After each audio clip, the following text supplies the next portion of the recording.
You should work on yourself every day, not because you want to, but because you have to.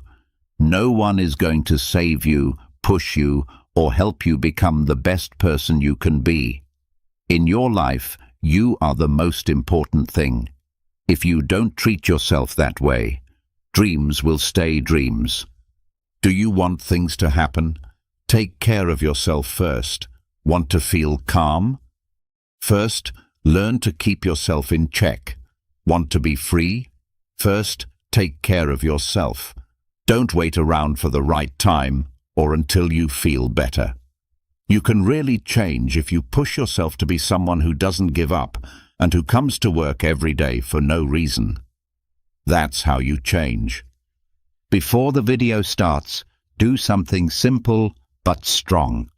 I promise to grow every day from now on. Or, I am Stoic. Write it down to remember it, not just to join the conversation. In order to say something, you have to write it down first. Saying something makes it better. It helps you change your mind and tell your brain, this is who I am now, and this is my path. Don't forget how strong a phrase that was written on purpose can be.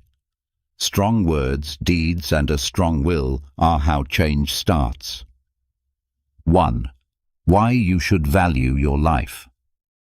Living isn't something to be taken seriously because it's heavy, but because it's a gift that you might lose if you don't know what to do with it. A lot of people act like they will always be here, that every day doesn't matter, and that time never ends. But it's not.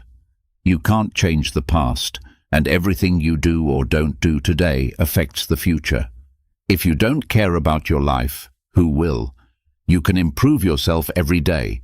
You shouldn't try to be perfect or compare yourself to other people. Look at yourself in the mirror and ask yourself if you're being the best person you know you can be. Are you getting better or just making it? Do you write things down or let your habits get in the way? It doesn't just happen. You have to choose to grow.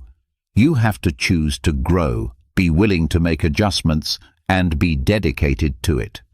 You won't look for reasons to do bad things if you value life. You are in charge of your story, no matter what you were handed. Everybody starts from a different place. What matters is where you go from here. Then you have to work every day, even if you don't want to. There is no one to help you. Things move slowly, and nothing seems to be changing. These are the times when people become who they are. Wanting a better future for yourself and the people you care about is not being selfish. That's clever. Stick to your rules. Don't take the easy way out and hang out with people who are also growing. When you stay at work when everyone else is taking a break, read when you could be doing something else, and save when everyone else is spending, you might have to leave places that don't value hard work and growth. Not because you're mad or ready to give up, but because you know that what you build now will pay off in the long run. It's always worth the work, even if it doesn't seem like it at first. What you think is hard today will help you explain how you got through it tomorrow. It's important that you deal with every challenge, every win, and every new habit. Things that don't seem important are what make a life strong. The only person you are fighting is the one from yesterday. It's good if you can make small steps forward every day. Thoughts like these are not new if you follow the Stoic philosophy. They said that we should have a goal in life and let our thoughts decide what to do. What they said was that we could change how we responded to things that happen. They believed that spending each day as if it were your last meant being happy and in the present moment. Anyone who is in charge of their own life is not a slave to their urges. They are in charge of their own way. This means that discipline is not a burden. It is a form of freedom. Don't think about your life only when things go wrong or it's too late. It's time to do it now. In a few years, you'll be glad you chose to live each day with purpose, make small steps forward every day, and grow instead of sitting down. You are strong enough to live with a purpose and believe in yourself, your future, and the message you want to leave behind.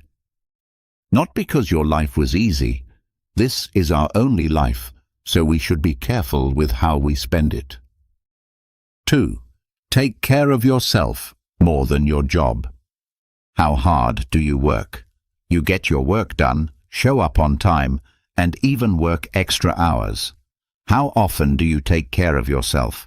How long do you try to learn new things that will help you get stronger and get to know yourself better?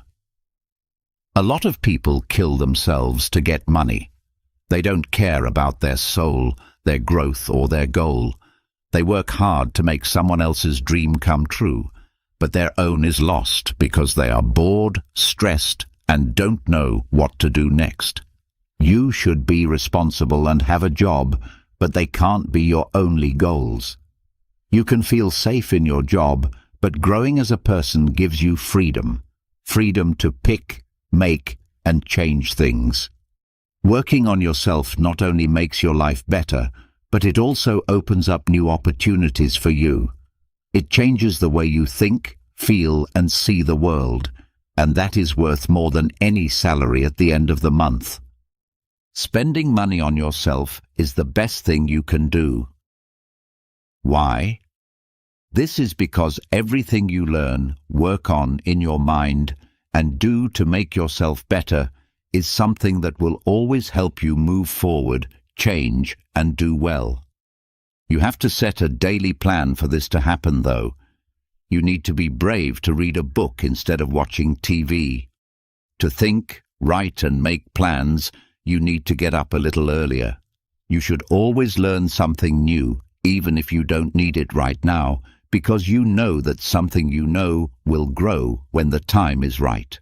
A lot of people say they don't have any chances, but they're not ready to take them. How can you see what to do next if your mind is stuck? How can you grow if you don't plant new things in yourself? It is important to change the way you think and stop living just to get things done. You should start to build yourself up from the inside out instead. Work on your skills, learn how to talk to people better, look after your body and mind, and hang out with people who make you feel good instead of people who drain you. You can always learn something new if you take the time to be nice and ask questions. You are your most important job, so take care of yourself.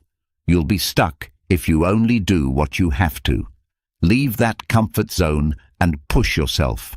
Learn new things, do things that make you feel bad, and listen to people who have different ideas than you. Instead of just looking for fun, try to learn something. Some people are just getting by, but you are rising. Some people are settling down, but you are growing. You don't need to be greedy. You owe it to yourself. Stoicism says that the best work we can do is work on ourselves, that making ourselves better people is more important than any job or title, and that we are rich in the mind. Epictetus said that we can change how we think about things, but not the things themselves. That's something we need to get ready for, because when you change inside, you change what you can do on the outside. Give yourself at least an hour a day to grow, think, study, and watch yourself. Be honest with yourself. What would happen? Not to get away or pass the time, but to do these things. Where would you be in 6 months or a year? Things would have to change, not because the world has changed, but because you would.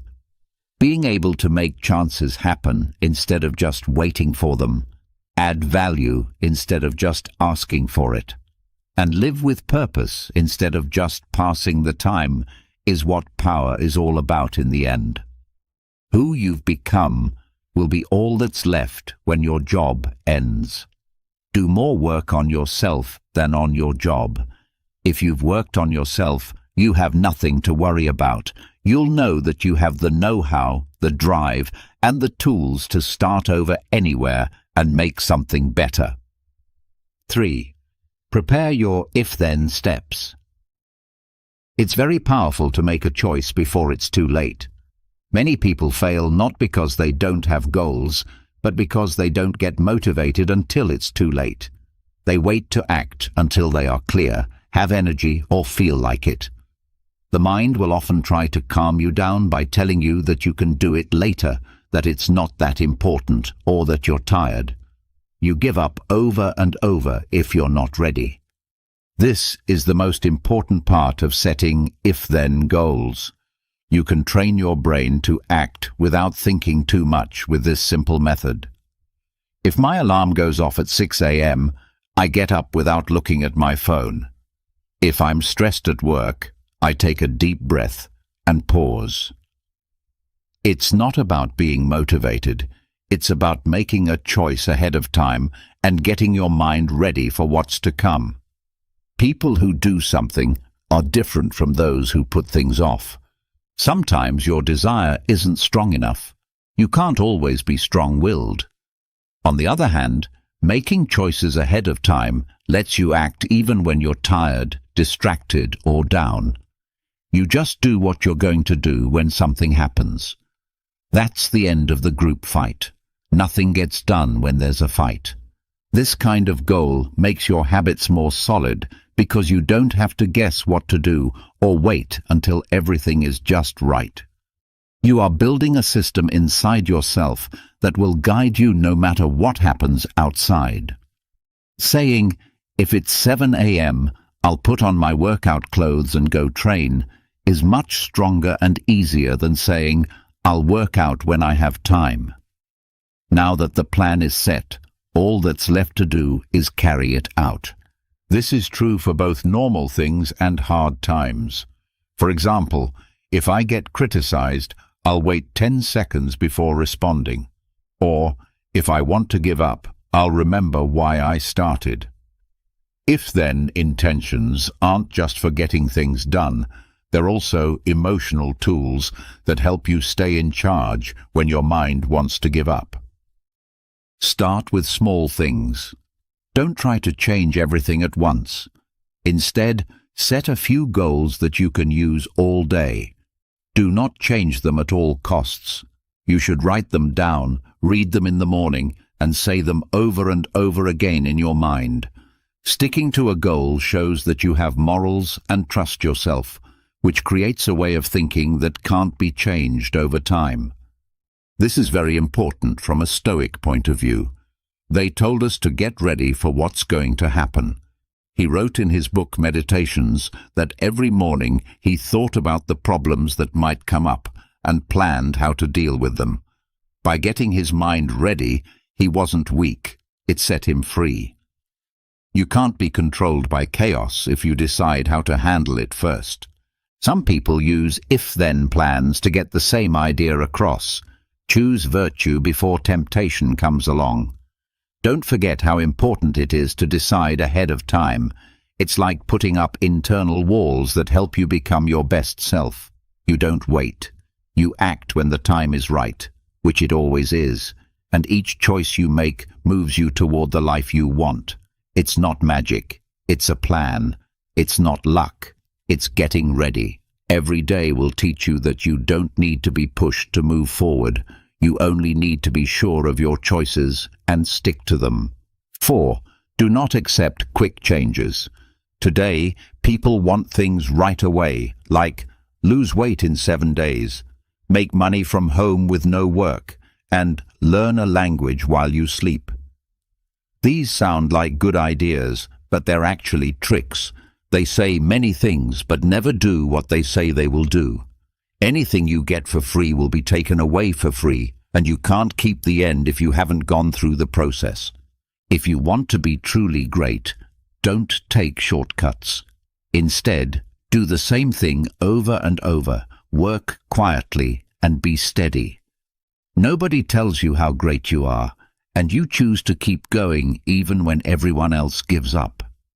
But that doesn't sell well.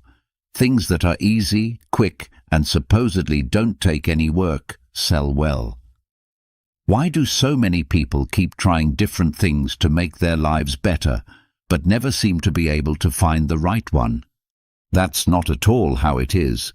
You have to learn, try again, fail, get back up, fix your mistakes, and keep going.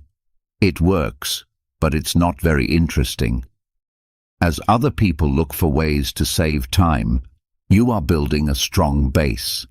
When things go wrong, when it's attacked, or when you're just having a bad day, that base won't fall apart. It's made of discipline, vision, and character. It takes smarts to say no to quick fixes. You're not looking for wonders anymore. You're looking for ideas. There are no longer any empty promises that can fool you. You know that real things take time and work, and you're ready to pay the price. You know that getting there isn't enough. You need to be able to stay there and keep up the level, job, and force. In real life, what does this mean? First, change the way you do things. Instead of looking for the shortest way, find the safest one. Get some real skills. Find people who are already where you want to be, and read, listen, and watch what they do. Not only what they did, but also how they got there. Enjoy the work and the result right away. Most importantly, don't turn around just because you think you're going slowly. Slowly doesn't mean still. Sometimes the best things are the ones that take the longest to grow. Someone who believes in the Stoic philosophy would agree that this fits in well with their ideas. They cared more about ethics, self-control, and the process than about getting things right away. Epictetus said that you can't be a philosopher like everyone else. It's not possible to look for something simple, easy, or well-known. Taking the tough path is necessary for real growth. Not being good on the inside didn't matter if you were successful on the outside. When you say no to quick fixes, you choose to build a life that has value. There won't be any improvising in your life, so it won't move as quickly as other people's. But it also won't fall apart at the first sign of trouble. You're making something real, your own, and long-lasting. You might get there later than some, but when you do, you'll be ready to stay. You don't need to find another magic recipe now. You have the drive, skills, and strength to keep going even when things look like they're not going anywhere. Do hard work all your life. Patience is your weapon, and strong values are your path. When you act that way, you will succeed. It's only a matter of time. 5. How important it is to learn on your own. No one will save you or show up at your door with the power to make a difference in your life. To change, grow, and become someone different from the person you were yesterday, you have to take charge of your own learning. You should not wait for someone else to tell you what to learn. Instead, you should go out and find it yourself. It's not just degrees or badges that I mean. Because you feel free when you know something. You stop relying on the system and start making your own plans for the future. Being smart on your own is a way to avoid being normal. This is when you stop taking in knowledge without a plan and start learning with a plan. You learn the things you need to do to make your life better, so you can think and act smarter. That makes you strong, but not strong enough for other people to like you. Strong enough to help you understand the world and find your place in it. You can find more information now than ever before, but there's a catch. You might have too much. You can spend all day reading, watching movies, and listening to talks, and not learn anything. You don't need to learn more knowledge to educate yourself. What you need to know, what interests you, and what skills you need to build the future you want are more important. As soon as you know the answers to those questions, every book, video, and encounter will be a tool that you chose. Make your goals very clear. You shouldn't learn just to learn. You should use what you know to get what you want. Would you like to start a business? Find out about work, money, and being a boss? Want to get along with others better? Talk to people, learn new words, and think about how people put together thoughts. Would you like to know more about yourself? A lot of personal writings, philosophy, and psychology books should be read. If you can only do a little each day, do it anyway. You don't learn something all at once. You build it up over time. Make the way you learn your own. Each person has their own way of learning. Some people learn better when they read, hear, write, or teach it. Learn more about yourself and what works for you. You should plan your own study times and not always expect to be motivated to do well. You need to do it because you know it will make you better. That promise is what makes you different from everyone else. It's better to learn on your own than to wait for life to teach you. While other people whine about what they don't know, you are learning. While other people waste their time on dull things, you're building something inside yourself that no one can take away. You'll be ready to act, not because you're the smartest or most skilled person, but because you're the most ready. In the eyes of Stoics, it's good to learn things on your own. Seneca said, "We should learn how to live while we're still living." There was no such thing as childhood learning for the Stoics. They thought that you had to learn all the time.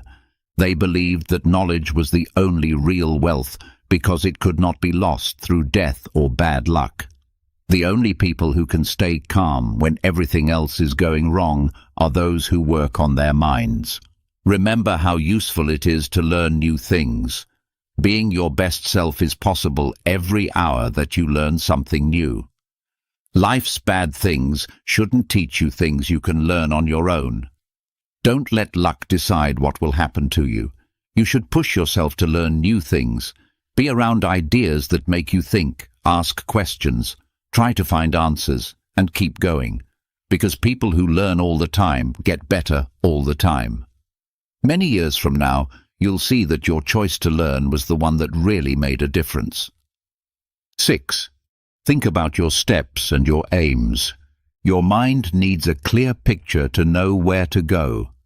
People say things like, "I want a better life. I want to be successful. I want to change." But that's not enough. It's important for them to know exactly what they want.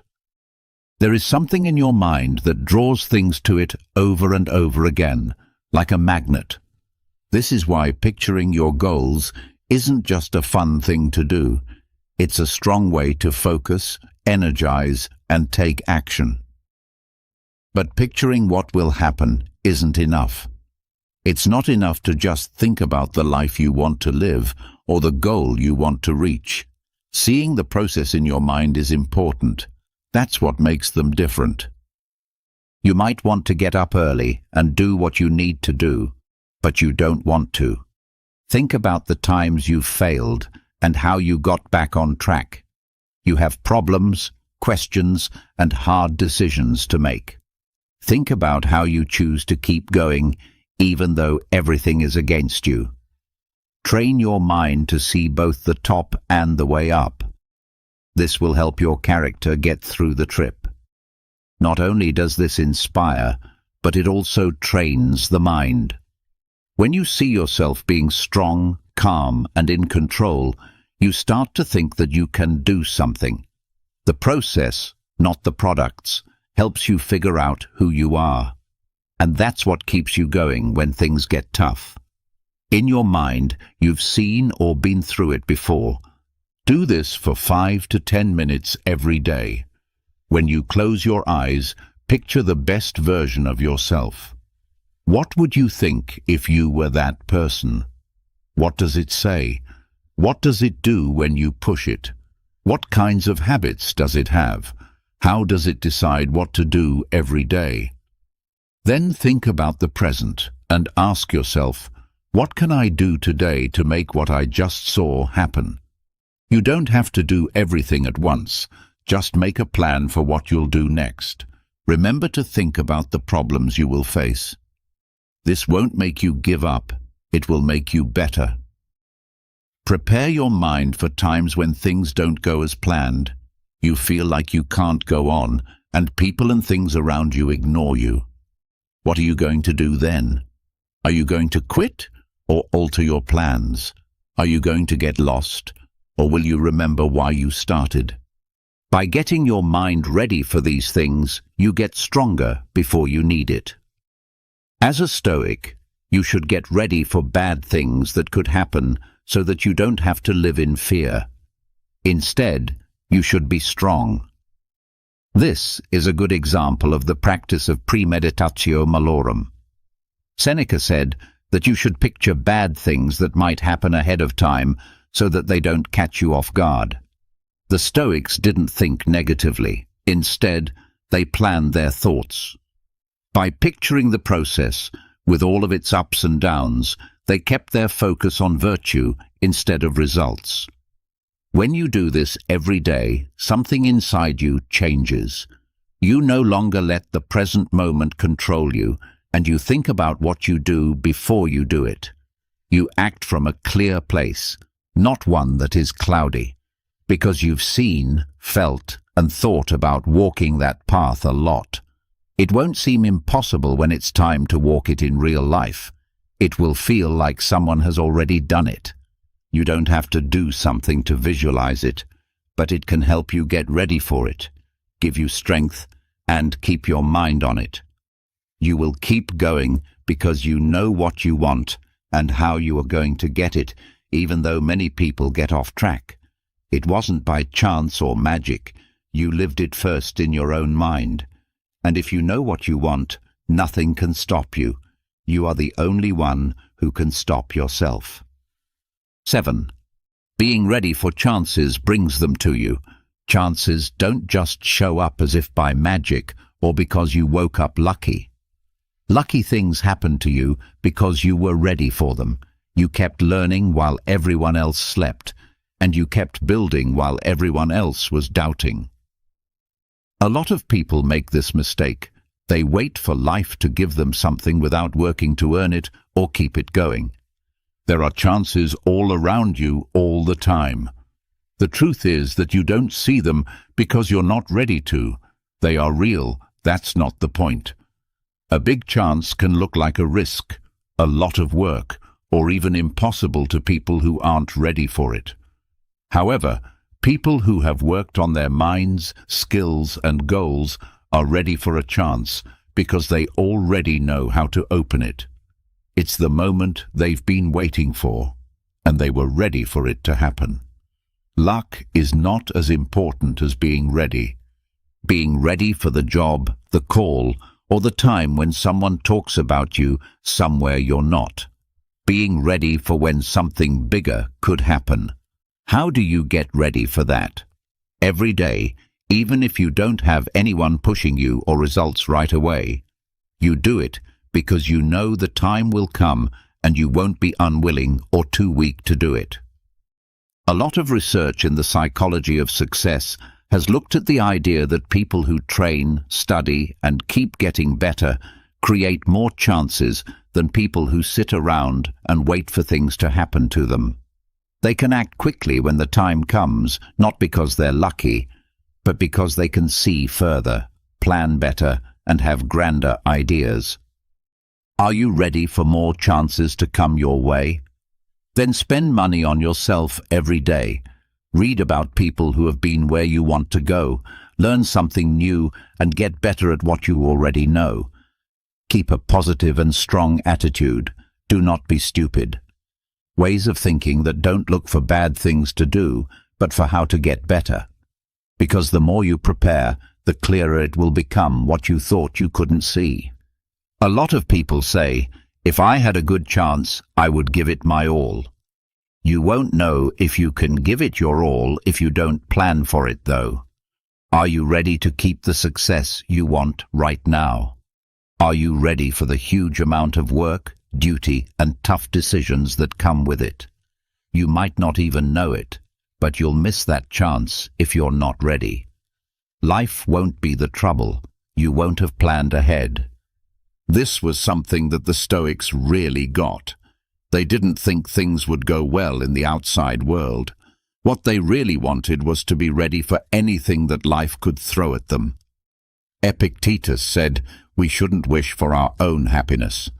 He said we should instead train ourselves to be smart when they do. Stoics thought that the real chance was right now, when they could be good, master themselves, and do well. On the inside, they knew that if you got stronger, you were ready for anything on the outside. Don't stress out too much about when your big moment will be. Instead, ask yourself, am I ready when it comes? If you're not, it will slip away. But if you are, you'll jump at the chance with all your might and make it even better. Always be ready, not just when you have a goal in mind. The people who work hard to get what they want will get it. Of course, if you do what you need to do today, your chances tomorrow won't rest on luck, but on how well you prepared. 8. Make your mind strong enough to not be broken. It all starts in the mind.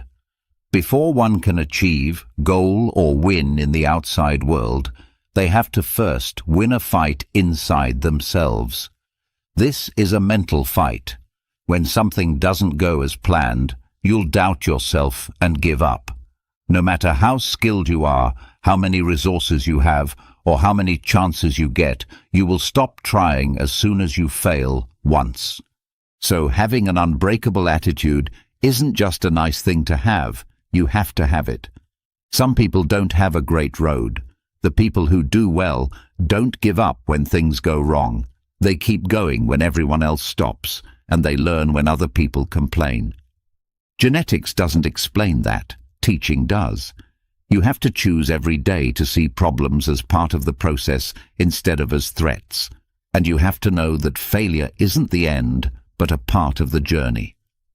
Every fall, mistake, or hard time can be seen as a chance, but only those who believe that can see it that way. The growth attitude is talked about a lot in the psychology of success, so it's true. Successful people don't never fail. They don't let failure define them. They use it, think about it, and then turn it into power for the next thing they're going to do. They learn and get better while other people feel bad about themselves. How do you think this way? You can start by accepting that being uncomfortable is a part of growth. Having trouble doesn't mean you failed. It means you are making progress. Don't run away from pain anymore. It's better to face it head-on and ask, what is this trying to teach me? That's how you start to change, because your thoughts can change how you feel. If you see the job as a punishment, you will not do well with it. You'll get better if you see it as a chance to learn. It's also important not to think all or nothing. Just keep going. You are good enough as it is. Just because you had one bad day doesn't mean you've lost all your progress. One loss doesn't mean you're useless. It just means you're in the process.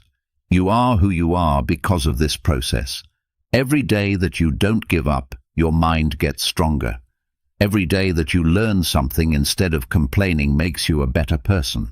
That is the kind of mind that can't be broken, one that was made in the storm, not somewhere else. From a Stoic's point of view, this view makes wonderful sense. Marcus Aurelius said to wish for yourself to be stronger instead of easy things. This would make your soul stronger. These people didn't try to get rid of problems, but they did try to handle them well.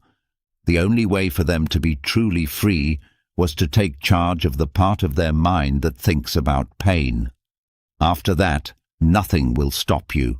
You have already won if you stay strong on the inside, even if you lose everything on the outside. Watch for growth.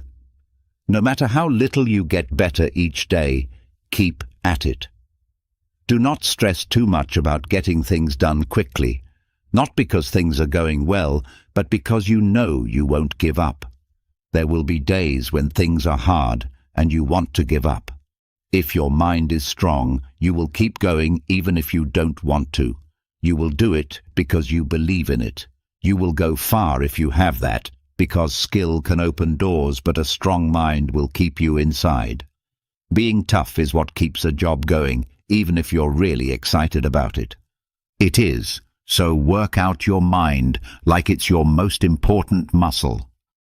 You'll see that no problem is too big for someone who doesn't give up when you do that. 9. Make plans. A goal that doesn't mean anything is just a pretty word to write down. That's why many people get going strong, but then lose their way. Their lack of a why is what stops them when the drive wears off. They don't lack skill or time. Meaning is like fuel that never runs out, even though drive changes. You don't have to be moved to do what you do when you know why you do it. You do things when you don't want to, because you know they're right. You go beyond the end when you set goals that are important to you. Do not say, I want to be successful, lose weight, or make more money. You need to think about, why do I want those things? For example, why do you want to lose weight? For the health of your children, your own love, your energy, or your freedom? To you, what does it mean to pass? Respect, power, financial security, or a contribution? The more clear your why, the more dedicated you will be. To get through the tough times, you need to connect your goals to who you are. I promise they will show up. Your goals need to be in line with who you want to be, not just things you want to get done. If you say you want discipline, it has to be in line with what you believe and who you're becoming. If your goal is based on your beliefs, you can't change it. It becomes a part of your journey, not just something you choose at the beginning of the year. You should write down your goals and also explain why they are important to you. Write it down instead of thinking about it. Writing makes you look at yourself and helps you understand. Also, don't just say why. If I reach this goal, how will my life be different? What am I going to feel? Who can I help? Make a promise to yourself by asking, what will I miss if I don't reach my goal? This helps you feel something about your goal. That strong connection to your purpose is what will keep you going when things get tough, growth is slow, or you start to doubt yourself. You know you can't give up when you think about why you're doing it. It's not just about you, it's about what your life means to you and what you want to make with it. That strength inside can't be broken. What does this mean from a Stoic point of view? It means living and acting by reason and virtue on purpose. When the Stoics set goals, they didn't just want anything that would make other people happy. Everything they did had to be in line with what they believed in. Epictetus said that before we walk, we should know where we're going. A lot of the time, Marcus Aurelius asked himself if the things he did were right or just made him happy. It's important to know why you do what you do and whether it helps you reach your goal of being smart, fair, brave, and self-disciplined. We can still use that philosophy because it says that if you live with purpose, you won't get caught up in the chaos of the world. You don't give up, even if it takes a while, you fall, or things get tough. You have clear goals and a North Star. You honor a goal and a vision for your life every day because you know that each step, effort, and day you choose to move forward is important. Set goals because you care, not because they're cool. If you don't feel moved to reach your goal, your body won't either. If your goal is based on who you are and what you want, though, then no one or nothing can stop you. That's because if the goal is too big, it stops being possible and turns into a promise to yourself. People who promise to do that keep their word. 10. How to resist the urge to put things off. Putting things off doesn't mean you're lazy. It just means you don't want to do them. You aren't putting things off because you don't care.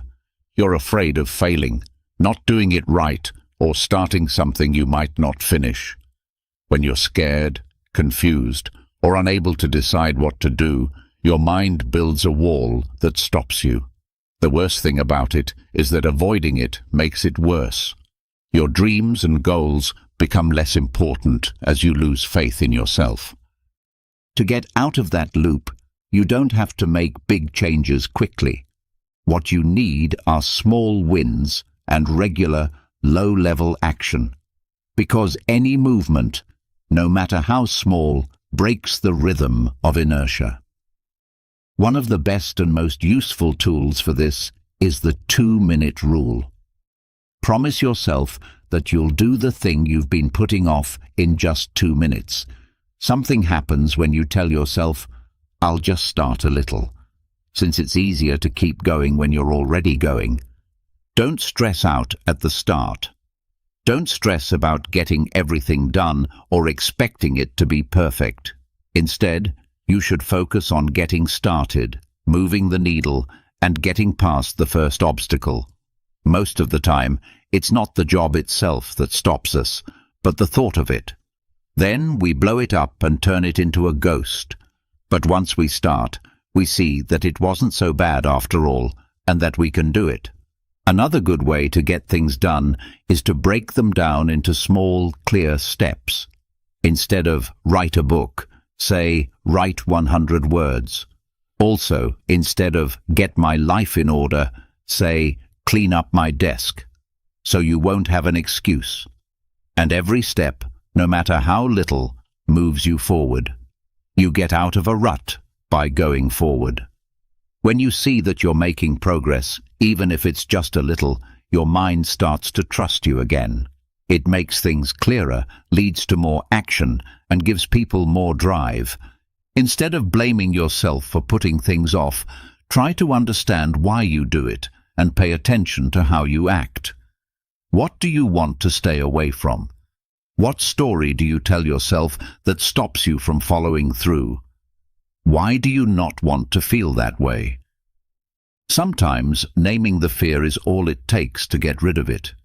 You just need to learn how to deal with the pain instead of trying to get rid of it. When you decide to, something will happen. It does not wait for you to be ready. Because you are a Stoic, this way of thought is very important.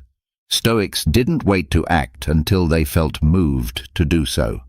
They did it because they knew that life is short, and that each day spent thinking about what to do is a day that will never come back. Don't waste any more time arguing about what a good life is, just live it. It was written by Marcus Aurelius. It means to act right away, without stress. Even if you don't want to, you should always do what you need to do. What you should do depends on your job, not how you feel. Remember this when you want to put things off. All you have to do is take the first step. Don't rush through things. You only need to move for 2 minutes, take a small step forward, or finish a small task. You don't need to be pumped up. Do it again every day, but don't stress out or judge yourself this time. Do not stop. Any action, no matter how small, is stronger than any goal. You'll be shocked if you do this every day. Prepare to be amazed by how much you can accomplish without waiting to feel ready, and how much you can build by gradually taking small steps. Stop putting things off by taking small steps every time you decide to do them instead of putting them off. This is how you beat procrastination. Without a doubt, that's one of the best wins you can have. 11. Plan something that will help you, not something that will hurt you. You only need to be smarter about how you use the time you already have. Everyone has 24 hours a day. What makes you unique is how you spend them. Some people are stressed out all day because they spend all day putting out fires and never get anything done. Why? They can't do what they want to do because of their plan. There is no framework, plan, or goal. There is only reaction. You can't make something great then. You will waste time if you don't take care of it. Distractions, outside demands, and the chaos around you will do that. It will feel like everything needs to be done right away if you don't choose what's important. Doing a lot of things but not getting much done will wear you out. This is why it's very important that your schedule shows both your goals and your responsibilities, and that it doesn't work against you. Clear your mind to start the day. Do not go straight into the noise. Before you answer the phone or read your messages, take some time to write down your 3 most important tasks. There are only 3, not 20, or a long list. If you can do these 3 things, your day will be better. You have to go through your things and pick out the most important ones. That changes everything. Once you know what's important, make time for it. Don't take a chance. Things that are important to you need to be given time. Keep it safe, write it down, and remember it. That's because if you don't, everyone else will fill that space. You lose power there. Not just having a lot to do all day is not being productive. Being productive means making progress on the things that help you reach your goals. Don't forget that the plan calls for rest as well. Rest is not a reward, it's a plan. Taking time to heal your mind and body will help you get more done at work. You can't do your best work when you're tired all the time. Take a walk, stop and think for a while, and don't forget to breathe. For more than 10 hours of nothing, a clear thought is worth it. When you plan your time, things change. You no longer think that the day is against you. You think that you are in charge. You have time to think, make things, and have fun while getting things done. You walk with the clock now instead of running after it, because every piece of time is meant to do something. For a Stoic, this is not a new idea. It is something they have known for a long time. These people thought time was very important. Seneca said that doing things that don't matter or doing nothing at all wastes time.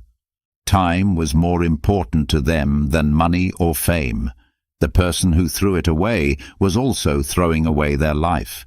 But they told people to be aware of their lives, do things on purpose, and not worry about tiny things. Make a plan for your life and make sure it fits with your goals. Your plans should push you forward, not hold you back. If you want to feel busy, you don't have to fill it with things to do. There should be real work, times to connect with others, times to learn, and times to rest mindfully. Every day is a chance to get that balance even better. Being able to focus well is what separates moving forward from keeping the same. That, not how many hours you work. Set goals, stay energetic, and slow down. Remember that a well-thought-out plan gives you freedom, not takes it away. When time is on your side, you can be fully present. You can make things, move forward, have fun, and live a worthwhile life when you're present. 12. Look at what other people have done to learn new things. Life has lessons for everyone, but some people aren't ready to learn them. Because our lives are so full of things to do, it's simple to forget to stop and look back. This path we've been taking leads us right to the wisdom we need so badly. Sharing and learning from your own experiences is one of the best ways to make changes. You won't have to make the same mistakes again if you're brave enough to admit them. You won't trip over the same rock if you stop and think about it first. You shouldn't just feel bad or nostalgic when you think about the past, though. You should also use it to teach you something. When you mess up, ask yourself, what did I learn from that? For example, what did the bad ending of that relationship teach me? What did I learn from having to start over when I failed? Everything that happens to you is trying to teach you something, and if you don't get it, life will keep testing you until you do. You don't always have to go through hard times to learn. The smartest thing to do is to look at what other people have done. Watch, listen, and pay attention to the ways other people have gone before you. because the time someone else wasted making mistakes can save you years if you can get over your pride. Don't think that you have to go through everything by yourself to learn. Sometimes it's enough to be humble enough to look closely. Mistakes, stories, and honest advice are all ways that people leave clues. There are people nearby who understand what you're going through. Do not miss that chance. Check it out, ask concerns, and listen. What did they do? What's the point of changing things? What did they get? Don't ignore it. Just because you think things will get better for you, they might not do it after all. And why not use someone else's knowledge to help you understand things better? Every day, do this. Do not wait until you have time to think about things. Every night, ask yourself, what did I learn today? What did I do right? What can I do to get better? Then, look around and ask yourself, what really hurt someone today? How can I learn from that without going through the same pain? Being smart means that you always notice and think about things. There is no longer an emotion behind what you do. Instead, you act based on experience, whether it's your own or someone else's. One of the most important ideas in Stoicism is this one. Wise is the one who learns not only from their own experience, but also from the experience of others, he said. The Stoics read every day. Marcus Aurelius wrote his meditations not to go public, but to look over them, fix them, and get better. Every day was a lesson, every talk a test, and every mistake was a chance to get better. They didn't want to live a life without mistakes, so they wouldn't make the same ones again. It would be even better if they could listen to another one instead. When you make this a habit, you'll notice something interesting. You get things right more often, make fewer mistakes, and are more clear. This isn't necessary. You don't need life to hit you so hard to learn. You have already learned the lessons and paid attention, so you can move on with lighter thoughts and more intelligence and focus. Do not waste time on mistakes made by you or other people. Every story, every mistake, and every win has a lesson to teach us. There is always something good for people who are awake, paying attention, and thinking about things. You're not just here to have more adventures, you want to learn from them too. Life is always telling you things, so pay attention, learn, and write them down. All you have to do is hear it. 13. When you save money and then spend it. It's not enough to be free of time and place. You should also be free with your money. A millionaire or getting rich just for the sake of it is not what I mean. It gives you peace of mind to know you have a backup plan in case something goes wrong. You were focused, smart, and thought about the future when everyone else only thought about the present. So you won't freak out if things change one day. That's real freedom, being able to decide for yourself without having to worry about money. To save is not a punishment. Giving up on life is not an option. It's making sure you can sleep well tomorrow. Not how much money you make is bad, but how much you keep. You can stay stuck when you get rich, or you can get rich quickly and start building something great right away. Your hard work, habits, and goals are what make a difference. If you really want to be free, you should not see saving as work, but as a plan. Do simple things first. You don't have to save half of your pay right away. To begin, set a 10% limit. If you can, do more. If that's all you can do, start with 5%. To make it a habit, set it to do it itself if you can. That way, the money will come out before you can touch it. If you wait to see what's left over, there will never be anything left over.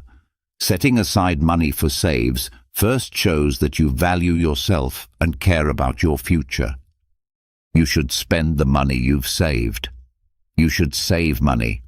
But if you keep it, it will lose value over time. The goal is to grow, not just save. Figure out how to spend. You don't need to be an expert, but you should know the basics. Spend your money on things you already know how to do well, and then slowly learn new things. Over time, having money that works for you makes you more free. You are safe and strong when you have a strong financial base. It gives you power to refuse, to take smart risks, and to change your mind if something isn't working.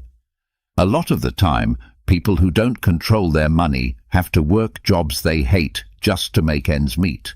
But people who have been careful and patient and have built up their nest egg slowly but surely can choose what to do. Plus, having options is a quiet but strong way to be free. From a Stoic point of view, this idea also makes sense. They didn't talk about money the way we do, but they did teach us how important it is to be independent, sensible, and in charge of our wants. Seneca, who was also one of the richest people in his time, knew it was risky to live in luxury or spend more than he had. He believed that to be truly rich, one should not need much and not have much. Also, that thought is still valid now. You are not a slave to your money and other resources if you know how to use them wisely. Being good with money should be a sign of love for yourself. Do not save money just because you have to. If you want to sleep well at night without thinking about what might happen, do not save money. You should save because you care about yourself. You want to be able to help other people, get people to stake money in your ideas, and make decisions based on your wealth instead of your stress. If you think that way, you'll be ahead of the game, better, and ready for a future that most people don't plan for. Yes, it will take time and patience. The more money you save today, though, the faster you'll be able to live on your own. All the smart money you put away is like a seed that will grow over time. Other people will not be stuck at that time, but you will. It took you guts to spend money and act quickly, and you had the drive and vision to build something strong. That's real wealth, the kind you work to get. 14. Wait to get what you want. The best things in life don't happen right away. Being able to wait is an important skill that you need to be successful, focused, financially free, and grow as a person. You shouldn't just sit there. You should wait while you work, build, or move forward, even if you can't see the results right away. People who get what they want are different from those who get stuck trying to get pleasure right away. The habits of those who get what they want show this. People who move quickly are liked by everyone. With one click, you can get food, fun, and acceptance. Everything happens right away, but that speed costs something. When you're used to getting what you want right away, it's harder to say no, keep trying, and wait. And if you can't do that, your plans will fail as soon as things get tough. Don't try to avoid happiness. Instead, train yourself to wait for it. If you want to do something great, you need to earn it. Follow this simple rule. Do something today and then reward yourself tomorrow. That's not how it works. Before you study or work out, don't watch TV or eat. Also, don't do something else before you finish what you said you would do. Don't do those things to get away. Do them to treat yourself. This changes the way you think because you no longer connect work with pain and start seeing the end as something truly worth it, because you made it happen. Your self-control gets stronger when you put off pleasure, and you can work out your self-control like you work out a muscle. Every time you decide to wait or put off the goal, your mind gets stronger. So you can say no to bigger temptations, make smarter decisions, and act with a bigger picture in mind. So you can think about what to do next while other people do what comes to mind right away. Do you want to use this every day? Try not to make things harder. That is, I won't do this until I've done that. For example, I won't look at my phone until I finish my study block. I won't drink coffee until I've read 10 pages. Or, I won't check social media until I finish writing that email I've been putting off.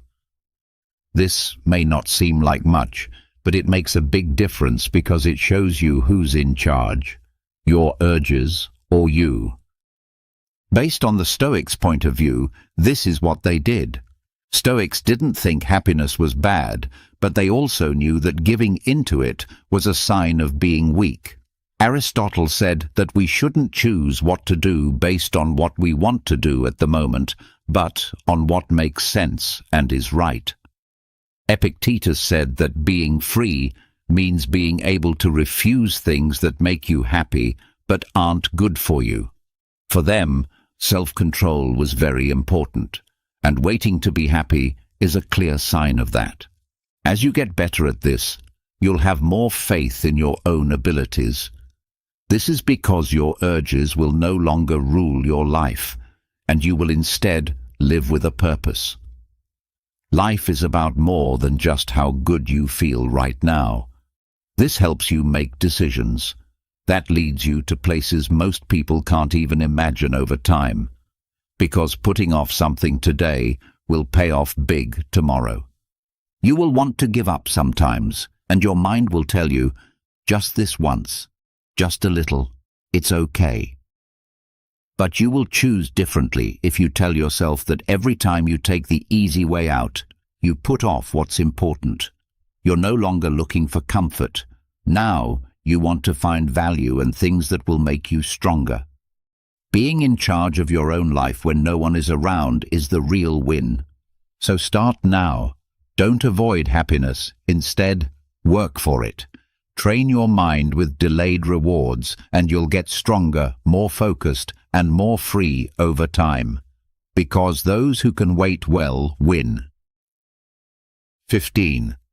Say it over and over. Say it over and over. There isn't any magic or secret. If you do something excited once, it won't change your life. It will be different if you do it every day on purpose. People are made up of the things they do over and over again. You'll get strong if you work out every day. If you feed your mind every day, you get smarter.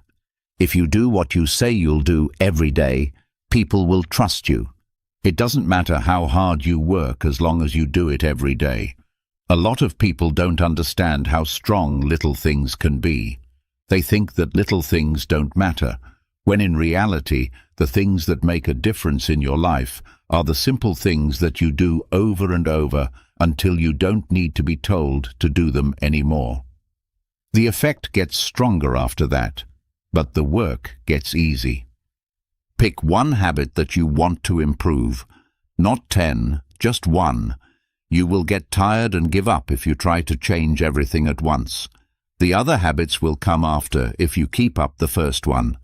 Every day, writing for 5 minutes, reading for 10 minutes in the morning, or getting up at the same time every day could be it. The important thing is that you do something every day, even if you don't feel like it. This is even more important than that. Something that is said over and over again can lead to change. You might not see or feel any improvement at first, but to be fair, that's how things work. You're not only working out your mind and body, but also your spirit.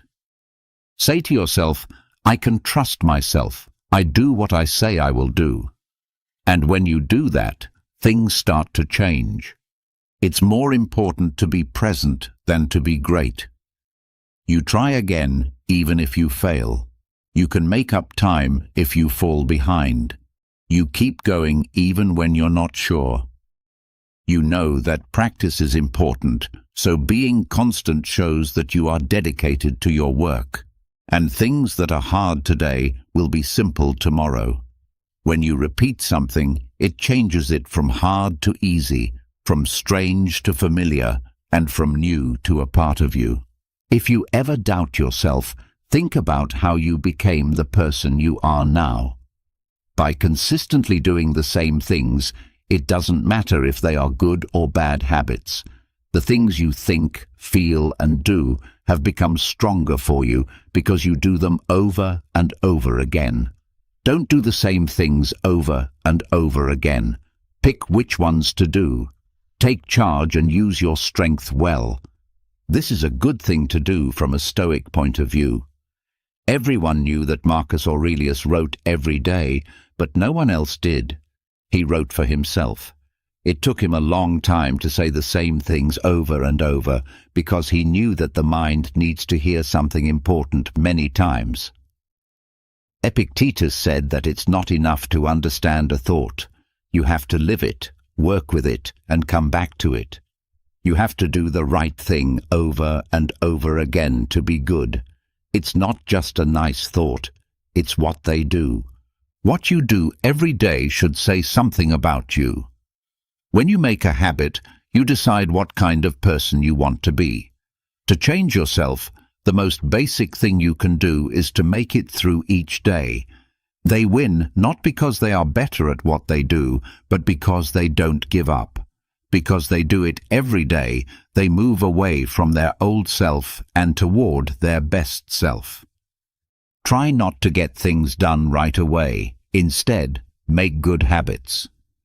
Don't think about what you want to do this month. Think about what you want to do for years to come. What's important is to do the same thing every day, step by step, without looking for inspiration or praise. You, your word, and the choice every day to keep going. Say it over and over. When that day comes, you won't even know how much you've grown, changed, and grown. Have you ever been around someone whose presence alone drains your energy, manipulates your emotions, or leaves chaos in their wake? Unfortunately, evil doesn't just exist in myths or movies.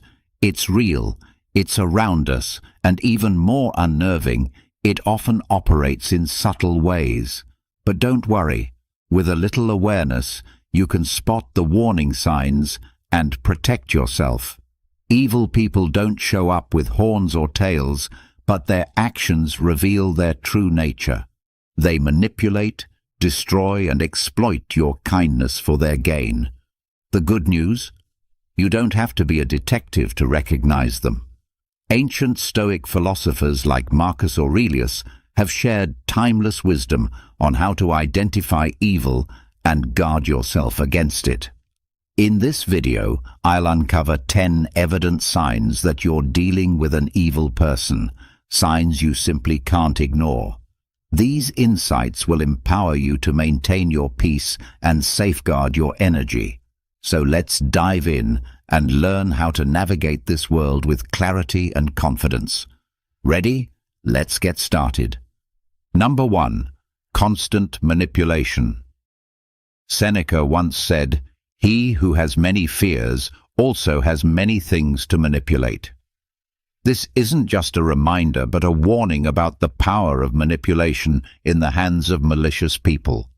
These individuals don't thrive on integrity. They flourish by distorting reality, turning lies into their most effective weapon.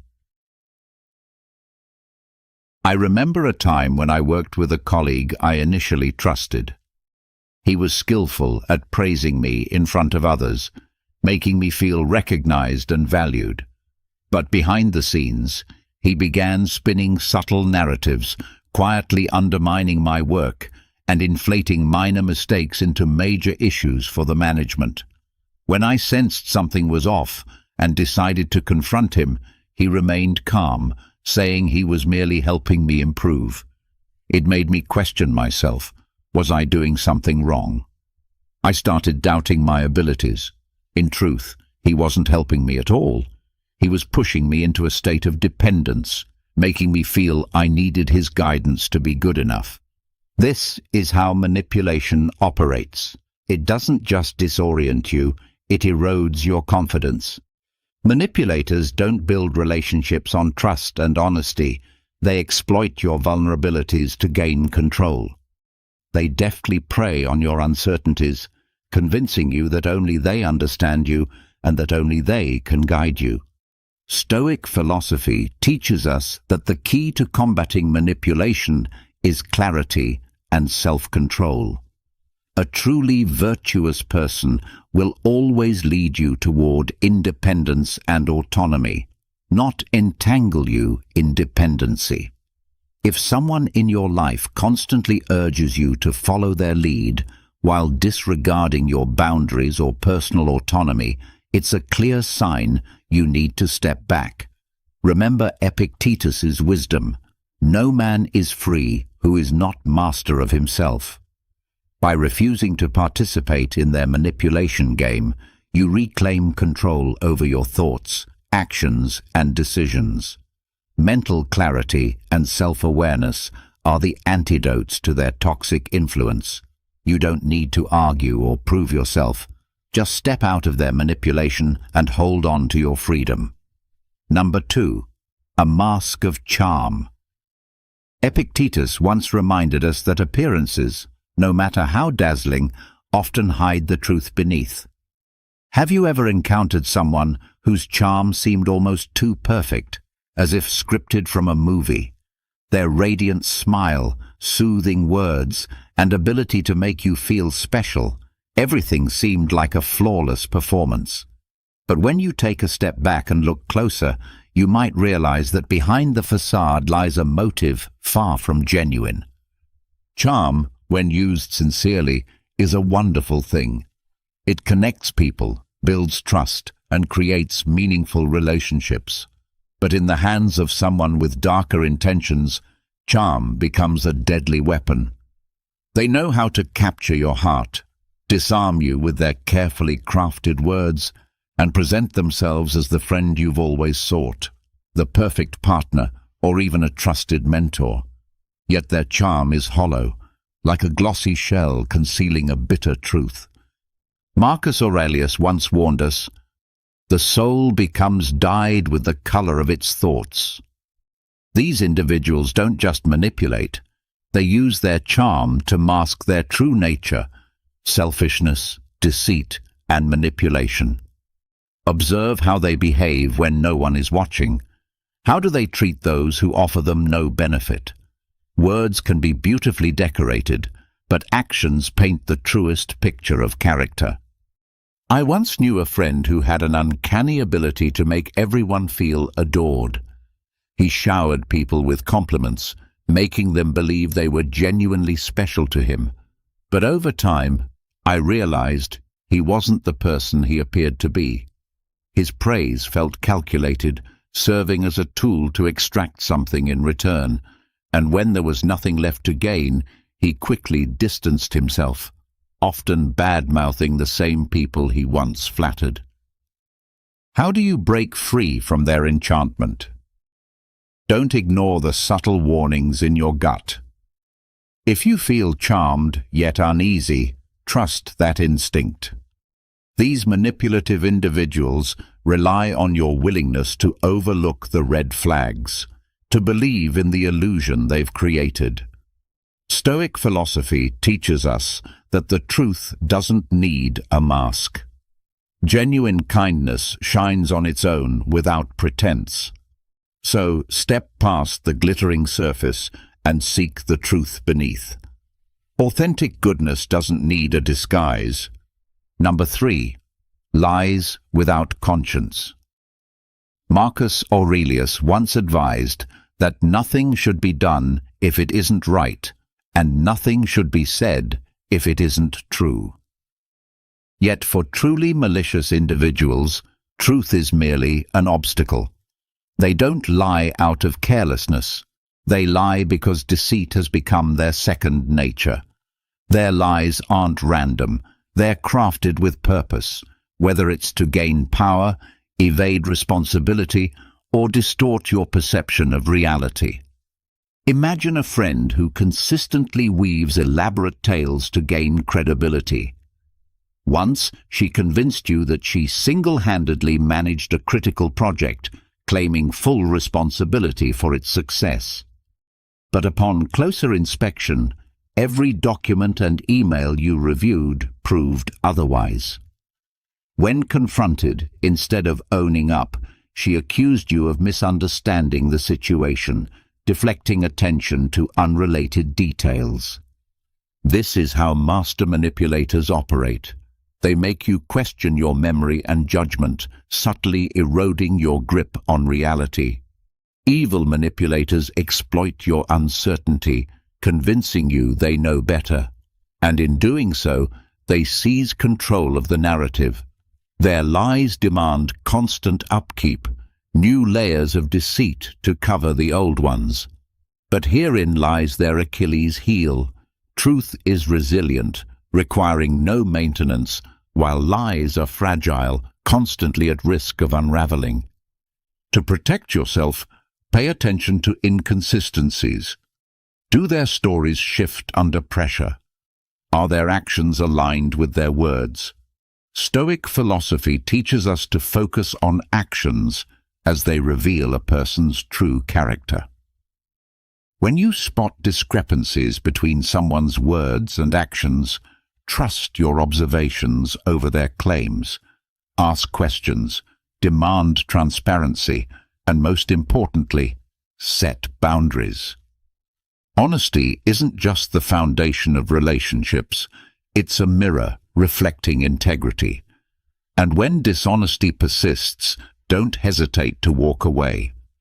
Stoicism reminds us that real strength lies in mastering ourselves and distancing from what undermines our values and peace. So the next time you encounter someone who lies without conscience, hold your ground, focus on their actions, and safeguard yourself against their web of deceit. Number 4. Lack of empathy. Seneca once observed that humans are social creatures, not meant to live solely for themselves. Empathy is the bridge that connects us, allowing us to share in the joys and sorrows of others. Yet for the truly malicious, other people are nothing more than pawns in their self-serving games. They do not genuinely care about your happiness or pain unless it aligns with their personal agenda. The lack of empathy is not just a flawed character. It's a glaring window into a hollow soul. Imagine this. You're sitting across from a friend, pouring your heart out about a struggle that's been weighing you down. Instead of support, they deflect. "Oh, you think that's bad? Let me tell you about my day," they retort, dismissing your vulnerability as trivial. This is not an isolated act. It's a pattern. These individuals are unwilling, or worse, incapable, of stepping outside their own interests to connect with your experience. Their detachment manifests in a chilling indifference or even silent delight in your misfortunes, leaving a void where empathy should reside. Empathy isn't just a nice-to-have, it's the cornerstone of meaningful relationships. Without it, interactions become transactional, one-sided, and emotionally draining. Malicious individuals leverage their lack of empathy to further their selfish goals. They may feign compassion when it's convenient, but their apathy becomes evident the moment their mask slips. As Marcus Aurelius wisely advised, no more arguing about what a good man should be. Be one. So what do you do when faced with such indifference? Set firm boundaries. Protect your peace and do not allow their coldness to diminish your worth. Seek relationships built on mutual respect and understanding, relationships that uplift rather than tear down. Surround yourself with people who celebrate your joy and stand with you in sorrow, because true connection is rooted in empathy, not exploitation. Before we move on to the next sign, if you're liking the video, don't forget to hit the like button and subscribe to the channel with the bell so you don't miss out on future videos. And if you enjoy this kind of content as much as I do, comment, "I see the signs." Let's keep learning. Number 5. The hunger for control.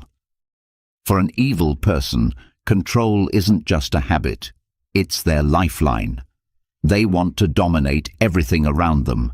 from relationships and thoughts to even the smallest of your decisions. Marcus Aurelius once said that your mind is under your control, not external circumstances. When you realize this, you discover your true strength. But this strength is precisely what malicious individuals seek to strip from you, because they know that controlling your mind is the key to ruling your entire life. I once knew someone who initially appeared trustworthy. At first, their advice seemed thoughtful and genuinely helpful. Over time, however, a troubling pattern emerged. They began inserting subtle, undermining remarks into conversations, casting doubt on my decisions and making me feel as though I needed their guidance to make the right choices. Once, when I was considering joining an important project, they convinced me that I wasn't capable, urging me to let them take the lead. At the time, I complied because they made me feel incapable of trusting my own judgment.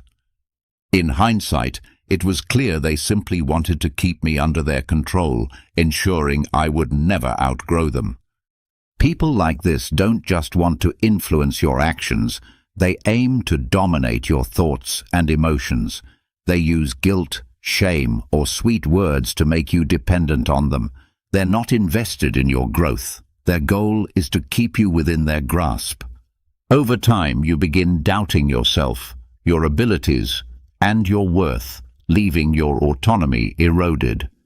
Epictetus wisely said that freedom is the only worthy goal in life, and that freedom comes from refusing to be controlled by what lies beyond our influence.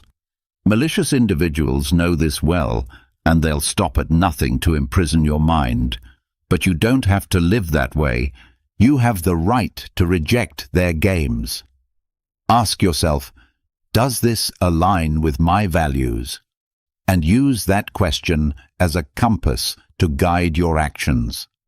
Autonomy is the greatest power you possess, and it's not for anyone to take from you. Marcus Aurelius reminded us that the quality of our thoughts determines the happiness of our lives. Don't let anyone shape your reality or make you question your value. Protect your mind. It is the starting point of true freedom. Those who genuinely care for you will never try to control you. Instead, they'll empower you to make your own decisions and grow in your own way. So stand firm, hold your ground, and let your mind lead you to the freedom you deserve. Number 6. Blame games and deflection. Seneca wisely observed that people often prefer trust over judgment. This is precisely what manipulative individuals exploit to their advantage.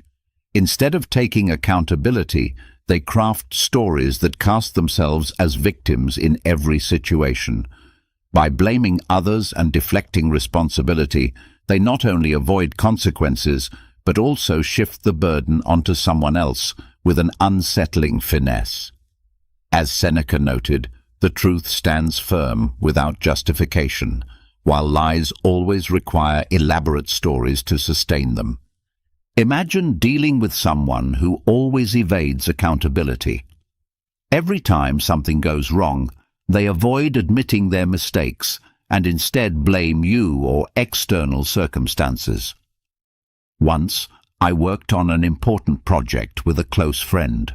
When things started going south, rather than owning up to her oversights, she was quick to criticize my organizational approach, leaving me questioning whether I was the problem. What made it worse was her subtle tone, as if she was merely offering constructive feedback. After multiple instances, I realized I was being manipulated into bearing the brunt of every error. These individuals excel at crafting narratives that distort reality and cloud your judgment. They manipulate emotions, making you feel guilty even when they are at fault. They rely on your sensitivity and trust to weave a story in which they are always the victim, and you somehow become the villain. Marcus Aurelius reminds us that the truth stands on its own. When faced with such individuals, It's crucial to maintain an objective perspective and resist letting emotions dictate your reactions. Stay anchored in facts and don't hesitate to question or refute false claims.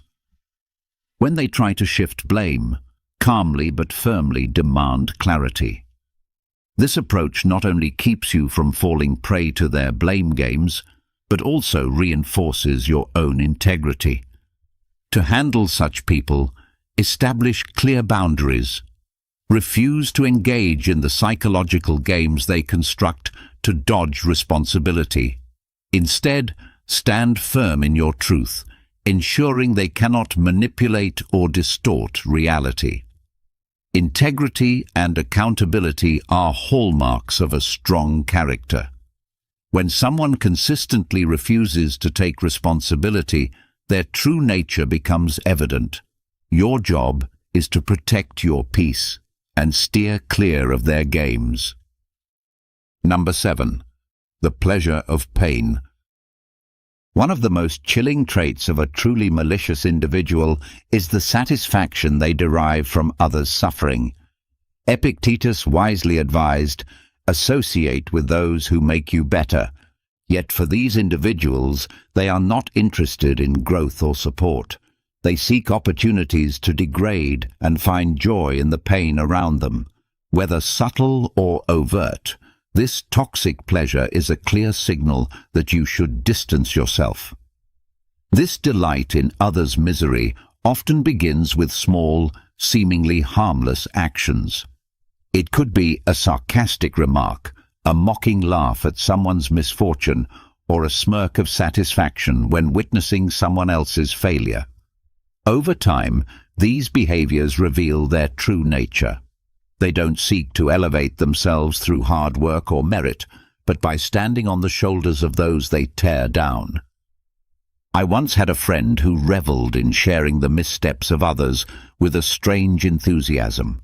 One day, she chuckled when a co-worker was publicly reprimanded in the office. At first, I thought it was mere indifference, but as time passed, it became clear this was her way of feeling powerful. Instead of offering support or empathy, she magnified others' struggles to make herself appear superior. Seneca once said, "No man is more unhappy than one who never faces adversity." However, for such individuals, adversity isn't a lesson, it's a tool. Their joy doesn't come from achieving anything meaningful, but from watching others stumble. They sabotage, gossip, or intentionally harm to feed their ego. At the root of this behavior lies deep insecurity. They need others to suffer to feel better about themselves. But this fleeting satisfaction is just a temporary mask for their inner emptiness. To counter individuals like this, Stoic philosophy underscores the importance of safeguarding your self-worth and choosing relationships that foster growth. Recognize the signs, their indifference, their enjoyment of others' pain, or their fixation on failures to feel superior.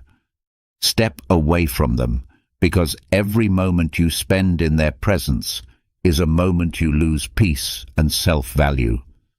Surround yourself with those who lift you up, those who celebrate your growth rather than diminish it. These are the people who not only respect you, but encourage you to be the best version of yourself. True joy is never built on the suffering of others, but on shared success and genuine relationships. Number 8. Isolation as a weapon. Marcus Aurelius once said that humans are born to cooperate. Our strength lies in unity, shared experiences, and the encouragement of those who care for us. But for malicious individuals, this natural order is precisely what they aim to disrupt. One of their most potent weapons is isolation.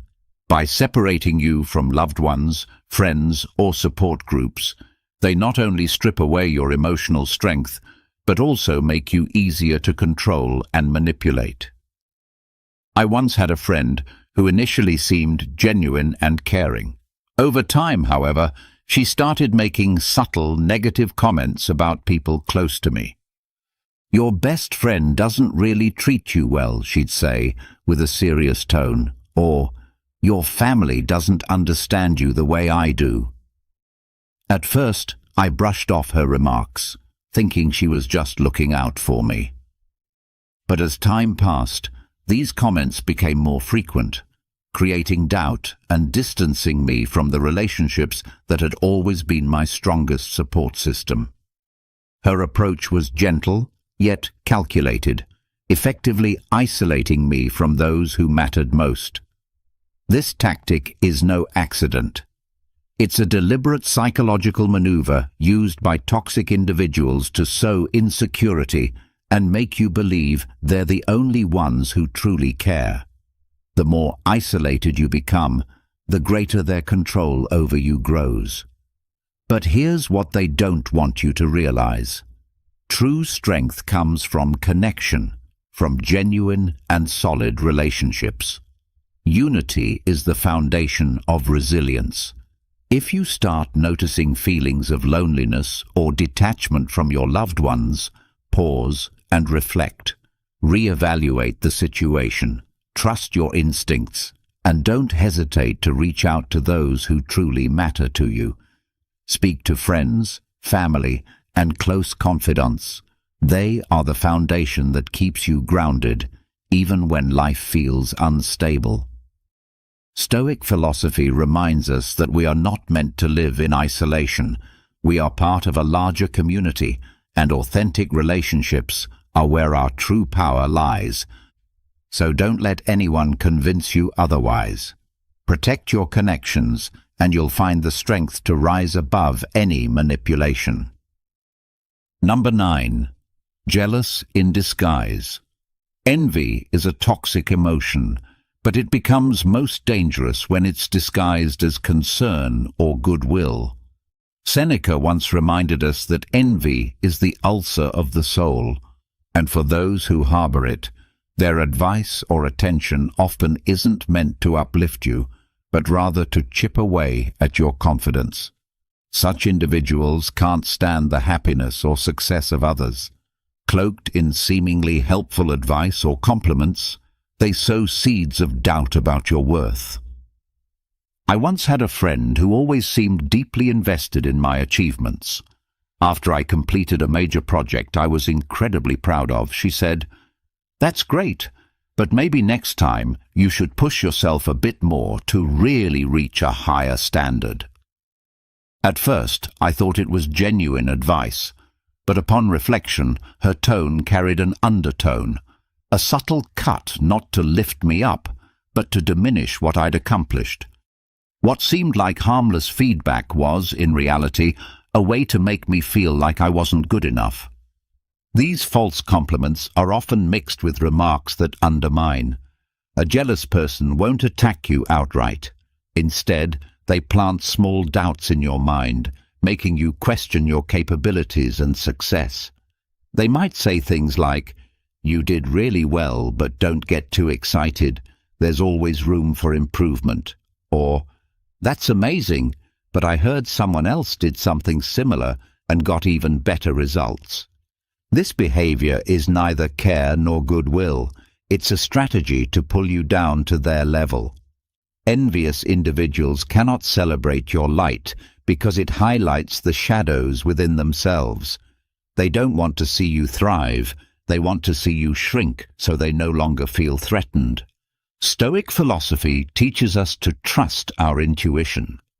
If you sense something off in someone's praise or advice, listen to that feeling. Look deeper into the true intentions behind seemingly harmless words. A truly kind person will elevate you, praise you wholeheartedly, and encourage you to go further. In contrast, a jealous person uses their words as tools to control your emotions and chip away at your confidence. To protect yourself, set clear boundaries and don't let anyone diminish your worth. Surround yourself with those who genuinely celebrate your success, people who not only help you shine, but push you to reach new heights. Remember, you don't need to dim your light to make others feel more comfortable. Stand firm in your value and let your light shine brightly. Number 10. The unrepentant heart. One of the clearest signs of an evil person is an unrepentant heart. Marcus Aurelius taught that we should not waste time debating what a good person should be, but instead focus on taking actions to improve ourselves. However, evil individuals often do the exact opposite. They cling to destructive habits, never admit fault, and certainly have no intention of repairing the damage they cause. They live in denial, justifying their actions with elaborate excuses, making it seem as if the problem never lies with them. Think of someone you've known, a person who always had an excuse for every mistake. When they hurt others, instead of apologizing, they'd blame the circumstances or argue that others are no better. Whenever someone tried to explain how their behavior caused harm, they'd deflect, shift blame, or even accuse the other person of overreacting. But what truly stands out is their complete refusal to change. To them, self-reflection and correcting wrongs are seen as weaknesses, while stubbornness is viewed as a strength. This mindset starkly contrasts with Stoic philosophy. A Stoic understands that self-reflection, admitting mistakes and making amends are not signs of weakness, but of courage and self-respect. Those with unrepentant hearts not only hurt others, but also reject the opportunity for personal growth and maturity. If you're close to someone who constantly justifies their actions, avoids accountability, and never seeks to repair the harm they've done, take a moment to reflect.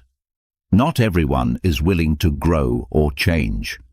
Protect yourself from toxic relationships like these, and invest your energy in those who lift you up, people with the courage to confront their own flaws and strive to be better.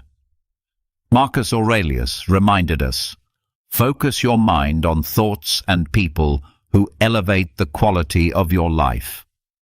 So we've just walked through 10 evident signs that there might be an evil person lurking close to you. Chilling, right? But remember, awareness is your most powerful weapon. Evil people can only manipulate you when you're unaware of their tactics. Once you recognize their strategies, you not only protect yourself, but also shield your inner peace from their chaos.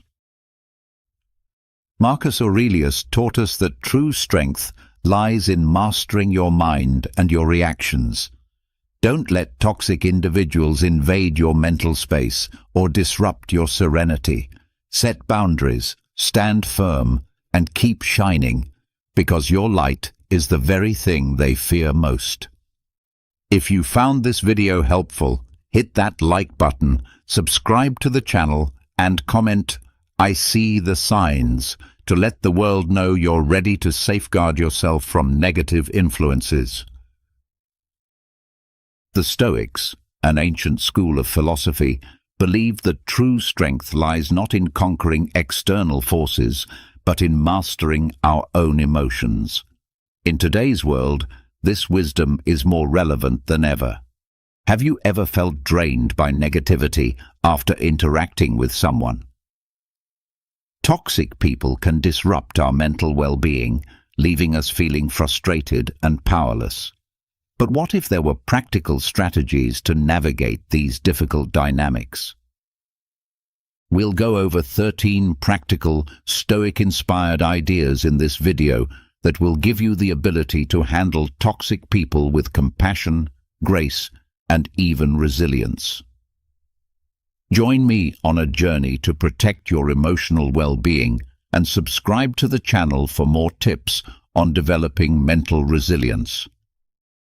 By the end of this video, you'll be equipped with a toolbox of Stoic wisdom to handle toxic people effectively. So take a deep breath and let's begin. Number 1. Identifying and understanding the toxic threat. Take a moment to picture yourself serving as a guard at the entrance to your very own personal citadel. Your inner tranquility, your physical health, and your emotional safety are all represented by this citadel. Without a doubt, awareness is the first line of defense in the process of protecting this fortress as well. In the same way that a watchful guard has to be able to notice potential dangers, you need to be able to recognize the indicators that a poisonous individual is approaching you. Epictetus, a Stoic philosopher who was a proponent of reason and self-control, tells us in his Enchiridion that it is not what happens to you that upsets you. More importantly, it is your judgment of what happens. It is especially important to keep this piece of advice in mind while dealing with poisonous people. It is not the case that their negative attitudes and manipulative acts have the ability to exert force over you.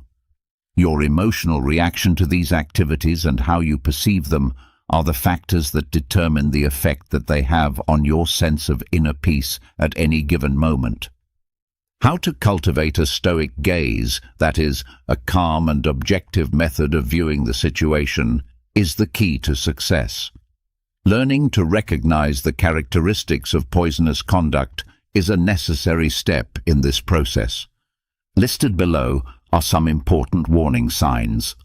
Constant criticism. A toxic individual may find nothing but fault with you, your conduct, or the decisions you make on a consistent basis. Although this criticism may be indirect or overt, it will always leave you feeling deflated and uncertain about your abilities. Toxic people frequently resort to deceptive strategies in order to achieve the goals they have set for themselves. In an effort to exert control over your conduct, they may resort to flattery, guilt trips, or even threats. A toxic person appears to thrive on negativity. Negativity is a toxic person. They are continuously whining and pulling others down with their pessimism so that they can focus on the worst aspects of the problems they are concerned with.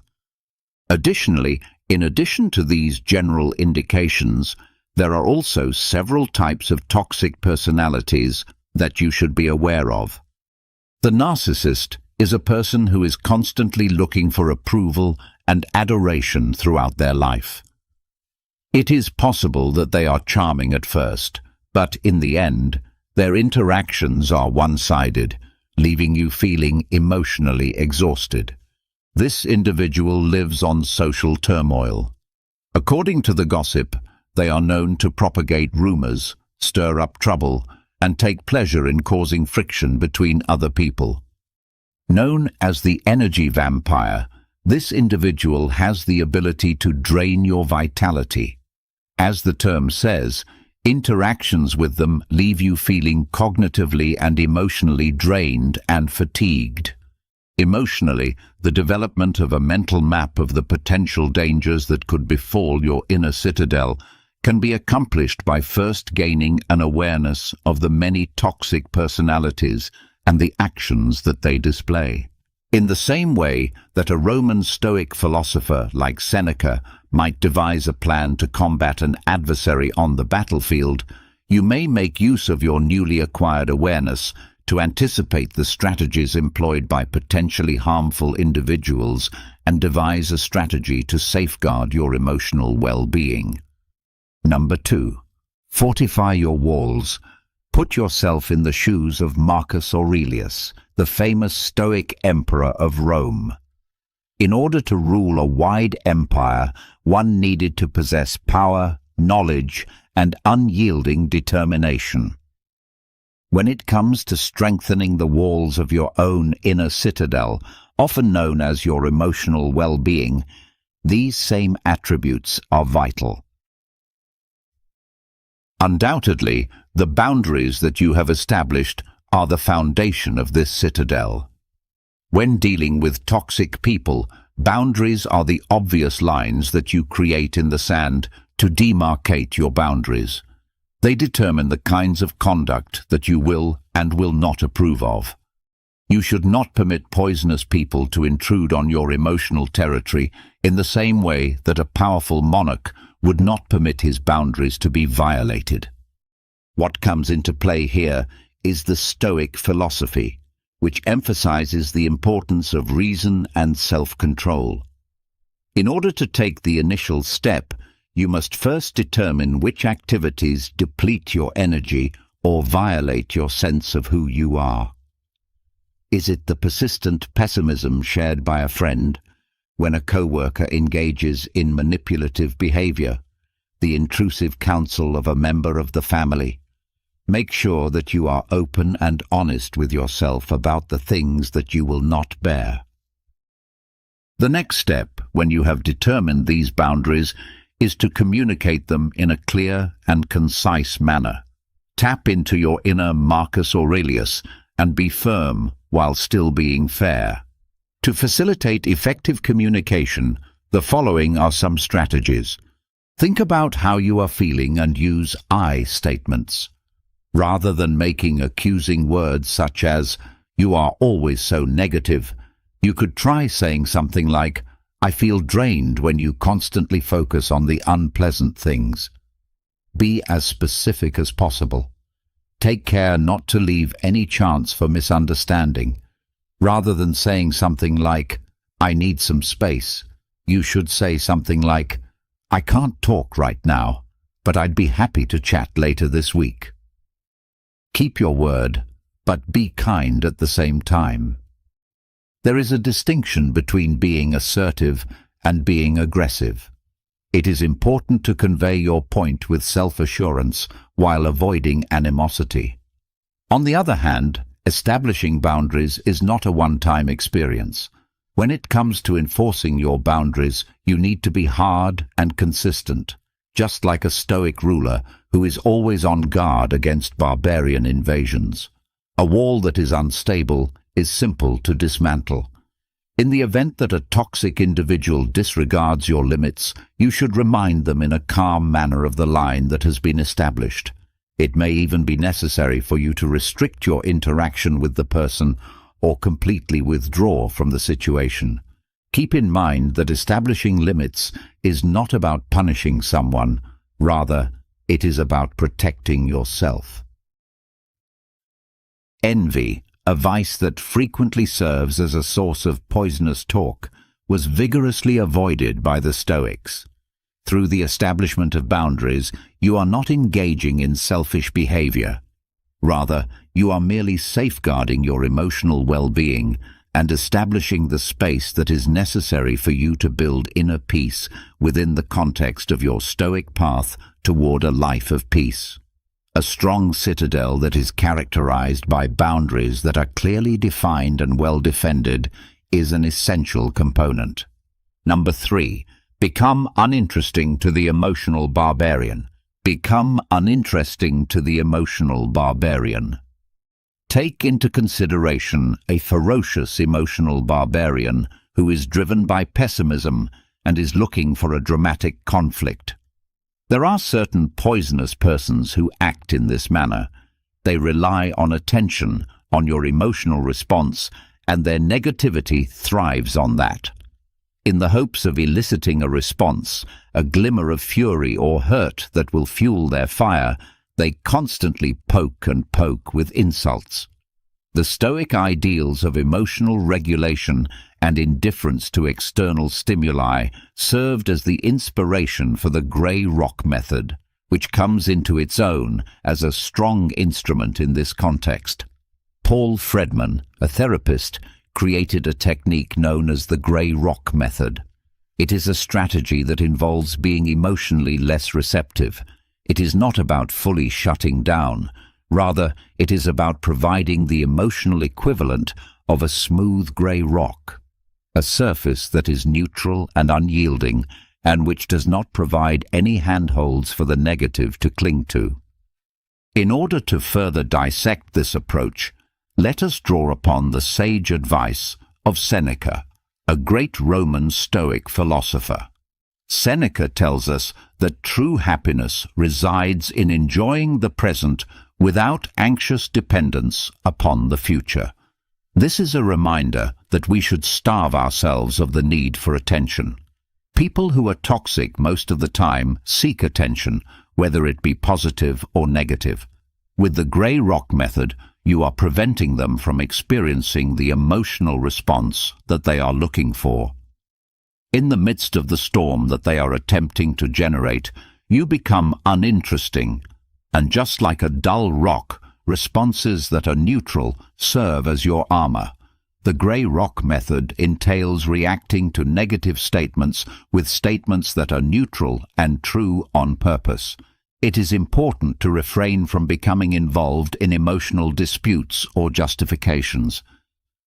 If you have a friend that is toxic and they insult your work, you can deflect their assault by saying, "That's interesting," without giving them any more fuel to feed their negativity. Toxic people frequently attempt to control your emotions. Thus, it is important to avoid getting sucked into the emotional vortex. They could resort to sarcasm, guilt trips, or even plain hostility in their behavior. In this situation, the most important thing is to disengage from their emotional vortex. Maintain your composure and respond in a factual manner, refusing to become involved in their drama. It is important to keep in mind that Seneca teaches that the path to genuine happiness is to not amuse ourselves with either hopes or fears. You should not give them the emotional power that they are seeking. The grey rock method is a potent instrument, but it is not a substitute for a miracle cure. It's possible that some toxic personalities will initially escalate their conduct, putting your emotional rock to the test. Keep your cool, be consistent, and keep in mind that you are not to blame for the negativity that they are displaying. You can turn yourself from a passive victim of their emotional theatrics into an unmoved spectator by applying this method that is influenced by Stoicism. This will defend your inner calm and emotional well-being. Number 4. The broken record. The broken record technique. Imagine being subjected to a never-ending onslaught of manipulation. A toxic individual chipping away at your boundaries through deceptive arguments and emotional ploys. Being subjected to such a persistent onslaught can be both emotionally tiring and unpleasant. Don't be afraid, however.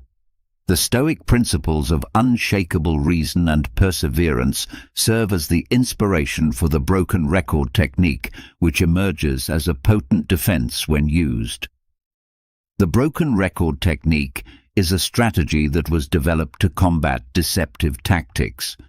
It entails patiently repeating a clear declaration about your position, similar to how a broken record skips on the same unshakable message. This method, which appears to be quite straightforward, has the potential to be remarkably powerful in repelling attempts to derail you and maintaining a firm focus on your requirements. The Stoic philosopher Epictetus is a cornerstone of Stoic philosophy. Therefore, let us explore deeper into this technique by drawing upon his wisdom. The phrase, "freedom is the only good," describes the power of perseverance. This freedom encompasses the ability to determine your own boundaries, as well as the liberty to say no without providing an explanation. This essential principle is exemplified by the broken record technique. You are able to display your steadfast resolution and prevent the manipulator from pulling you off course by reiterating your viewpoint in a calm and relentless manner, defending against emotional attacks for the purpose of gaining the upper hand. Manipulators frequently deploy emotional strategies. They could try to manipulate you by using flattery, guilt trips, or even fury in an effort to get you to do what they want. You are able to avoid these emotional assaults with the assistance of the broken record technique.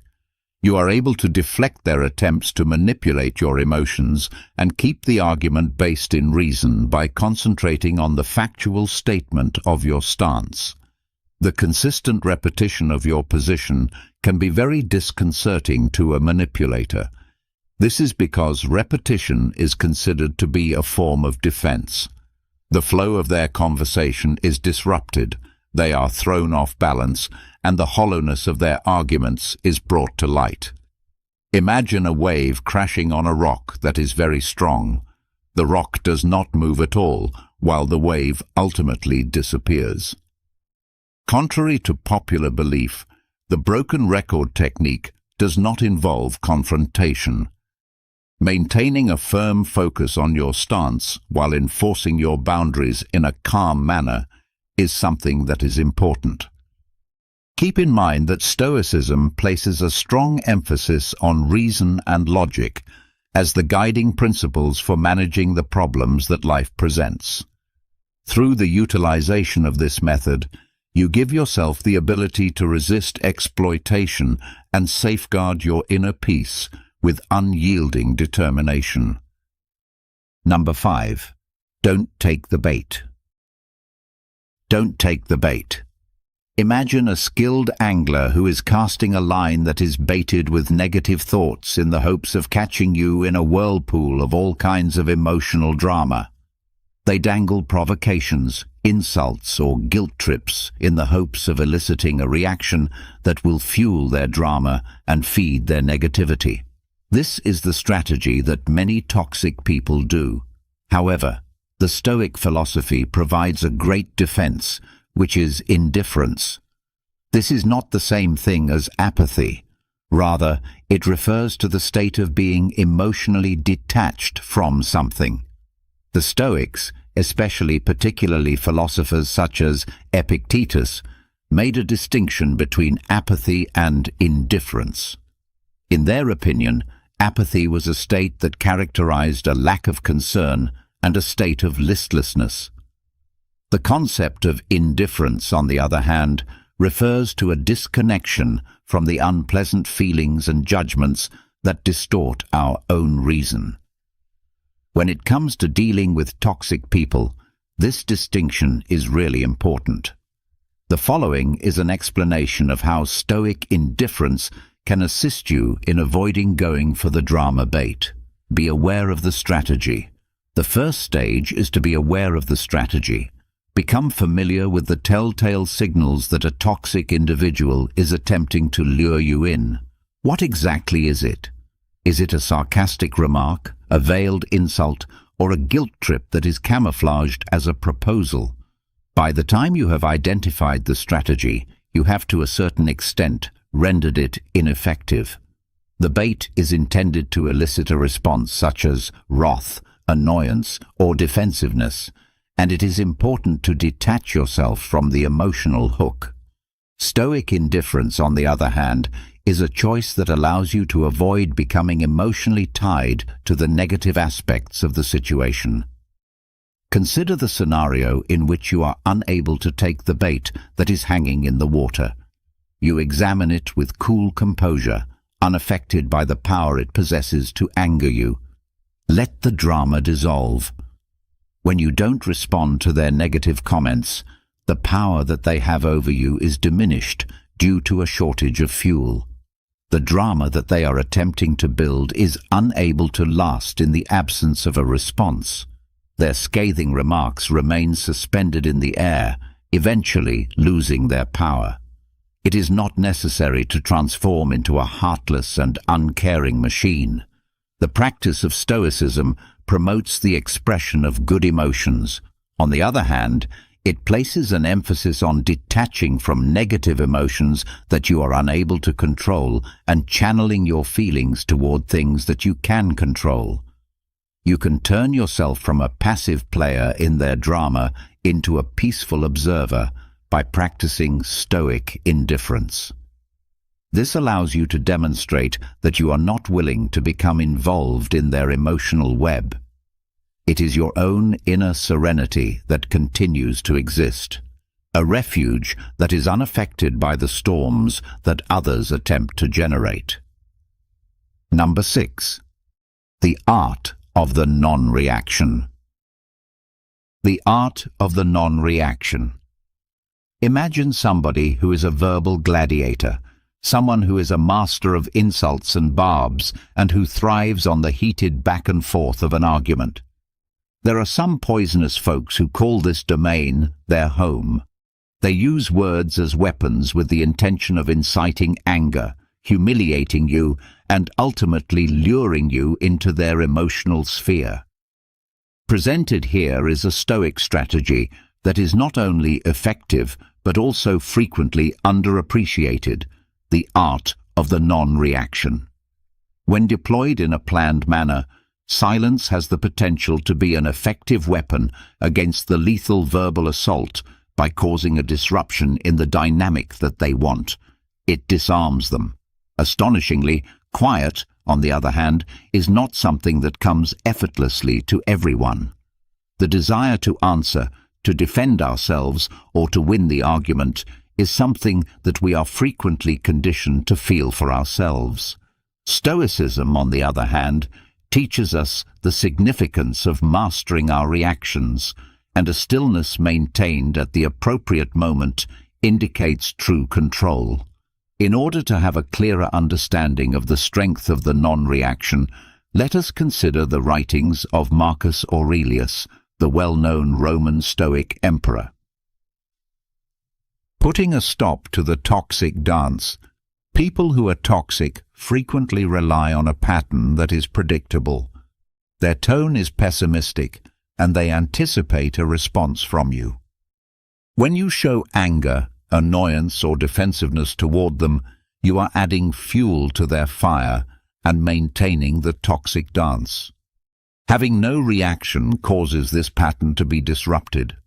You are denying them the emotional response that they are looking for by choosing silence. Just for a moment, picture a tennis player swinging their racket toward a court that is completely empty. Their tremendous serve falls with a thud, and everything that follows is complete silence. In this perspective, silence is not empty. It is a form of communication that conveys meaning without words. This demonstrates that you have a high level of self-control and that you are unwilling to partake in their negative behavior. The message that it sends is one of strength and non-attachment to the emotional manipulation that they are engaging in. It is important to remember that Marcus Aurelius advised us to waste no more time arguing about what a good man should be. Become one. The attributes of a good Stoic are exemplified by your quiet. You are calm, reasonable, and unmoved by the provocations that come from the outside world. Prepare yourself for the escalation. When using the non-reaction, it is essential to apply a planned approach wherever possible. In the beginning, a toxic person may increase their efforts by hurling further verbal insults in an effort to elicit a response from the other person. Keep your composure and remain unmoved in your quiet. It is important to keep in mind that quiet is not a sign of weakness. Rather, it is a powerful instrument that is utilized by those who are truly strong. The non-reaction is not a solution that can be applied in every situation, but it is an important weapon in your Stoic armory. It has the potential to disarm poisonous people, defend your inner peace, and demonstrate that you have power over your own emotions when it is utilized strategically. When you choose quiet, you are making a powerful message in and of itself because you are choosing not to play their game. Number 7. Limit your exposure. Limit your exposure. Imagine that you are inside your walled citadel, where your mental health is being painstakingly preserved by strict boundaries. During the entire process, however, even the most sturdy walls are not able to totally protect you from dangers that come from the outside. Contaminated individuals, just like persistent intruders, may nevertheless make an effort to penetrate your safeguards. The Stoic idea of controlling what you can control comes into play at this point in the discussion for you. Although you are unable to control the actions of toxic people, you are able to manage the amount of time you spend with them. One of the first lines of defense in this method is to reduce the amount of time you spend interacting with people who are toxic when it is possible. Establish physical distance. Would you be able to completely avoid them? It is possible for you to reschedule a lunch engagement or to respectfully remove yourself from something that is being discussed. Keep in mind that this is not about being impolite, rather, it is about protecting oneself. In the same way that a Stoic leader would not send his forces into a conflict that was not essential, you should not subject yourself to negativity that is simply not necessary. Nevertheless, it is not always feasible to avoid something completely. On occasion, toxic people may be people who work with you, members of your family, or even close friends and acquaintances. In these kinds of circumstances, establishing emotional distance becomes absolutely necessary. This can be accomplished by the following strategies.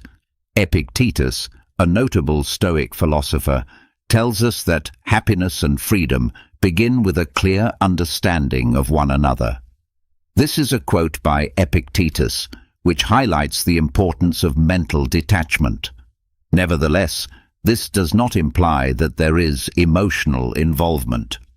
You are able to comprehend the pessimism of another individual without allowing it to color your attitude.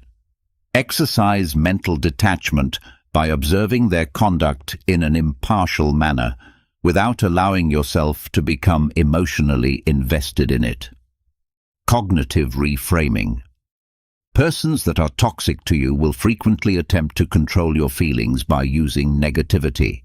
Cognitive reframing, a method that is greatly influenced by Stoic concepts, can be of great assistance in this situation. Transform their pessimism into an objective observation by reframing it. In the event that a coworker is continually complaining, for instance, you may reframe the situation as they appear to be having a difficult day, rather than allowing their negativity to bring you down. Toxic people thrive on negativity. Thus, it is important to focus on the positive. Try not to give them the ability to take away your happiness. Make a concerted effort to concentrate on the positive aspects of your life, such as the personal interests you enjoy, the significant work you do, and the supporting friends you have. Allow yourself to be emotionally protected by these beneficial factors, a safe haven from the negative that they bring. There is no such thing as cowardice when it comes to limiting your exposure, both physically and emotionally. Protecting your inner peace and practicing self-care are both important. Stoics have a strong belief in the importance of leading a moral life and acting rationally. When you reduce the amount of time you spend interacting with negative people and situations, you make room for yourself to nurture a good and flourishing inner life. Imagine that your fortress is encircled by a large moat, which, in addition to being a physical barrier, also serves as an emotional barrier, protecting your peace from the advancing negativity of poisonous people. Number 8. Build your support system. Build your support system. Just for a moment, picture yourself serving as a guard at the entrance to your inner castle. Your walls have been strengthened with boundaries. You have perfected the art of non-reaction, and you have reduced the number of toxic people you are present with. However, in order to fully defend your position, even the most courageous warrior requires a powerful flank, which is a formation of trustworthy allies. Your support system is your Stoic phalanx, which is an essential component in ensuring that you maintain your inner serenity when you are engaged in the fight against negativity. The Stoics, especially notably philosophers such as Seneca, placed a strong emphasis on the significance of living a life that is in harmony with nature. These guiding principles are exemplified by a network of virtuous individuals who are supportive of you, who inspire you, and who share your fundamental beliefs. In difficult times, you may turn to them for support and guidance. They are the people who will listen to you, offer wise counsel, and offer unwavering encouragement. One way in which a robust support system might serve as a buffer against the negative influence of toxic individuals is as follows. In the process of dealing with toxic people, it can be emotionally draining to have a safe space for sharing.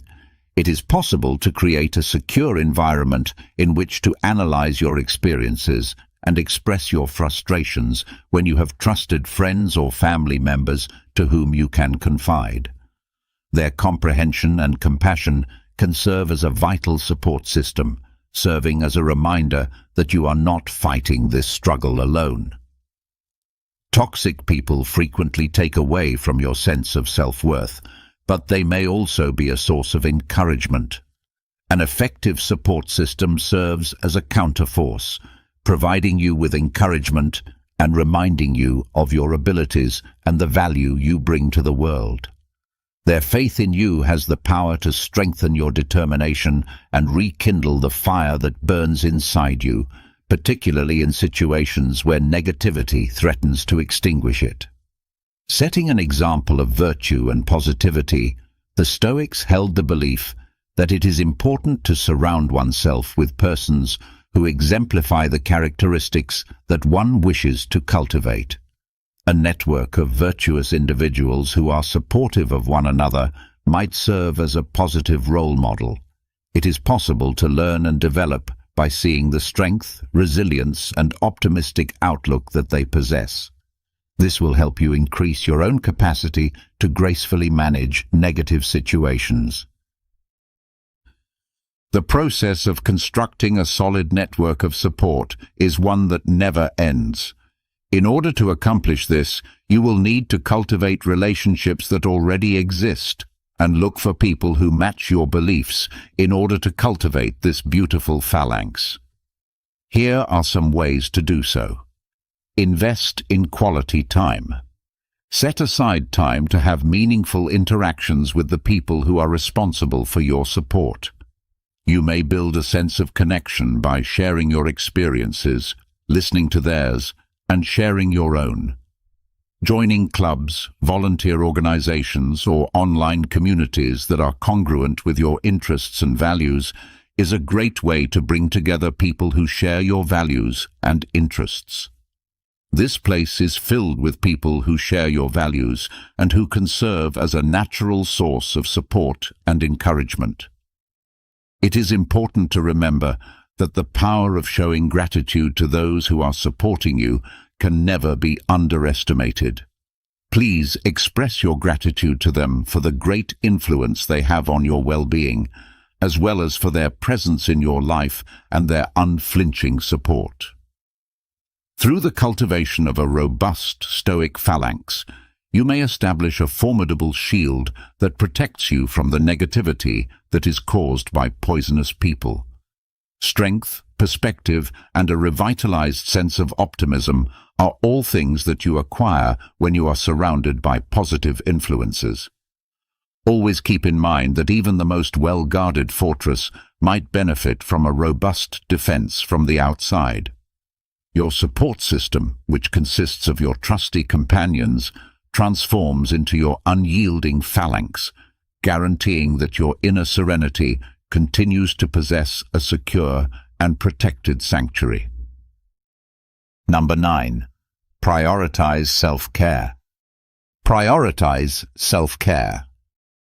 Making contact with toxic individuals is analogous to being confronted with an unrelenting assault in combat.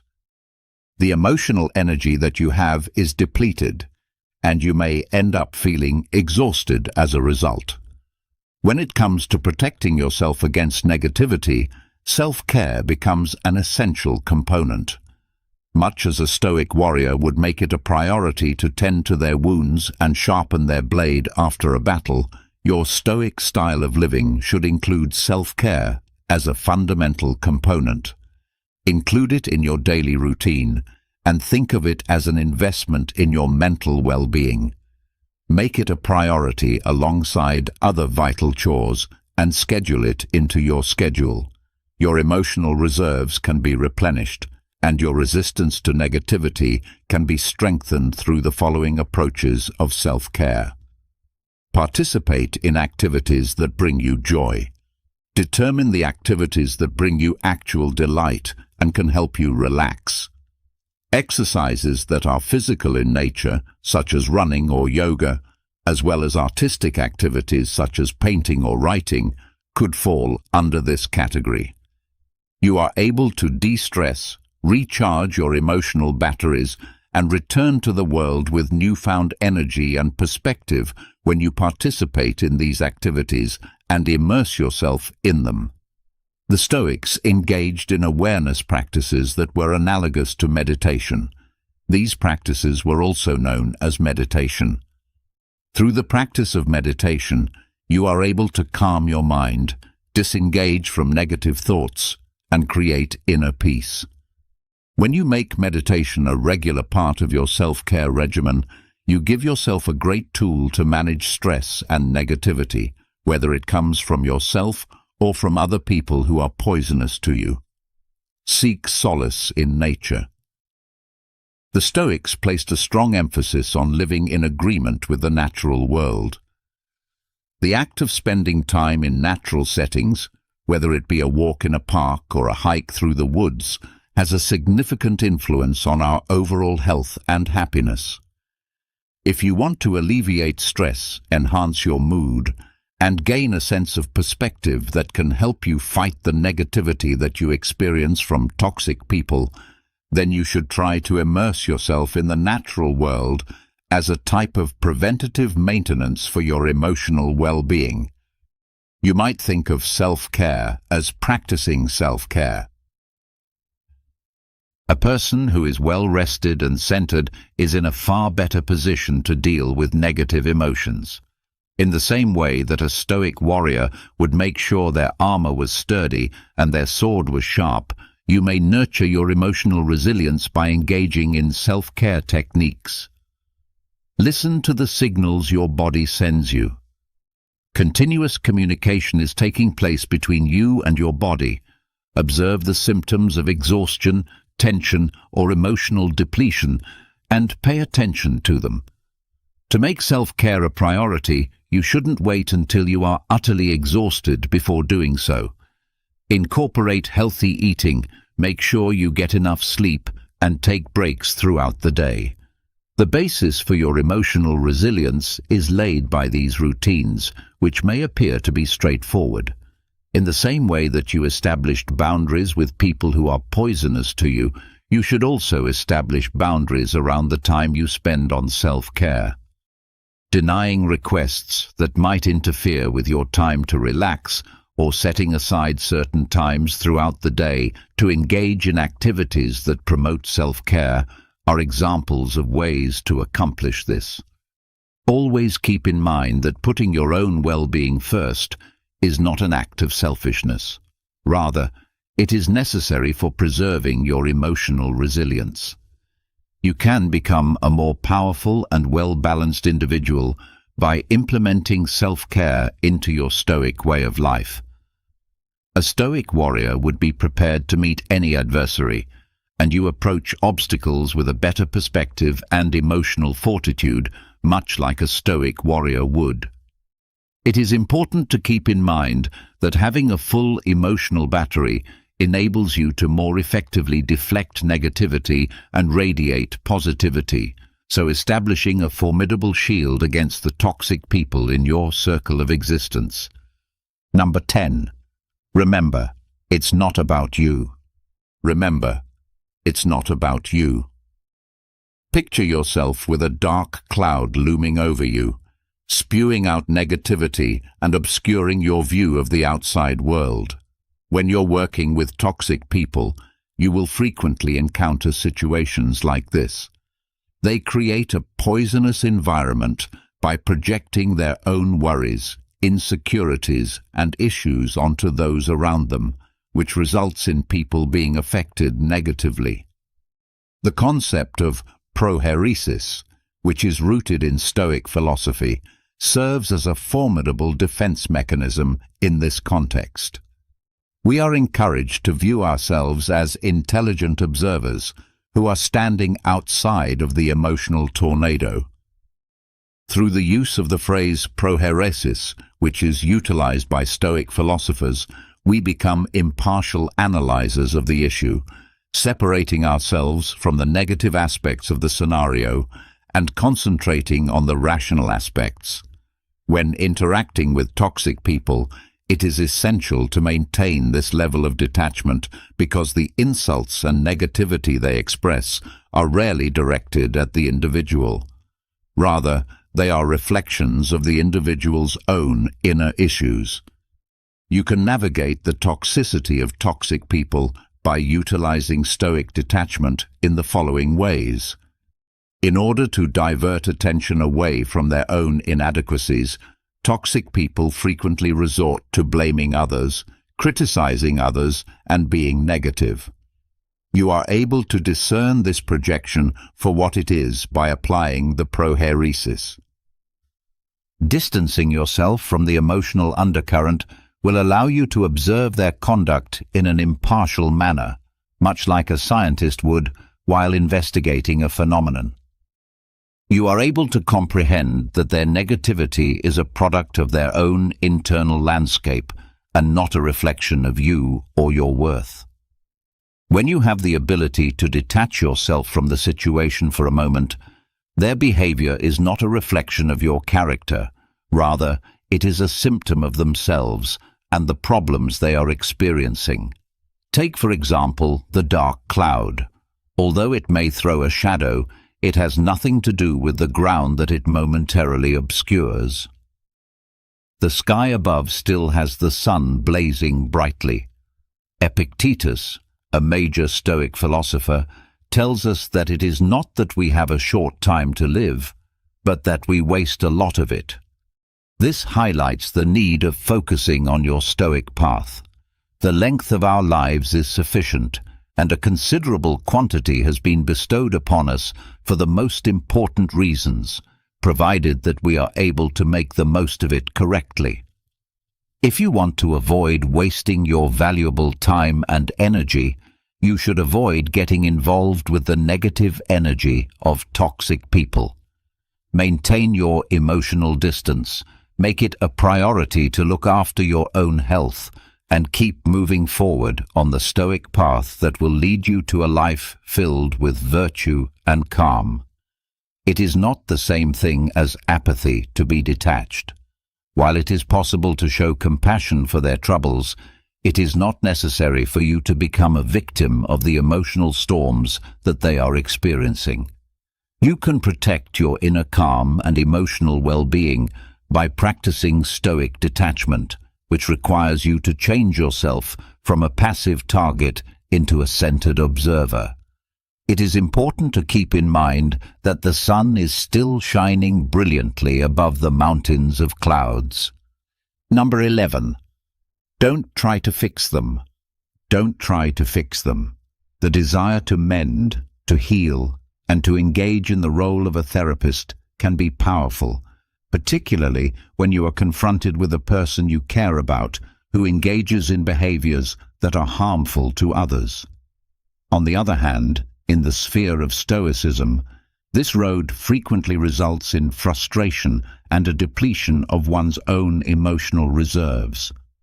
When it comes to cultivating transformation, toxic individuals, like plants that are suffocated by weeds, require their own willpower and work. This transition cannot be compelled by any means, for the following reasons. Stoicism places a greater emphasis on concentrating on what you are able to control, which is your own reactions and interactions, rather than making an effort to change a toxic person. The onus of accountability for the actions of a toxic person is entirely on the individual himself or herself. It is necessary for them to make the deliberate decision to address their negative emotions and look for a way to achieve virtue. Trying to take on this responsibility for them will only result in an unhealthy dynamic and will hinder them from taking responsibility for the problems they are experiencing. One of the fundamental principles of Stoicism is the acceptance of things that are beyond one's ability to control. This includes things like the actions of other people, the circumstances of the outer world, and the ever-changing conditions of existence. The negativity that is exhibited by a poisonous person is a perfect example of this category. Because you have come to terms with this fact, you have liberated yourself from the fruitless effort to alter them. Imagine that your inner tranquility is a blooming garden. This is the focus of your Stoic garden. The toxic people in your life, with their negative attitude, are like weeds that threaten to suffocate the growth that you have painstakingly cultivated. You are wasting your time and effort by attempting to uproot them in the garden of another person. Put your attention on things that are important to you, such as establishing positive connections, tending to your virtues, and engaging in self-care practices. The Stoic philosophy, on the other hand, places a high importance on assisting others in achieving virtue. If you feel compelled, there are ways to encourage a toxic person to engage in self-reflection. However, it is important to keep in mind that you have limitations. Instead of trying to dictate the path that they should take to change, you should offer materials that could potentially stimulate their own introspection. Then, you would try to solve their problem. A book on good communication, a recommendation for a therapist, or even just a kind suggestion to evaluate the consequences of their actions could be included in this, depending on the circumstances. You can have the most significant influence on others by demonstrating Stoic principles in your own life. This is the most effective way to lead by example. You have the ability to act as a vibrant beacon, a monument to the transformational power of Stoic ideas. Through your calm attitude, measured responses, and unwavering emphasis on virtue, sometimes despite your best attempts, a toxic person will continue to be entrenched in their negativity. It is important to know when to get away from them. In circumstances like these, Stoicism recommends establishing boundaries and, if necessary, withdrawing from the situation in order to safeguard one's own well-being. Keep in mind that you are unable to influence their trip, but you have the ability to pick your own path.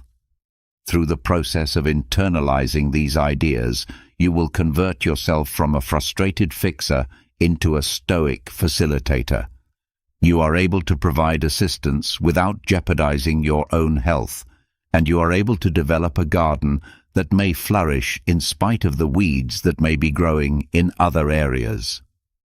Number 12. When to walk away. When to walk away. Imagine if you are looking for safety amid the tranquility of your Stoic castle of refuge. You have developed your emotional detachment, and you have planted a healthy inner garden. You have also strengthened your walls by establishing limits. Nevertheless, in spite of your best efforts, the negativity that comes from a toxic individual continues to remain, posing a threat to your defenses. The ability to recognize when it is appropriate to withdraw from a situation is a fundamental Stoic precept. Making the decision to leave a toxic relationship, particularly one that involves close family members or co-workers, can be a decision that is extremely difficult to make. Prioritizing your mental health, on the other hand, is of the utmost importance. Stoics have a strong belief in the importance of leading a moral life and acting rationally. In direct opposition to these ideals is the practice of maintaining a relationship that undermines your sense of inner calm. This is why the Stoic philosophy is consistent with the practice of removing oneself from a harmful situation. Keeping your Stoic sanctuary safe, your inner serenity is your sacred sanctuary, a place of refuge that you develop through self-care, mindfulness, and Stoic practices. And someone that is poisonous with their unrelenting negativity is comparable to a persistent siege that is being laid on your fortress. It is possible to safeguard your emotional well-being and secure your sanctuary by removing yourself from the situation. Put your attention on what really matters. Seneca, a great Stoic philosopher, reminds us that life is a precious commodity by saying, "The whole future lies in uncertainty. Live immediately." Continuing to be in a relationship that is unhealthy is a waste of this valuable time and energy. You give yourself the opportunity to invest in positive connections, meaningful pursuits, and experiences that nourish your spirit and contribute to a flourishing existence. When you move away from whatever is holding you back, accepting that which is out of our control is a key component of Stoicism, and other people's behaviors are a fantastic example of this. Moreover, Stoicism promotes detachment during this period. A decision to walk away from something does not indicate weakness or defeat. Rather, it indicates acceptance of a circumstance that you are unable to change and a deliberate choice to detach from negative emotions. You are not giving up on the individual. Rather, you are giving up on the poisonous dynamic that is detrimental to your body and mind. Moving on from a situation is not a choice that should be made flippantly. Take into consideration the following factors. Have you tried every other possible course of action? Do you have any experience with communication, establishing limits, or providing resources? Is there a recurring pattern of negativity, or is it a specific instance? Do you feel that the connection has a significant impact on your well-being? It's not necessary for there to be a dramatic scene as you walk away. The gradual withdrawal of contact, politely declining invites, or simply limiting communication are all techniques that have the potential to be beneficial.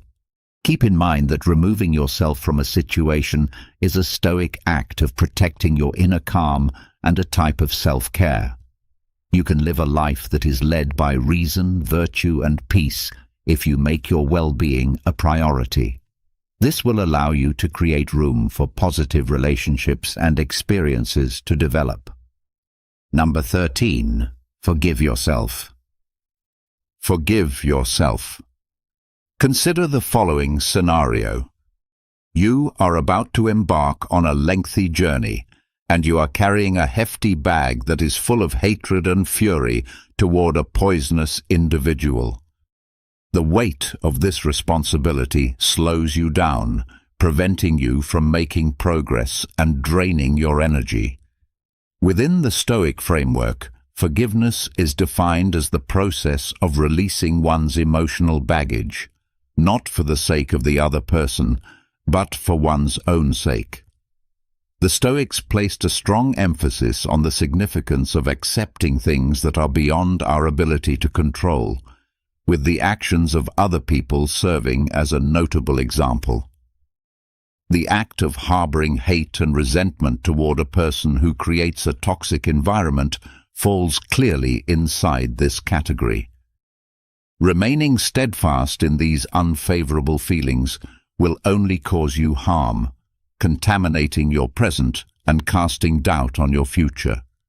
Stoic principles equip you with the ability to forgive yourself and free yourself from the load of negativity in the following ways. Concentrate on your inner landscape. The Stoics held the belief that the actual source of power is the ability to govern one's own ideas and actions rather than the acts of others or the events that occur in the outside world.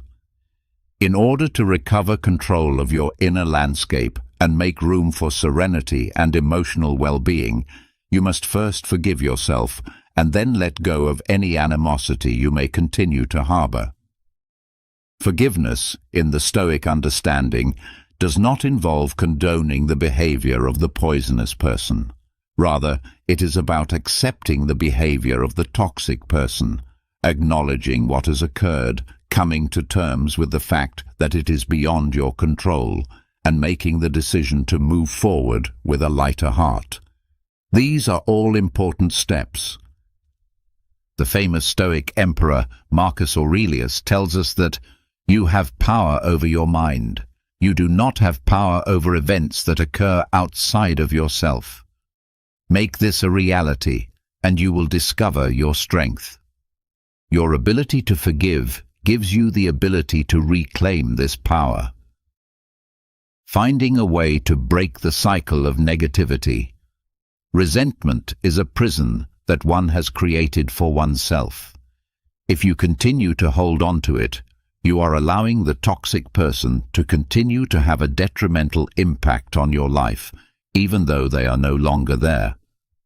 A break in this cycle can be achieved by forgiving yourself, which will release you from the emotional shackles of the past.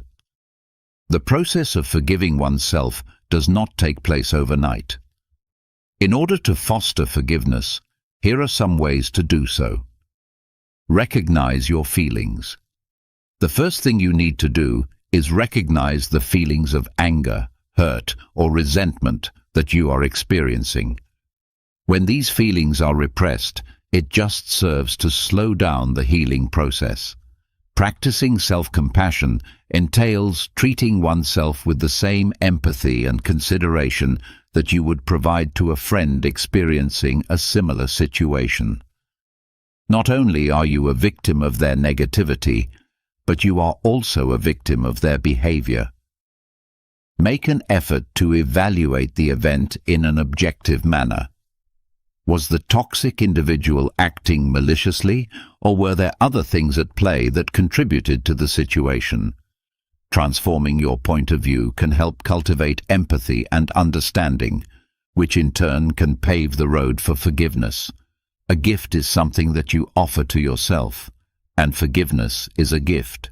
You may make room for emotional healing, progress, and a life that is more rewarding by letting go of the burden of negativity. Imagine that you are going on your journey, your backpack lighter and your heart lighter, and that you are prepared to accept the adventures that are still to come with a renewed sense of strength and tranquility. You have the ability to convert yourself from a passive victim of toxic people into a resilient warrior of your inner peace by applying these 13 methods that are inspired by Stoic philosophical thought. Keep in mind that a life that is devoid of negativity is a life that is worth fighting for. Imagine facing immense challenges and adversities only to emerge stronger and wiser on the other side. What if you could tap into an ancient source of wisdom to guide you through life's trials today? Let's explore the teachings of Marcus Aurelius, a great Roman emperor and philosopher, and discover how his timeless wisdom can help us build resilience and inner strength when faced with adversity. Marcus Aurelius, despite being one of the most powerful men of his time, encountered countless struggles, from political upheavals to personal losses. Amid these challenges, he wrote his deeply introspective and insightful book, Meditations, as a way of self-improvement and reflection. His personal thoughts have inspired countless people over the centuries, providing guidance on how to live a virtuous and fulfilling life. In today's fast-paced and uncertain world, resilience and inner strength are more essential than ever. We are constantly faced with changes in our careers, relationships, and personal lives. What if we could learn to navigate these changes with grace and wisdom, turning adversity into an opportunity for growth and self-discovery? This is where Marcus Aurelius's Meditations can help. As a philosopher and historical figure, he emphasized the importance of cultivating inner virtues and practicing self-control. By focusing on what we can control, our thoughts, emotions, and actions, we can overcome external circumstances and maintain balance and serenity. In essence, Stoicism teaches us to be the architects of our own happiness and well-being, no matter the challenges we face. In this video, we'll dive into 10 timeless life lessons from Marcus Aurelius that will help us build resilience and inner strength. These lessons offer practical advice for dealing with difficult situations and will inspire us to develop a more resilient mindset in daily life. By applying his wisdom, we can become better equipped to deal with adversity, grow from our experiences, and ultimately live a more fulfilling life.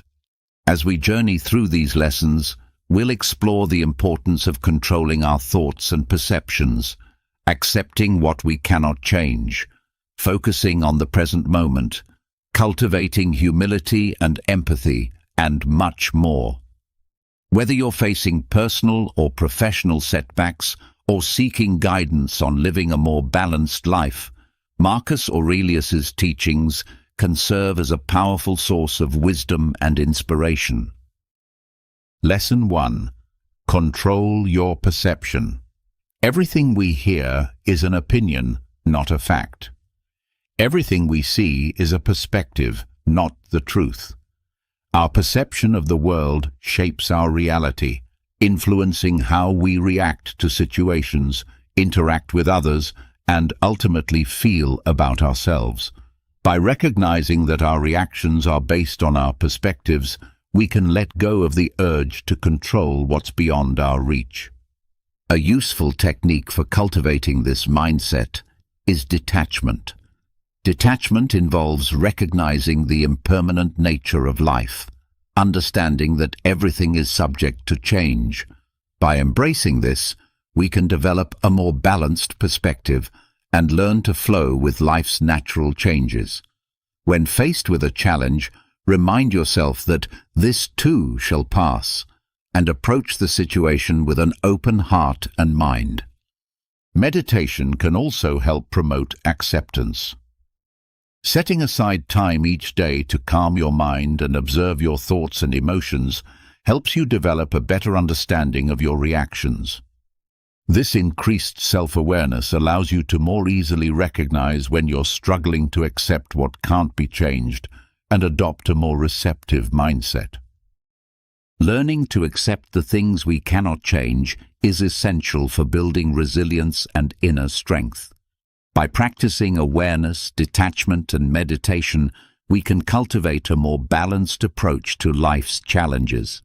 This mindset not only helps us face adversity with grace, but also allows us to appreciate life's beauty and richness. Marcus Aurelius beautifully captures this philosophy.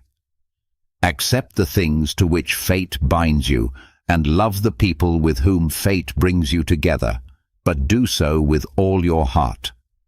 Do not dwell in the past. Do not dream of the future. Concentrate the mind on the present moment. His emphasis on living in the present moment reminds us not to be consumed by past regrets or future anxieties. By focusing on the here and now, we can experience life more fully and find peace and contentment.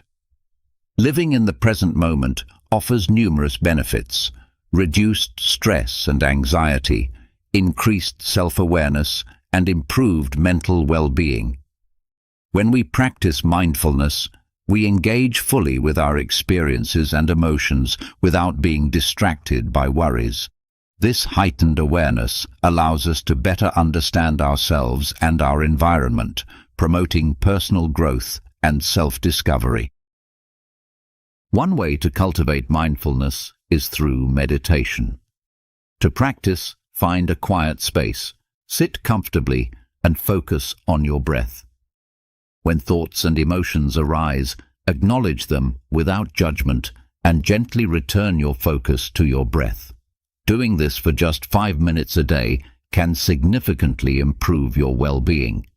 Another effective way to stay present is by incorporating mindful activities into your daily routine.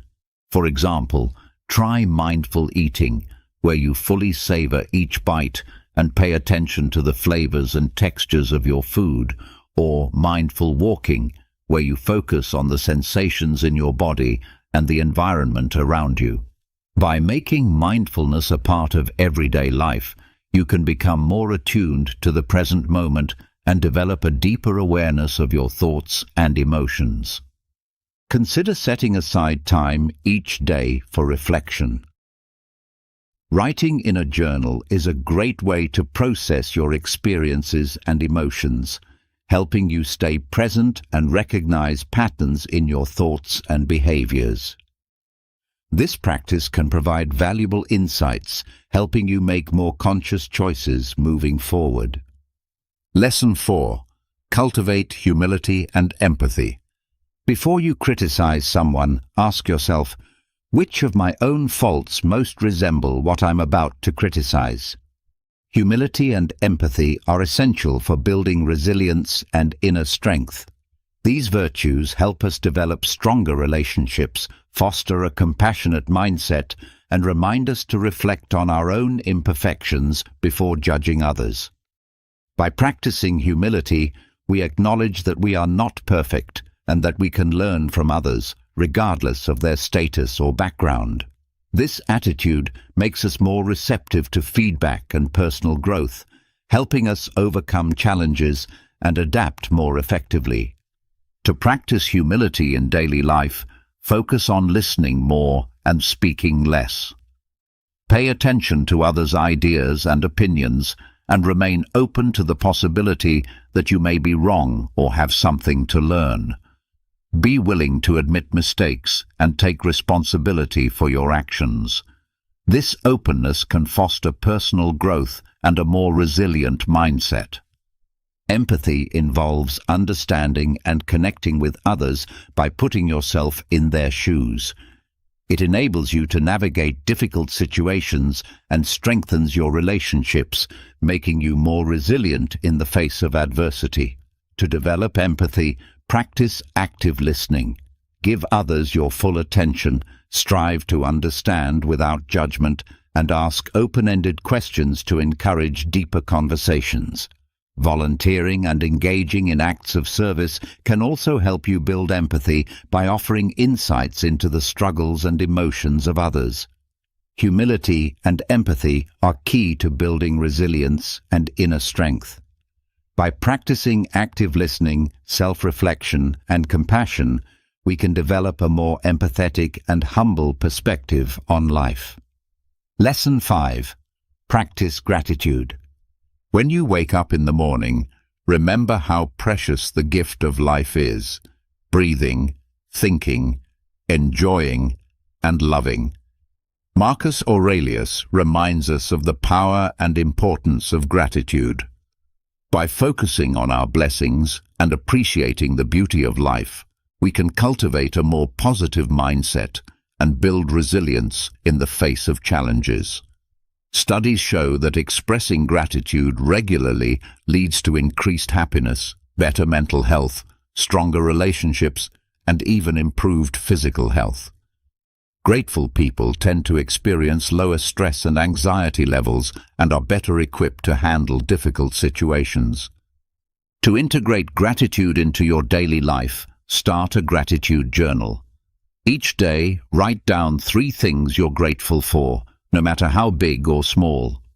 This simple practice helps shift your focus from negative thoughts to positive ones, allowing you to recognize the good things that often go unnoticed. Another way to practice gratitude is by expressing appreciation to others. Take time to thank your friends, family, and colleagues for their support and kindness. Acknowledging the value of their contributions not only strengthens your relationships, but also reinforces your sense of gratitude. Also, make a habit of reflecting on your personal growth. Recognize the achievements and challenges you've overcome, and appreciate the lessons learned along the way. By focusing on the journey you've traveled, you can cultivate a deeper sense of gratitude for the experiences that have shaped you. Paying attention to the present moment also plays a crucial role in developing gratitude. Notice small joys and pleasures, like the warmth of the sun or the laughter of a loved one, and savor these moments.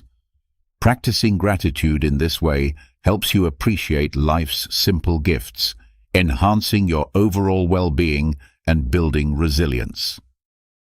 Lesson 6. Embrace adversity as an opportunity for growth. The impediment to action advances action. What stands in the way becomes the way. In this powerful lesson, Marcus Aurelius teaches us to see adversity not as an insurmountable obstacle, but as an opportunity for personal growth and self-development. By shifting our perspective on challenges and setbacks, we can cultivate greater resilience and inner strength, allowing us to embrace the growth that adversity offers. Challenges provide avenues for personal growth in various ways, such as helping us build new skills, gain valuable experience, and learn more about ourselves and our abilities.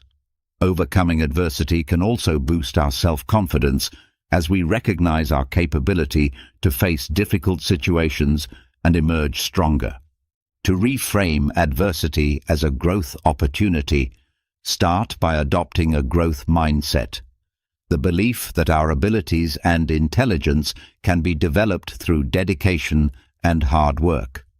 When confronted with a challenge, ask yourself what skills or knowledge you can gain from the experience and how it can help you become a better, more capable person. Another helpful technique is to practice reframing negative thoughts. When facing a difficult situation, try to identify the negative thoughts that arise and consciously transform them into positive, empowering statements. For example, if you think, "I'll never be able to handle this," reframe it as, "This is a challenging situation, but I can learn and grow from it." You can also draw inspiration from the lives of others who have overcome adversity. Research famous figures, read biographies, or listen to podcasts about individuals who faced significant challenges and turned them into stepping stones for success. These examples serve as powerful reminders of the growth potential present in every obstacle. Lastly, consider seeking support from friends, family, or professionals when facing adversity. Surrounding yourself with a support network can offer valuable encouragement, advice, and fresh perspectives, helping you see challenges as opportunities for growth rather than insurmountable barriers. Embracing adversity as a growth opportunity is key to building resilience and inner strength. By adopting a growth mindset, reframing negative thoughts, seeking inspiration, and relying on support from others, we can view challenges as chances to learn, grow, and become better versions of ourselves. Lesson 7. The happiness of your life depends on the quality of your thoughts. Marcus Aurelius emphasizes the vital role that rational thinking plays in our happiness and our ability to overcome adversity. By guiding our thoughts and actions with reason, we can make more informed decisions, manage our emotions better, and face challenges with greater clarity and resilience. Rational thinking helps us assess situations objectively, identify potential solutions, and weigh the pros and cons of each option. By approaching challenges logically, we can minimize the influence of impulsive emotions such as fear or anger, which often cloud our judgment and lead to poor decisions. To develop rational thinking, practice critical thinking skills. This involves questioning assumptions, evaluating evidence, and considering alternative viewpoints. When faced with a difficult situation, step back and ask yourself what assumptions you might be making, whether there's enough evidence to support your beliefs, and if there are alternative solutions you may have overlooked. Another way to cultivate rational thinking is through regular self-reflection. By periodically examining our thoughts, beliefs, and actions, we can gain a deeper understanding of our motivations, biases, and thinking patterns. This self-awareness helps us recognize when our thoughts might be influenced by emotions or false assumptions, allowing us to shift toward a more logical approach. It's also essential to practice emotional regulation, as strong emotions can interfere with rational thinking. Techniques such as mindfulness meditation and deep breathing exercises can help manage emotions more effectively, creating the mental space needed for clear and logical thinking. Lastly, seek opportunities to enhance your problem-solving skills. Engage in activities that challenge your mind, like solving puzzles, playing strategy games, or participating in debates. These experiences can strengthen your logical thinking abilities and improve your capacity to face adversity with reason and clarity.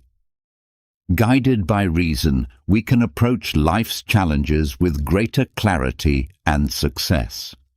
By practicing critical thinking, engaging in self-reflection, managing emotions, and honing problem-solving skills, we can develop a rational mindset that supports our resilience and growth. Lesson 8. Cultivating inner peace.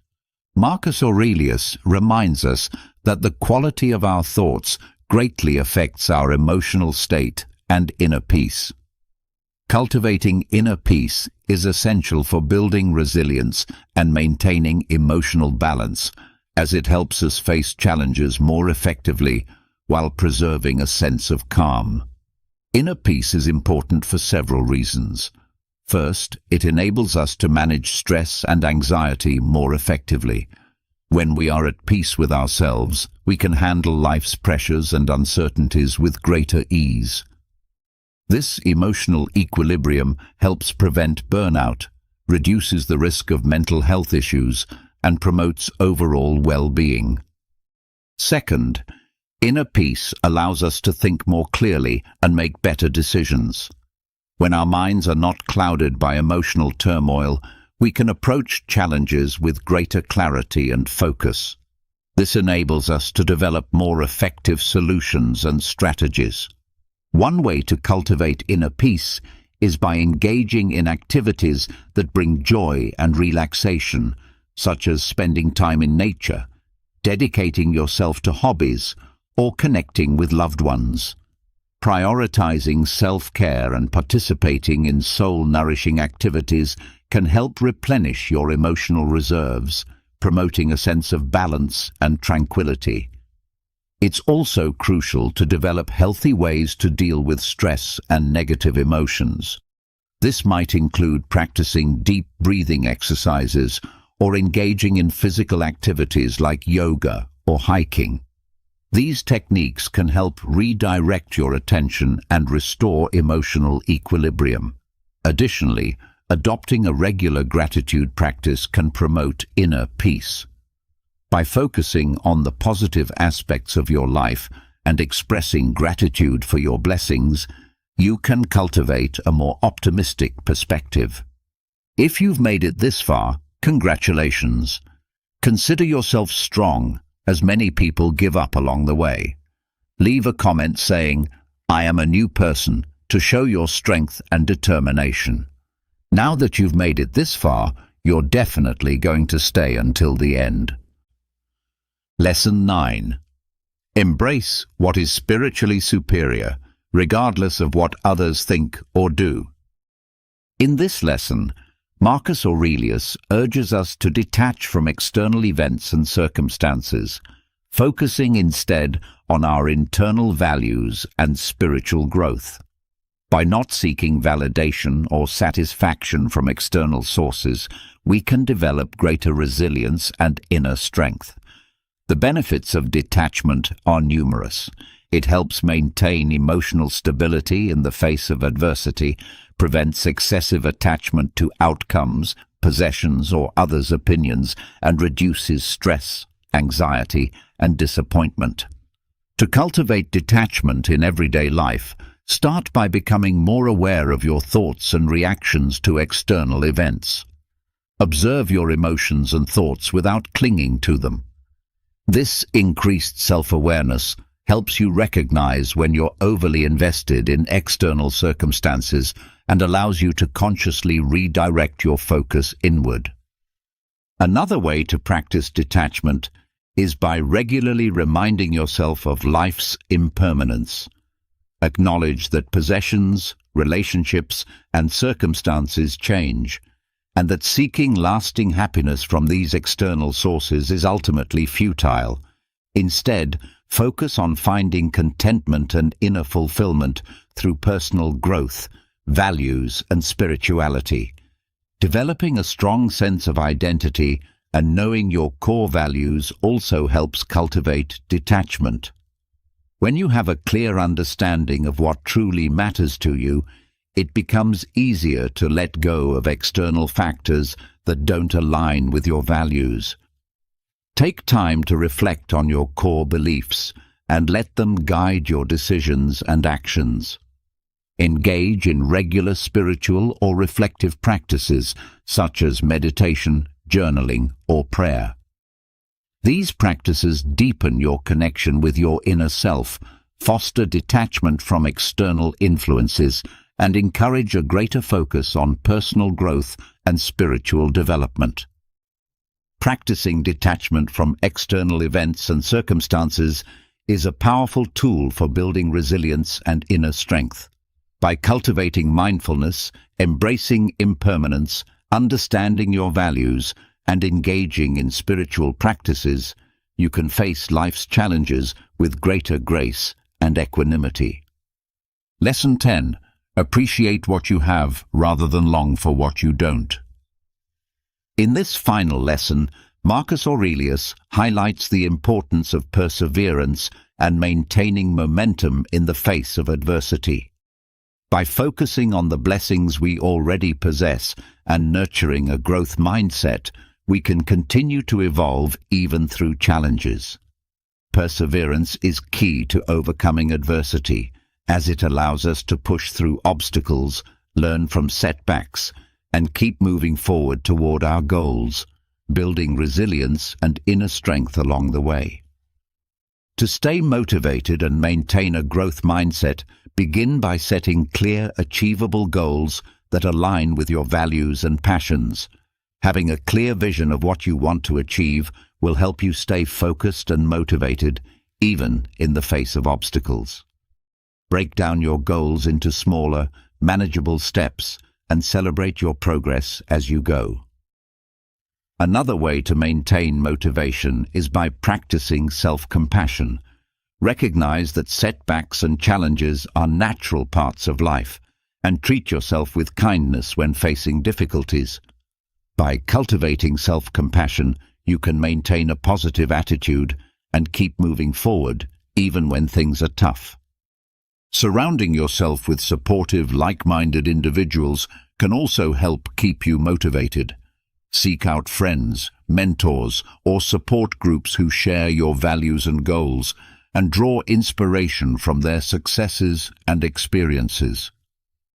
Set aside regular time to reflect on your progress, recognizing the obstacles you've overcome, the skills you've gained, and the growth you've achieved along the way. Maintaining perseverance and momentum is essential for overcoming adversity and building resilience. By practicing self-compassion, surrounding yourself with supportive individuals, and reflecting on your progress, you can sustain your motivation and keep moving forward, no matter what challenges life presents. We've just explored 10 powerful life lessons from Marcus Aurelius's Meditations that can help us build resilience and inner strength. These lessons offer insights on how to manage our perceptions, accept what we cannot change, focus on the present, develop humility and empathy, practice gratitude, embrace challenges as opportunities for growth, be guided by reason, cultivate inner peace, practice detachment, and maintain constant momentum. By integrating these timeless teachings into our daily lives, we can foster personal growth, overcome adversity, and live more meaningful and purpose-driven lives. It's important to remember that building resilience and inner strength is a lifelong journey. Applying these lessons takes time, practice, and dedication. As you continue to face challenges, turn to the wisdom of Marcus Aurelius and strive to live according to the principles he expressed. Doing so will not only make you more resilient and resourceful in difficult times, but also help you discover a deeper sense of inner peace, purpose, and fulfillment. As we conclude, I encourage you to reflect on these 10 lessons and think about how you can apply them to your own journey of personal growth and self-discovery. Remember, Marcus Aurelius's wisdom is a timeless guide that can help you navigate life's challenges with grace, wisdom, and resilience. If you've made it this far, be sure to comment the phrase, "I am a new person," so I know this video has made a positive impact on your life. All right, let's get real. Ever notice how some people just love to test your boundaries? They interrupt, make passive-aggressive comments, or act like your time and feelings are optional, and we're supposed to just smile and let it slide? Not today. If you're done putting up with people who don't respect you, this video is for you. Today, I'm breaking down brutally honest, maybe even a little controversial, ways to handle disrespect without losing your cool and without sacrificing your self-respect. So buckle up, because by the end of this, you'll have every tool you need to show people exactly where the line is drawn. Let's dive in. 1. Embrace the silent stare. Let's start with one of my all-time favorite slightly savage techniques, the silent stare. Now, you might be thinking, really? Just staring? Yes, trust me on this. When someone's being openly rude or disrespectful, nothing throws them off more than a long, calm, completely unbothered stare. People who disrespect others are usually looking for a reaction. They want you to stammer, get flustered, maybe even snap back. They're looking to drag you into their drama, to make you question yourself or feel small. But when you just look at them, no words, no expressions, just steady eye contact, suddenly the power dynamic flips. Now I get it. This might sound a little passive-aggressive, but hear me out. There's something deeply unsettling about someone who doesn't give the reaction they were expecting. When you hold a steady, silent stare, you're saying without a word, "I'm not playing this game with you." It's a way of reclaiming control without even lifting a finger, and sometimes that silent stare is the clearest, most powerful no you'll ever say. Let me tell you about a time this technique worked like magic. I was in a group meeting where one guy kept talking over me, cutting me off like he was on a mission. You know the type, loud, overconfident, thinking everyone's there to listen to his wisdom. I tried interjecting. I tried being polite, but he wouldn't stop. So finally, I just looked at him. I leaned back in my chair, crossed my arms, and held his gaze. No blinking, no expression, just stared. For 5 solid seconds, I said nothing. You could feel the tension build, and the best part? Everyone else at the table started looking at him too, wondering what he'd do. You know what happened? He got uncomfortable, stumbled over his words, and suddenly looked anywhere but at me. He didn't interrupt me for the rest of the meeting. That silent stare did more than any words could have. And it didn't just stop his behavior in the moment.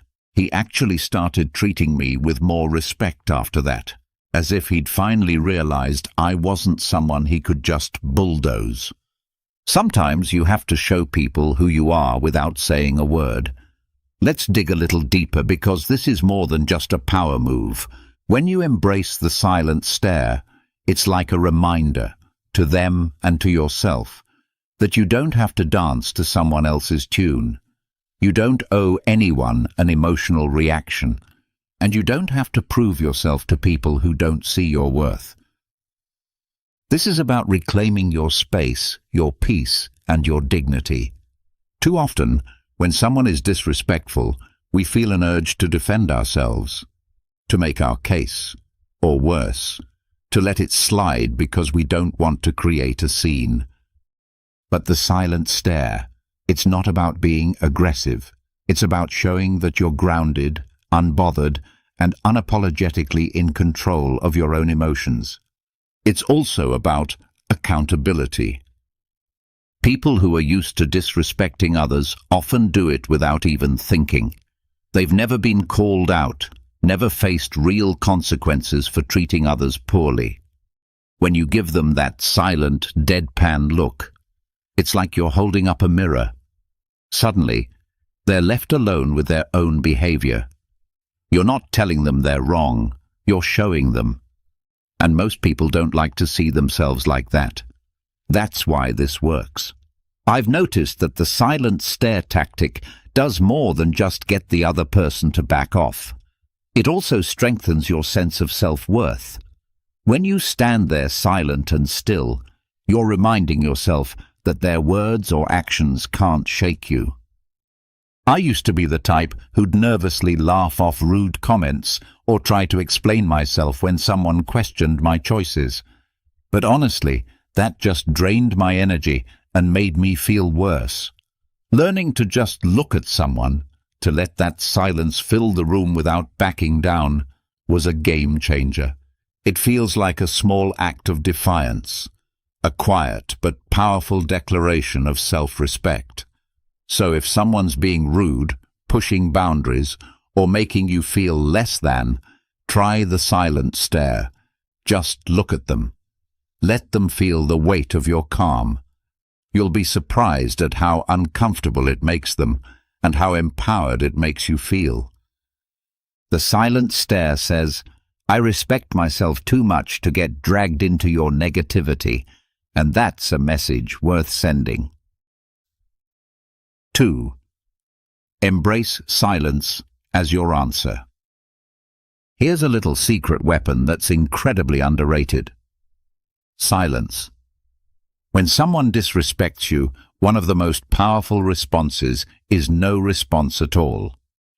Now I know what you're thinking. Silence feels passive, almost like you're letting them get away with it, right? But here's the truth. Silence is far from passive. It's a choice. And sometimes it's the boldest, loudest answer you can give. When someone's throwing negativity at you, they're trying to pull you into their drama, to make you feel small or defensive. But when you don't engage, when you just let their words hang in the air without responding, it forces them to sit alone with their own behavior. And that silence, it's deafening. Now here's why this works so well. People who disrespect others usually expect a reaction. They're looking for a fight, a justification, or just some kind of validation for their own behavior. But silence says, "I'm not giving you my energy." By not engaging, you're keeping control of the conversation and letting them know, "I'm not here to entertain your disrespect." Sometimes the most powerful way to communicate is by not communicating. It's a quiet, subtle reminder that they're not worth your time or your words. I remember once being in a situation with someone who just couldn't resist making these little digs. You know the kind of person, hides their insults as jokes and tries to pass it off as harmless fun. So one day, he says something completely unnecessary about my work, clearly just to get a rise out of me. Normally, I would have tried to explain myself, or maybe even fired back a comment. But this time, I just looked at him, raised an eyebrow, and said absolutely nothing. I let his words hang in the air, letting him feel that awkward, silent pause. And you know what? He didn't know what to do. He looked at me, then looked down, mumbled something, and moved on. That moment was the last time he tried pulling that with me. It was like he realized that if I wasn't reacting, there was no power to be gained. That's the beauty of silence. It starves disrespect of the attention it craves. Here's the deeper message. When you choose silence, you're choosing yourself. You're saying, "I value my peace over your opinion of me." And that's not just empowering, it's revolutionary. So often, we feel pressured to respond, to explain ourselves, to defend our choices, or to prove our worth to people who frankly aren't interested in respecting us. But by embracing silence, you're refusing to play by their rules. You're taking a stand without lifting a finger. You're letting them know, you're not worth my words. It's not just about controlling the situation, it's about reclaiming your energy. Silence is like a filter. It keeps your peace intact by blocking out the negativity that others try to project onto you. The moment you stop feeling the need to respond to every rude comment or passive-aggressive jab, you free yourself. You stop giving people access to your inner world, and you start living on your own terms. I'll be real with you. Learning to use silence wasn't easy for me. I used to think that if I didn't defend myself, I'd look weak or passive. But I started noticing something interesting. Every time I responded to people who disrespected me, I'd end up drained and frustrated. But when I held my tongue and let their comments pass by like white noise, I realized I felt lighter, stronger, and more in control. It was like I took back a piece of my power every time I chose silence over reaction. Here's my challenge to you. The next time someone disrespects you, just pause, take a deep breath, look them in the eye, and say nothing. Let your silence speak for itself. You might be surprised by how uncomfortable they get and how freeing it feels for you.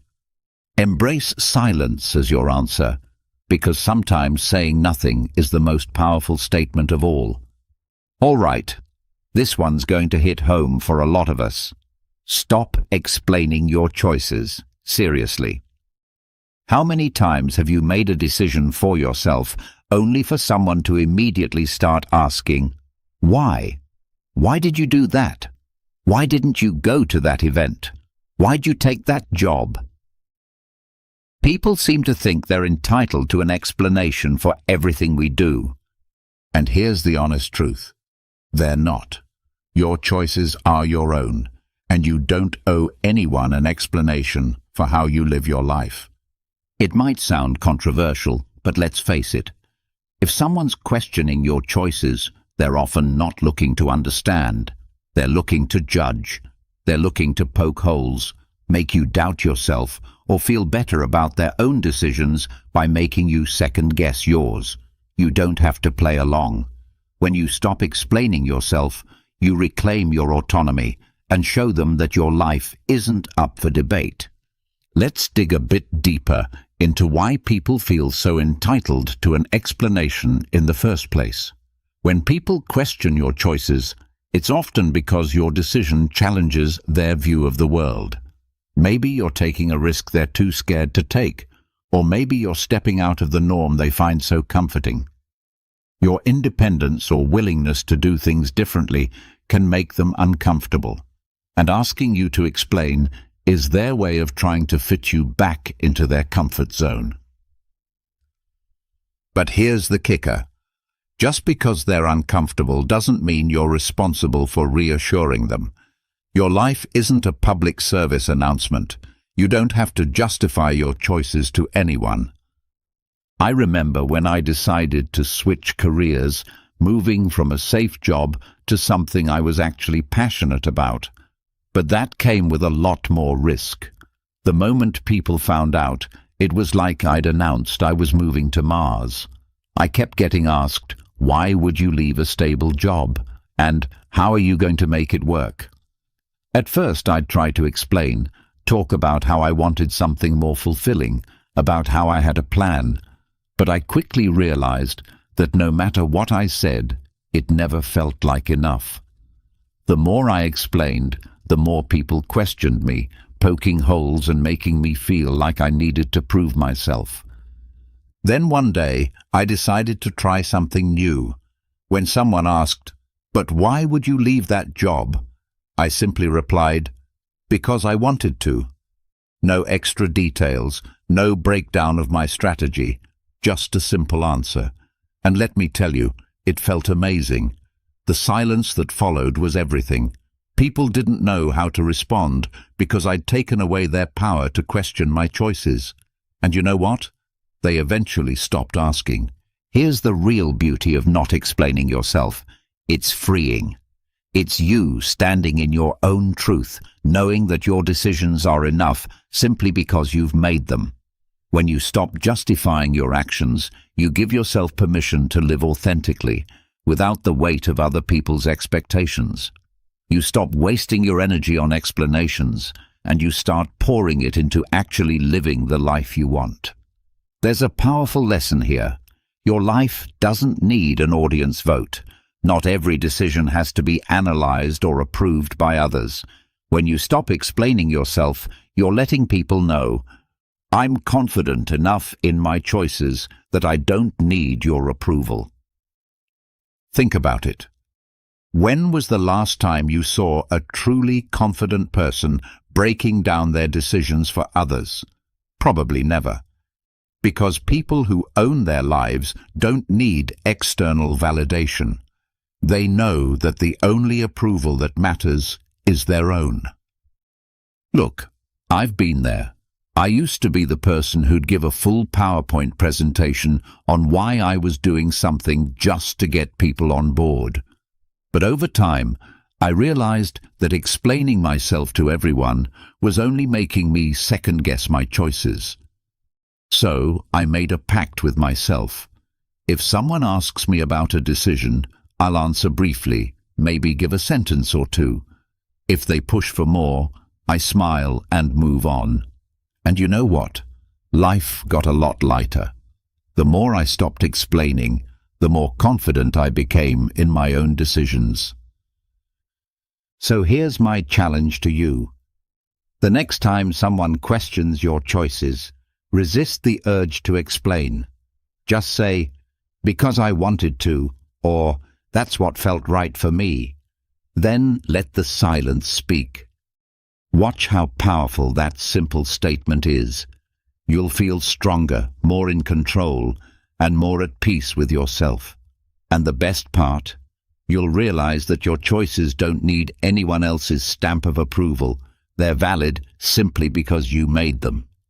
Keep your distance. Let's be real. Sometimes the best way to handle people who don't respect you is to just keep your distance. I know it sounds harsh, maybe even a little cold, but here's the hard truth. Not everyone deserves a front row seat in your life, and if someone's consistently disrespecting you, one of the healthiest moves you can make is to give yourself some space from them. This doesn't mean you hate them or that you're being dramatic. It means you respect yourself enough to protect your energy. Keeping your distance isn't about being mean or ignoring people. It's about choosing where and how you spend your time and energy. Imagine your life as a limited access club. Not everyone gets a VIP pass. If someone's constantly crossing your boundaries, making you feel small, or just radiating negativity, why on earth would you keep them close? It's okay to step back. In fact, it's crucial. Distance can give you the clarity to see things as they really are, free from the fog of emotional manipulation or guilt. Think about it. When you keep people who disrespect you close, it's like inviting them to a mental and emotional buffet where they take, criticize, and judge as much as they want. And then we wonder why we feel drained, anxious, or frustrated. Giving yourself space from these people is an act of self-preservation. It's about protecting your mental health, preserving your peace, and making room for people who actually respect and uplift you. Letting go of the guilt around distancing yourself can be liberating. You're not obligated to keep disrespectful people in your orbit. I'll share a little story. I once had a friend who would always find a way to make snide comments about every choice I made, my career, my relationships, even my taste in music. At first I thought, well, That's just how they are. Maybe I'm overreacting. So I kept them around, kept trying to brush it off, thinking it wasn't that big of a deal. But over time, those little jabs started getting under my skin. I realized I was walking on eggshells, always bracing myself for the next criticism or the next joke that felt more like a punch. One day, I decided to try a different approach. I didn't make a big announcement or call them out. I just started limiting my time with them. Instead of seeing them every week, I'd see them maybe once a month. And guess what? I felt lighter. I felt freer. And in that space, I realized just how toxic that friendship had become.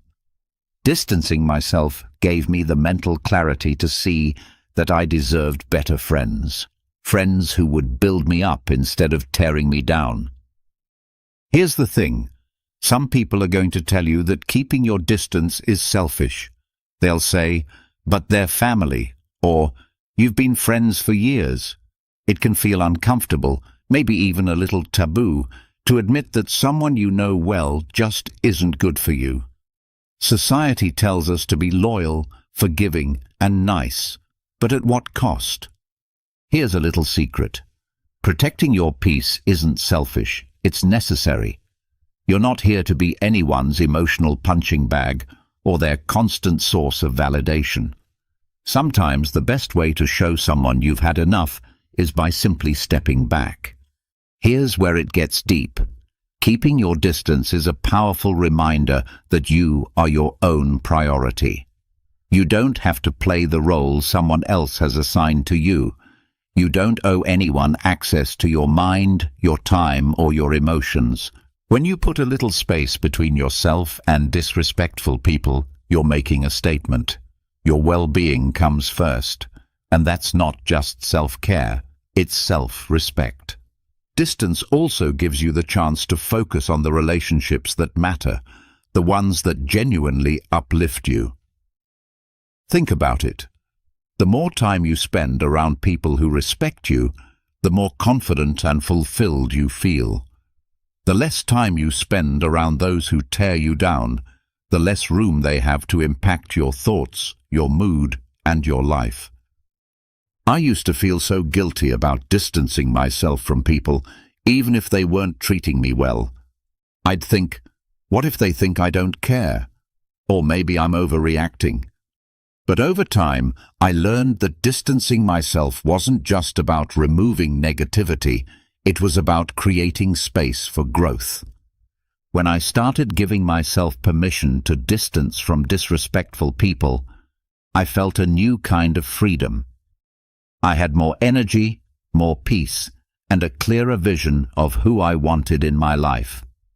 So, here's my challenge to you. Think about the people in your life who constantly disrespect you, who make you feel small or drained.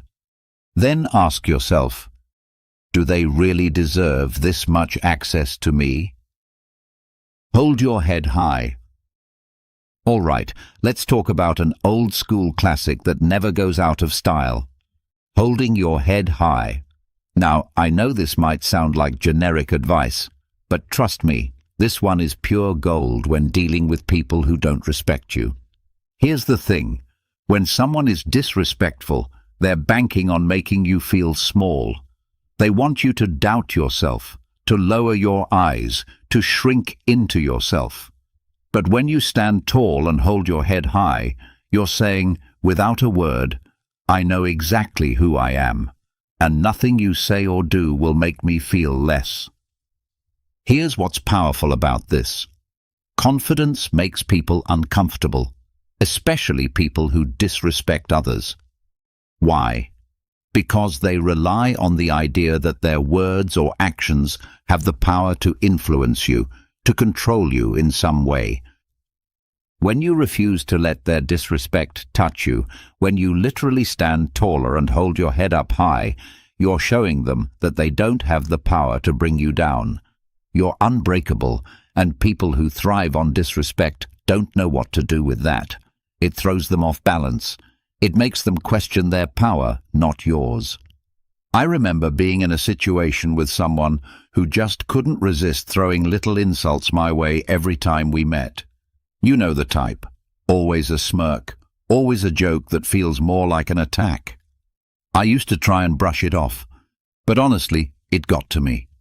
I found myself starting to dread being around them, feeling like I had to defend myself every time. But then, one day, I decided I was done feeling small. I showed up, shoulders back, head high, and every time they made one of their little comments, I just looked them in the eye, smiled, and carried on like nothing had happened. And you know what happened? They actually started backing off. It's like they could sense that their comments weren't reaching me anymore, that I was too far above that nonsense. And suddenly, their power faded. There's something magnetic about holding your head high. It's like a silent force field that says, I'm untouchable. Now, here's where it gets a little spicy. People who don't respect you often hate seeing you confident. It messes with their worldview. They want to believe they're above you, that they've got something on you. And when you walk around confidently, it disrupts that narrative. To them, it's almost offensive.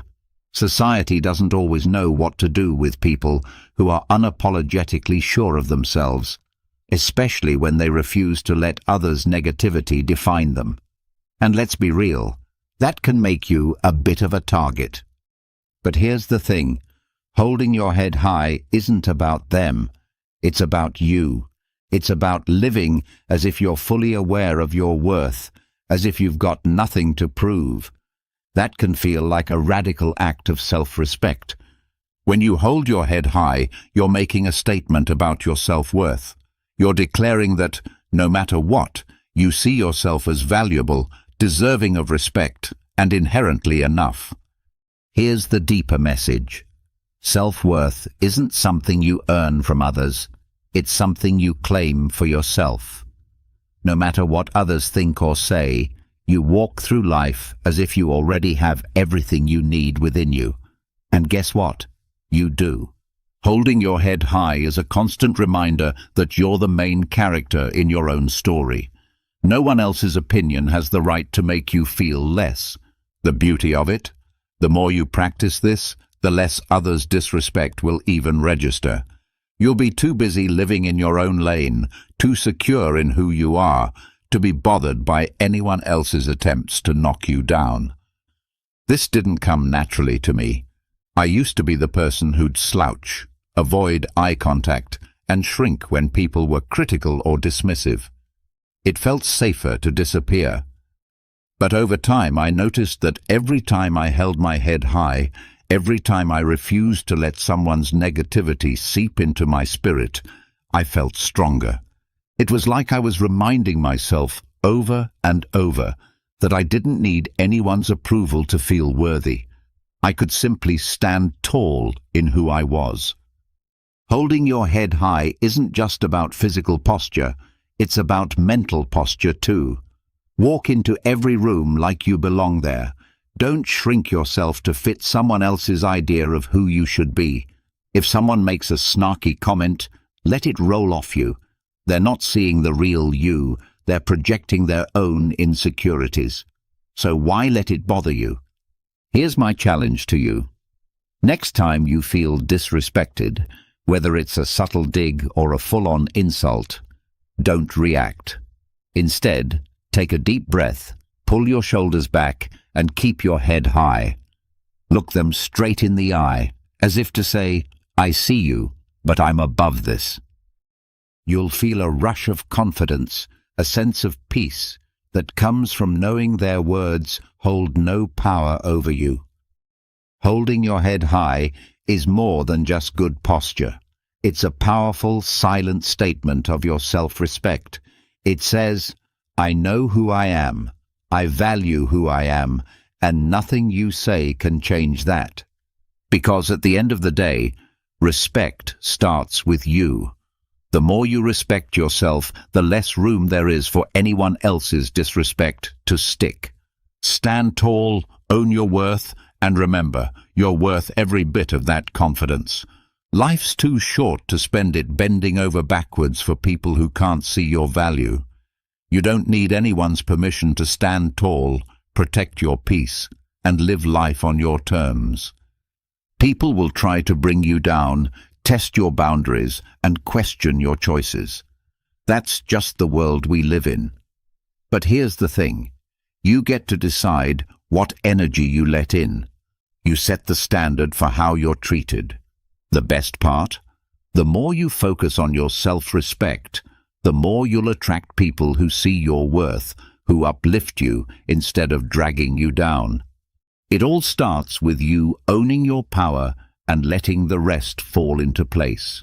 So, hold your head high, embrace the silence when it serves you, and never apologize for walking away from what doesn't serve you. Thanks so much for watching.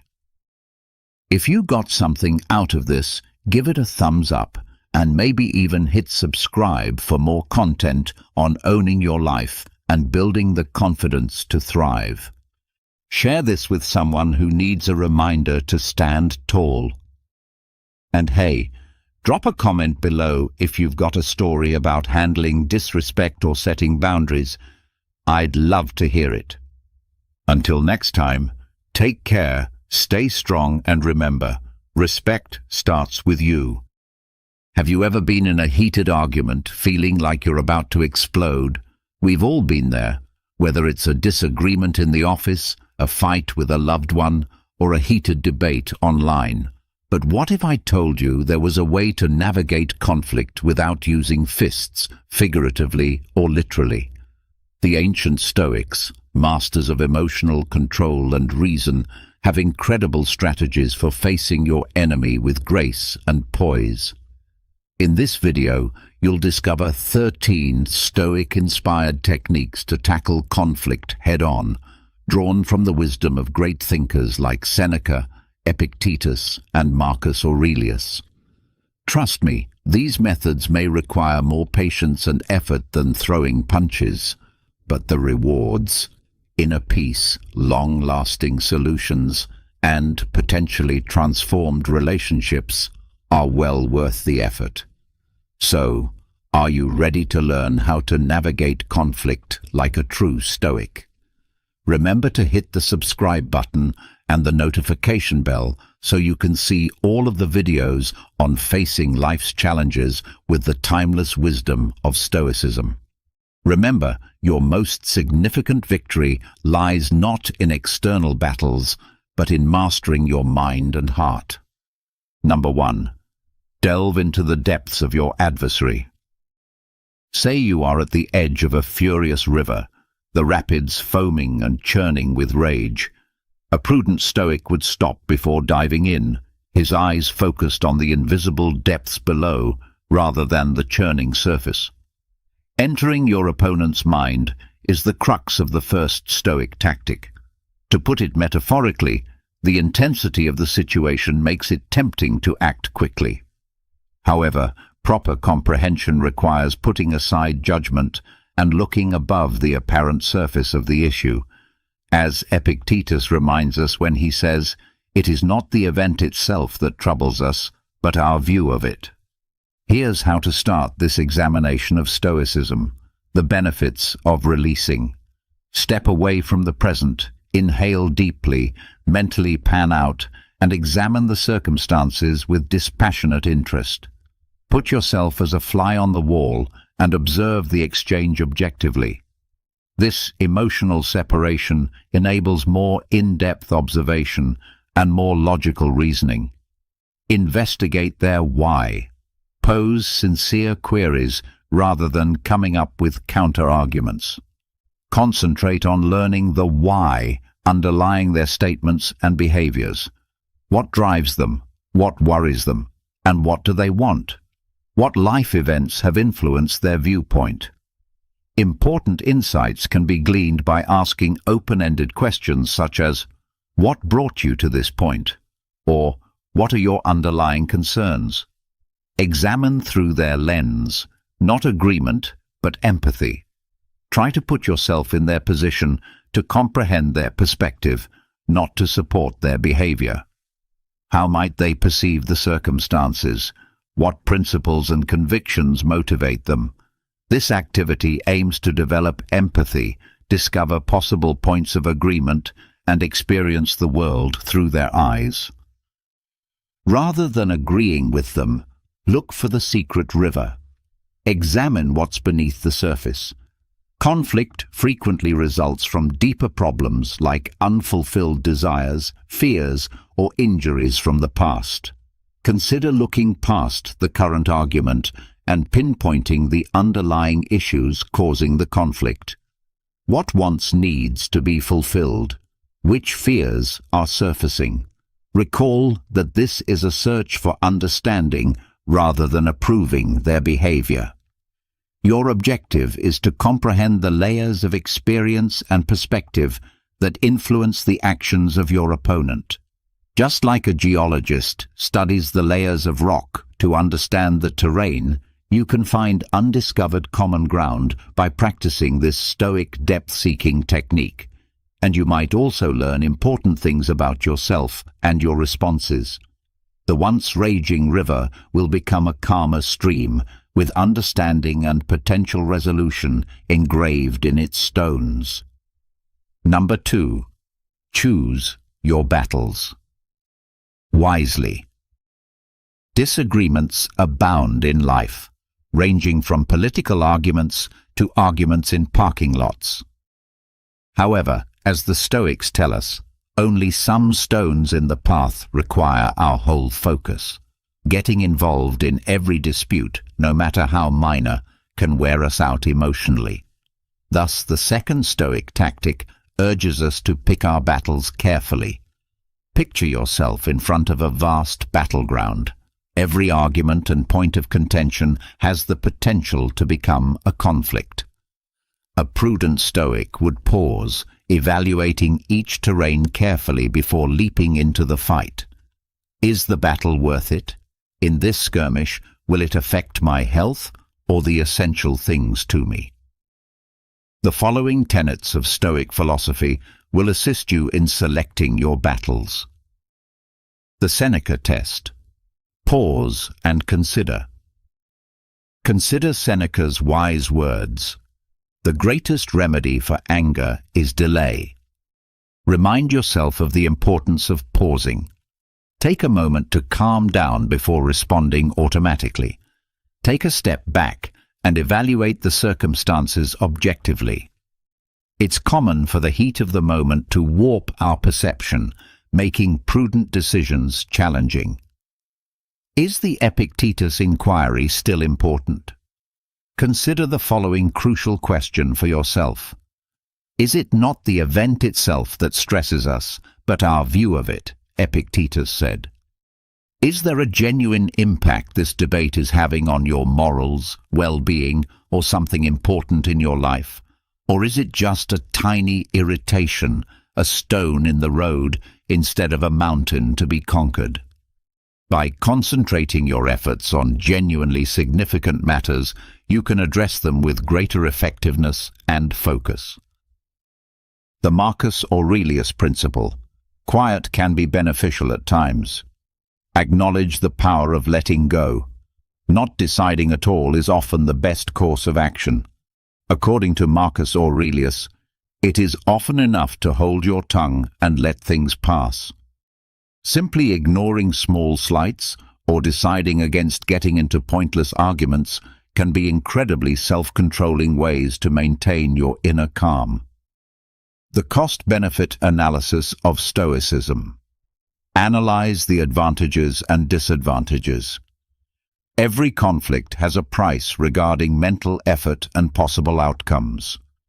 Compare the likely emotional costs of losing the disagreement with the potential rewards of winning. Is the cost of triumph justified? The purest kind of strength is sometimes knowing when to give up with dignity. Recall, selecting your battles strategically does not imply weakness or indifference. It's about realizing how limited your time and energy are and using them wisely. By applying this Stoic knowledge, you may navigate life's battlefield more focused and save your strength for the moments that matter. Number 3. Speak with calm and clarity. Imagine yourself facing your opponent with your words prepared for war rather than your weapons drawn. However, the Stoic approach emphasizes calm clarity, which opens the door to more constructive discourse. Instead of shouting insults and accusations, this tactic, which draws from the insight of Stoic thinkers such as Seneca, is centered on adequately expressing your demands and concerns to promote understanding and reduce hostility. The following are the main components of communication that draw inspiration from Stoicism. Develop your active listening skills. Go beyond simply waiting to speak. Pay close attention to what your opponent says before offering your own. Please pay close attention to them, both with words and body language. Don't interrupt, nod intelligently, and maintain eye contact. This shows that you appreciate them and understand what they're saying. Respect their emotions and validate their experiences. Empathy, not agreement. Respect their feelings and experiences, even if you disagree. Statements like, "I understand you're feeling frustrated," or "It sounds like this situation is important to you," can help establish rapport and connect. Raise any concerns you may have with I statements. Consider your viewpoint. Instead of placing blame, use I words to communicate your needs and feelings rather than critical you statements. You always do this. Examples of such statements include, "I need to feel respected in this situation," and "I feel hurt when you..." This lessens defensiveness and promotes a more team-oriented approach to problem solving. Speak firmly and calmly rather than aggressively. Control, not noise, makes one strong. Speak up to ensure you understand, not because you're angry.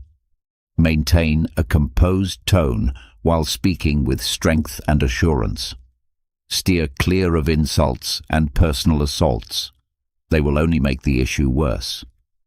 Put solving problems first, not points. Seek solutions rather than victories. Remember that the objective is to devise a solution that benefits both of you, not to win the disagreement. Start the discussion with a question like, "What can we do to address this together?" and center it around cooperative problem solving. How can we reach a mutually agreeable outcome? Recall that practicing calm, clear speech is a necessary skill. If you make a mistake, don't be scared to apologize and have patience with yourself. Navigating even the most difficult tasks will get easier the more positive communication you engage in. Number 4. Seek the shared path. Imagine a pair of alpinists ascending seemingly distinct peaks. However, as they climb, they become aware that their respective paths converge and lead to a shared summit where understanding will shine. This metaphor is especially pertinent to the fourth tactic on our non-confrontational journey, seeking the shared road. It represents the Stoic concept of oikeiosis, living in harmony with the natural order. Even though disagreement frequently gives the impression that our ideals or ambitions are incompatible, the Stoics encourage us to look below the surface and discover the deeper currents that bind us, even though they might not appear necessary at first. By concentrating on these common interests, we can create a framework for cooperation and compromise that will eventually result in a more amicable settlement. To start your Stoic search for common ground, follow these steps. Change perspective from me to we. Transcend individual viewpoints.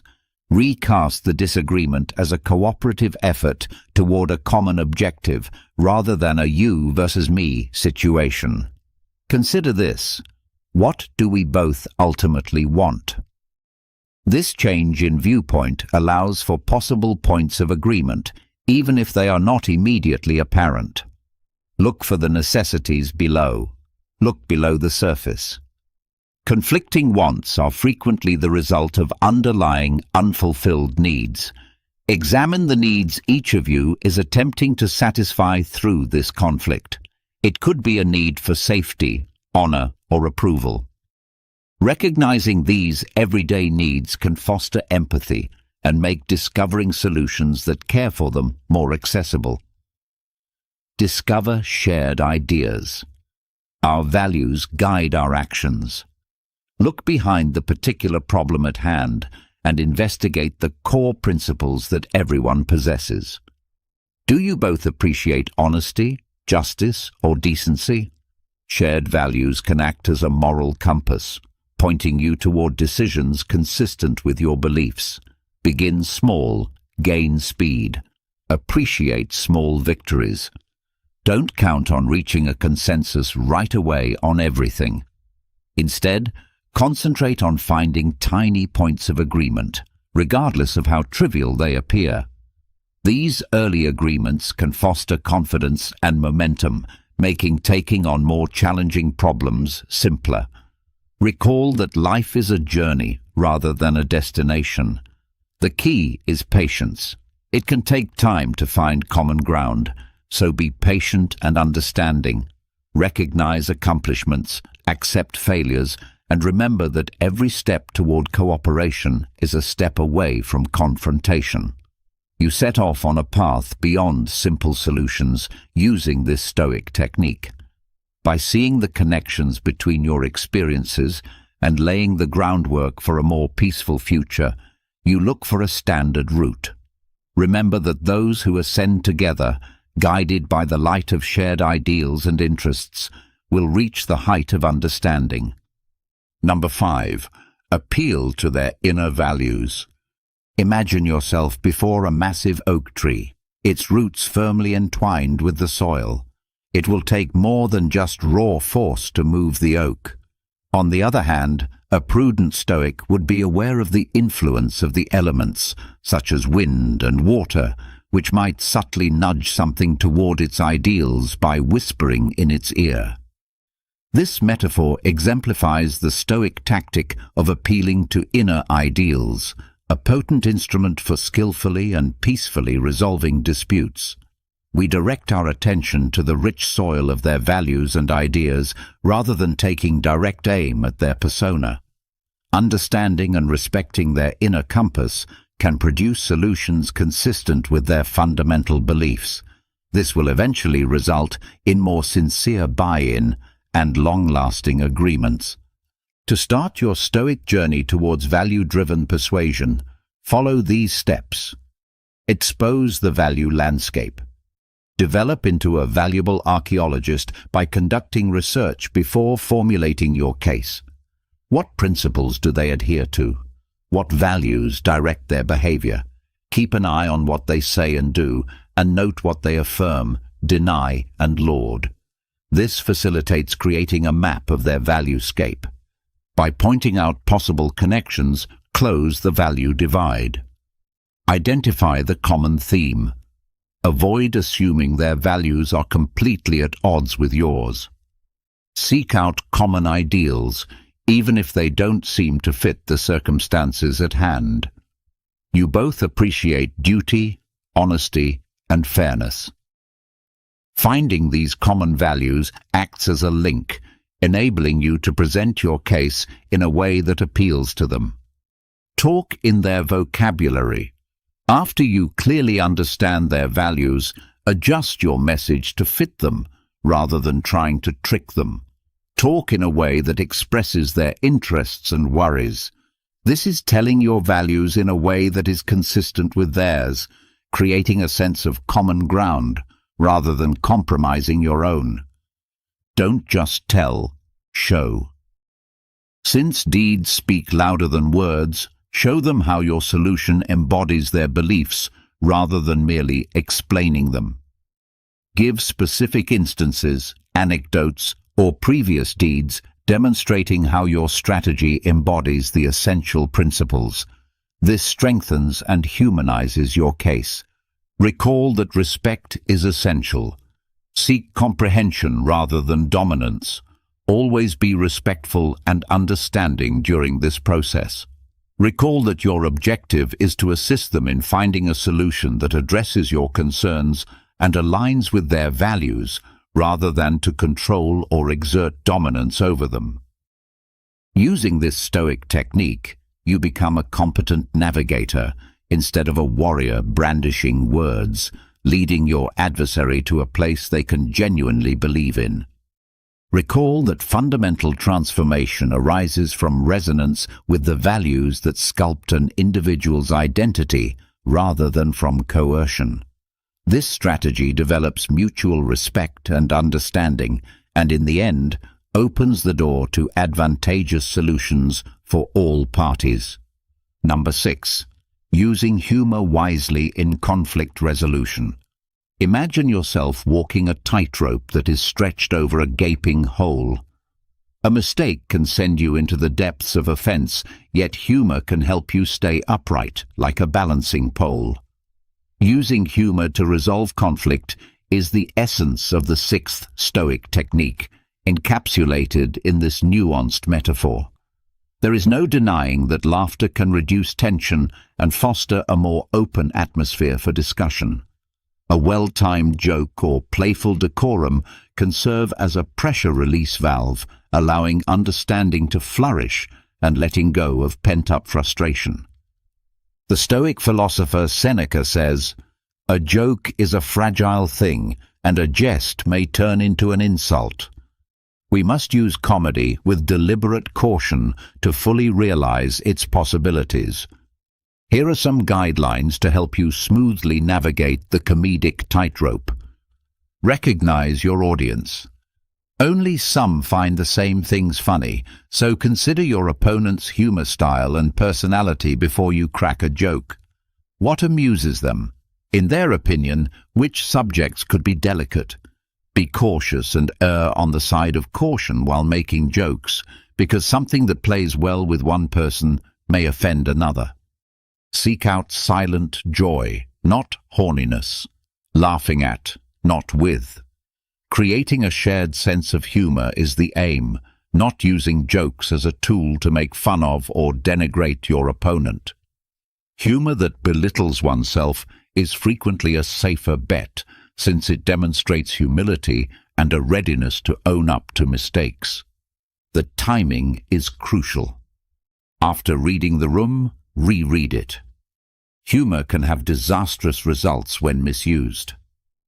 Before bringing in comedy, assess the situation's emotional intensity. It's better to wait until things have settled down. If the tension is still muscular, maintain calm and kindness. Keep insults and sarcasm at the door. Steer clear of jokes that make light of sensitive subjects, stereotypes, or personal assaults. Recall that building bridges, not burning them, is the aim. Comedy as an instrument, not a crutch. Please don't rely on comedy alone to end the argument. Although humor can be a helpful tool, it shouldn't replace sincere communication or dealing with critical issues. Don't expect it to be the miraculous fix. Use it sparingly to promote openness and lighten the atmosphere. Always err on the side of caution. When in doubt, it's better to avoid jokes entirely. To determine whether they're appropriate, recall that it's simpler to gain trust than to regain it following an error. Including comedy using these Stoic ideas, comedy may become an effective tool for rapport building, stress relief, and opening up more excellent room for conflict resolution rather than a dangerous tightrope walk. Recall that the power of laughter is in its capacity to unite rather than divide. When used appropriately, it can turn tense situations into chances for understanding and resolution. This might shock you. Number 7. Offer empathy. Empathy. Picture yourself on a rough mountain trail, staring over a gap at a fellow climber who seems to be going the other way. Their annoyance and rage crackle through the valley like a windstorm. Instead of hurling arguments across the vacuum, the Stoic approach would be to descend gradually, bridge the gap, and extend an understanding hand. This is the core of the seventh strategy, the Stoic principle of expressing empathy. Empathy is a valuable tool for resolving conflicts amicably, even during heated arguments, as Marcus Aurelius recommends. We can create genuine connections and open the door to a more fruitful conversation by acknowledging the other person's sentiments and validating their experiences. Here's how you develop this superpower of Stoicism. Change the perspective from me to them. See the world through their eyes. Try to comprehend the situation from their point of view rather than concentrating just on your own. What life events have influenced their emotions? What insecurities or concerns could be motivating them? This change in perspective encourages empathy and enables you to recognize their distinct reality. Pay attention to the above words. Listen to the words not spoken. It's essential to pay attention to both verbal and non-verbal cues when communicating with others. This includes things like body language, tone of voice, facial expressions, and spoken words. It is vital to comprehend the information being transmitted and react accordingly. These frequently disclose deeper feelings that their words may have obscured. Try to understand while actively listening without passing judgment. Recognize, don't pass judgment. Appreciate their emotions rather than their behavior. Even if you disagree with them, let them know you are aware of and sympathetic to their feelings. I understand why this situation is important to you, or it sounds like you're feeling frustrated, are phrases that can significantly increase trust and decrease defensiveness. Look for the hidden pain. Find the source of the disagreement. Anger and irritation are frequently the result of deeper emotional scars. Look into any potential sources of pain, fear, or insecurity for them. A deeper understanding makes it possible to address the underlying cause rather than simply the symptoms. It also builds empathy. Recall that gratitude is not agreement. Walk along with them, not in front of them. Showing empathy does not imply endorsing their behavior or sacrificing your moral principles. It's as simple as recognizing their viewpoint and establishing an environment encouraging sincere dialogue. You can handle the disagreement with dignity and understanding, even if you disagree. You create a bridge of understanding rather than merely a bridge across an abyss of conflict. When you adopt this Stoic concept of empathy, you put yourself in their position to connect rather than pass judgment, and there's hope for actual resolution in that connection, not only for the here and now, but also for how you deal with each other moving forward. So, come down from the mountain, reach out, and give the gift of empathy. Together, you might be taken on an unexpected excursion. Number 8. Embrace the art of compromise. Imagine yourself before a massive oak tree, its branches obstinately waving in the breeze. It could take a lot of force to get the oak to bend to your will, which could hurt the tree and you. A more prudent strategy that draws from Stoic philosophy is learning the art of compromise, bending and adapting to find a way for the wind and the oak to coexist peacefully. Hard views and absolutes are rarely conducive to successful conflict resolution. Epictetus states, "Seek not to have things happen as you wish, but rather wish them to happen as they do, and you will live a tranquil life." The ability to discover answers that at least partially meet your problems and those of your opponent is a sign of true power. The following is how you can practice this Stoic art. Change me to we. Reframe the conflict as a cooperative endeavor. See the situation as a chance to devise a solution that works for everyone rather than as a rivalry. This change in viewpoint allows for more harmonious results and innovative approaches to problem solving. Identify common objectives. Look for common ground, even if it appears obscure. Examine your shared goals in the long run and see past the current argument. Maybe you both have the same values: fairness, respect, or a productive working environment. Finding these common objectives lays the groundwork for reaching a compromise. Set priorities and have the will to let go. Only some details matter equally. Only some features of the circumstances are worth dying for. Decide what is most important and be prepared to give in on less important things. This enables you to concentrate on identifying answers that deal with your main issues. Determine the win-enough or win-win solution. Look for win-win solutions. Instead of focusing on a win for one party, try to find a solution where all parties feel their requirements are understood and somewhat met in the long term. This lessens animosity and promotes a feeling of justice. Recall that life is a journey rather than a destination. Patience and flexibility are key. Compromises are rarely a one-time thing. Be ready to review the agreement if something changes or new information becomes available. A durable compromise requires open communication and a readiness to change. Accepting the Stoic art of compromise keeps your demands and principles intact. Instead, you exhibit strength, adaptability, and a dedication to coming up with solutions that work for everyone. You understand how to live in a dynamic equilibrium condition, not resistance. Like the wind and the oak, which benefits everyone by bringing about a more tranquil and harmonious outcome. Number 9. Seek external aid without shame. Picture yourself tangled up in a thicket of thorns, the branches blocking your path as they twist and twirl. No matter how hard you try, advancement feels unattainable.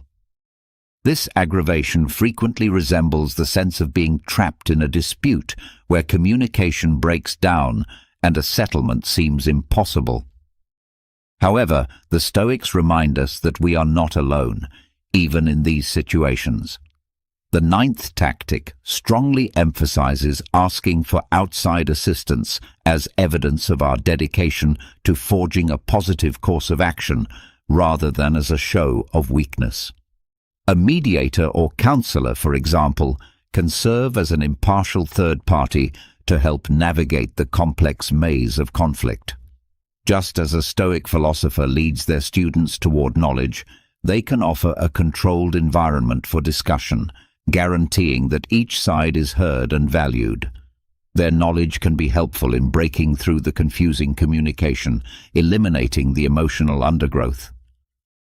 Strong emotions frequently impede our ability to communicate, making it difficult to grasp the viewpoints of others or to explain oneself clearly.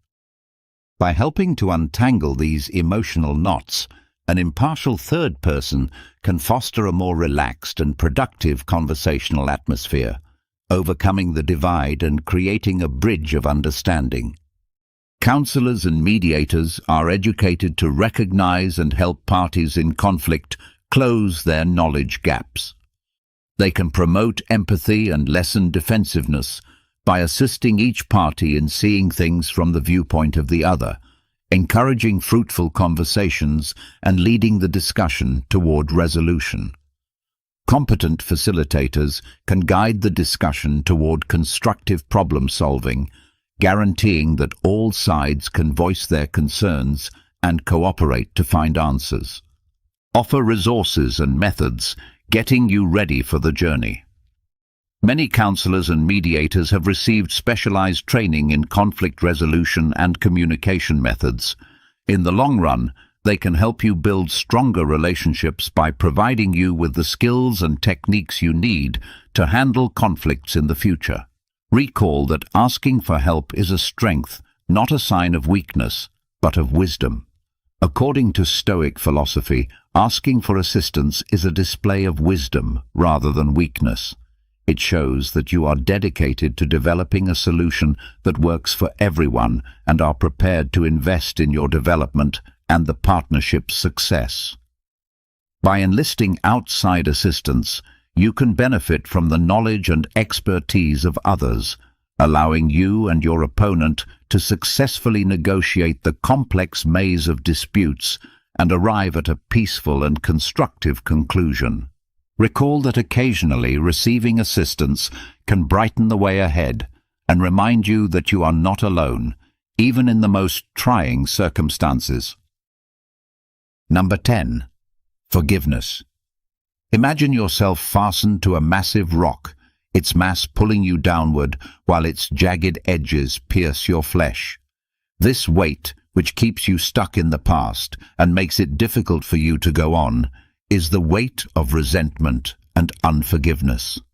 Forgiveness, a gift to oneself, is a potent tool the Stoic philosophy offers for releasing these bonds.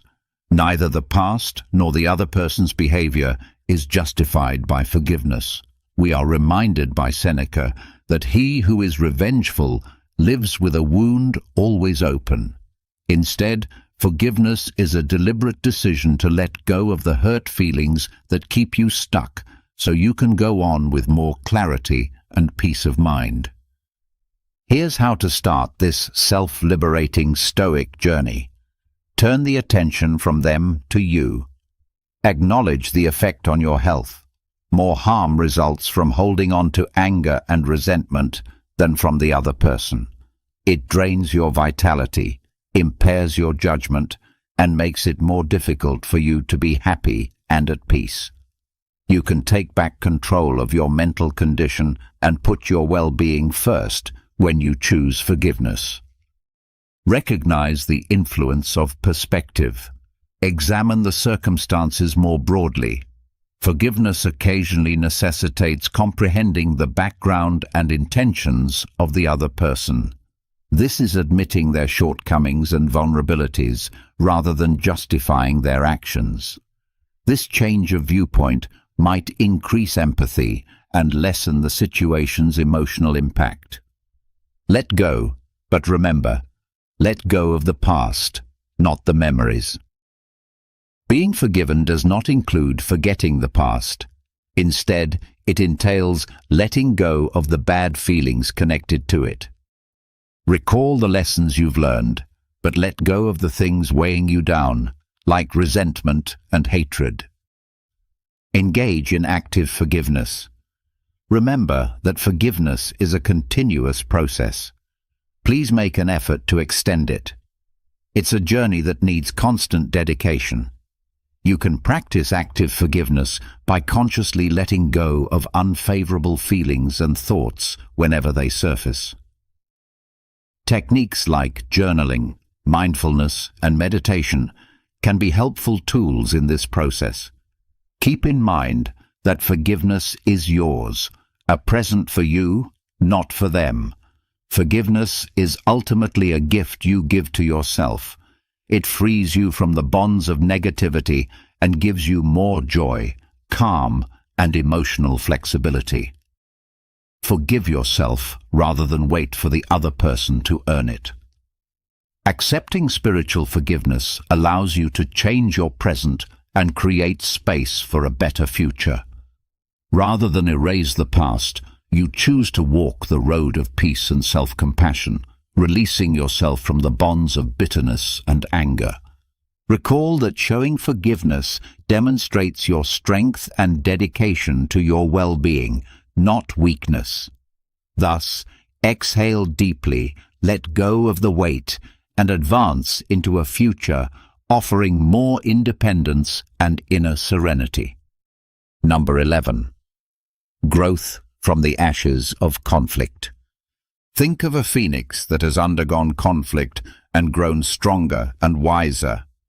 The spirit of the 11th Stoic strategy, using conflict as a catalyst for personal growth, is embodied in this potent metaphor. Remember Epictetus's advice, to make the best use of what is in your power and take the rest as fixed and beyond your control. Through introspection and self-evaluation, you can turn disagreement into a learning opportunity and a springboard for personal growth. Here's how to start this life-changing adventure. Adopt a learning attitude. See obstacles as opportunities.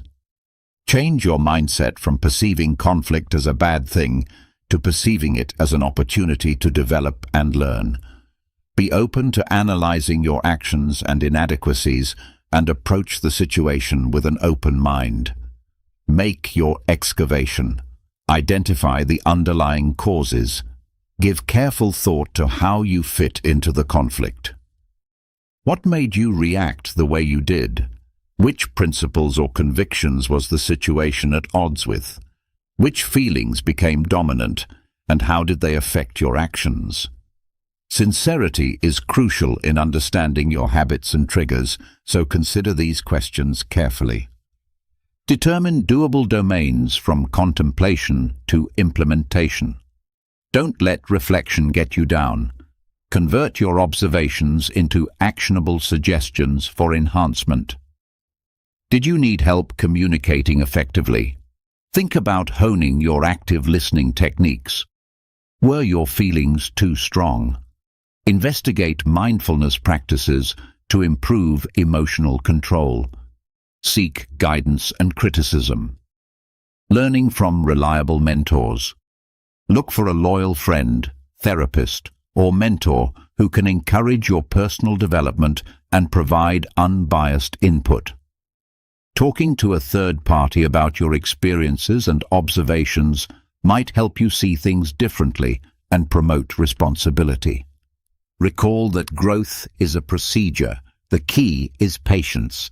Expect a gradual change. Personal development requires work and time. Remain dedicated to your continuous improvement. Recognize failures as teaching moments and rejoice in little accomplishments. Adopting this Stoic philosophy may turn disagreement from a harmful force into a powerful catalyst for self-discovery and constructive transformation. You are restored from the ashes and emerge from them more robust, wiser, and prepared to face obstacles head-on with poise and grit. Recall that you can learn and develop, and that even the most trying circumstances can serve as stepping stones to becoming the finest version of yourself. Number 12. Setting boundaries. Picture yourself with the waves gently crashing at your feet as you stand on a spotless beach. But hold on, someone is invading your personal space and upsetting you. Setting boundaries and defending your well-being and inner serenity are potent tools the 12th Stoic technique offers in this scenario, symbolizing the delicate balance of navigating interactions. It is not the event itself that troubles us, but our view of it. Epictetus reminds us, although we have no control over what others do, we influence how we react. By defining what we will and won't tolerate, we may safeguard ourselves against negativity and promote happier relationships by establishing clear boundaries. Here's how to apply this Stoic idea here in practice. Understand your inner guidance. Determine your requirements and values. Consider what matters most before establishing boundaries. Which actions are consistent with your values? Which behaviors make you feel low on energy or violate your personal space? Establishing these internal limits lays the groundwork for effective communication. Communicate respectfully and clearly. Words, not walls. Steer clear of ambiguous statements and passive-aggressive behavior. Use I phrases to assertively and directly communicate your boundaries while concentrating on your wants and feelings. Recall that cultivating cooperation and understanding requires polite communication. The secret is consistency. Consistency is vital. Once you set boundaries, be steadfast, like a lighthouse. Never give in to guilt or avoid conflict by making exceptions. You gain respect from others and show your self-respect by sticking to your boundaries. Get ready for opposition. Recognize that not everyone will be amenable to your boundaries. Prepare yourself for possible resistance by politely restating your position and stressing how important it is to honor your requirements. Recall that boundaries give you power. Self-care is the key to freedom. Establishing limits is necessary to safeguard your mental and emotional health, not to be selfish. You can set an environment where you can grow by protecting your space and energy, which aligns with Seneca's goal of living with a cheerful heart and a grateful attitude. Adopting this Stoic idea creates a lighthouse that leads you and others to more respect, transparent communication, and eventually happier and more satisfying relationships. Instead of building walls, recall that creating boundaries gives you the power to live a life full of inner freedom, respect, and tranquility. It's an act of self-love. Number 13. Remember, you control your reactions. Imagine yourself in a violent storm with the waves smashing around you and the wind ripping. Although the storm's wrath is beyond your control, you can choose to handle it. This potent analogy captures the spirit of the 13th Stoic tactic: to remember that you are in charge of your responses and not the events around you. The Stoics remind us that real strength comes from dominating our inner world rather than exerting force over the outside world. Epictetus states, "It is a shame for the soul to depend on the body for satisfaction." We gain inner calm despite life's storms by concentrating on our reactions, which we can control. Here's how you develop this superpower of Stoicism. Determine what triggers you.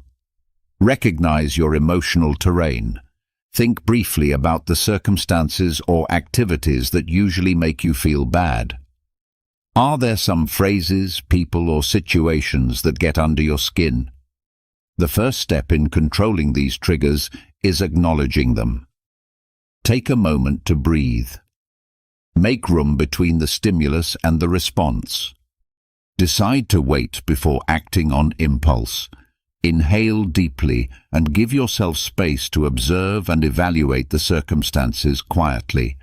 This gives you room to make deliberate decisions and keeps your emotions from controlling what you do. Shift your viewpoint. Change the perspective, not the facts. Our reactions are frequently influenced more by how we interpret situations than their actual occurrence. Examine other viewpoints and confront your automatic beliefs. Can this situation be solved? What good things are you able to concentrate on? Select your reaction carefully. React. Don't overreact. After you've collected yourself and adjusted your viewpoint, consider your options carefully before responding. Does it help you to react with rage or frustration? Would being composed and aggressive work better? Recall that you can exacerbate or de-escalate the situation depending on how you respond. Exercise, exercise, exercise. Learning to control your reactions is a process that takes time and effort, just like any other ability. It takes consistent practice.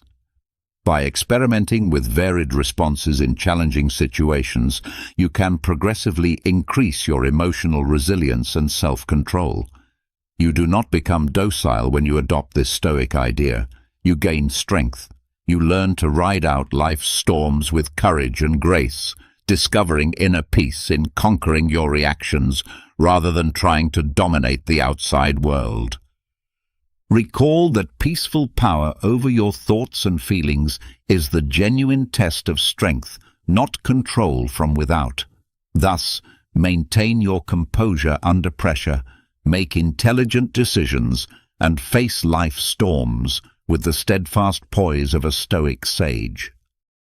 These Stoic-inspired techniques can help you turn disagreement from a place of fighting into one of learning, understanding, and inner calm. Recall that the real triumph is not about defeating your opponent, but about controlling your feelings and becoming a stronger, more confident version of yourself.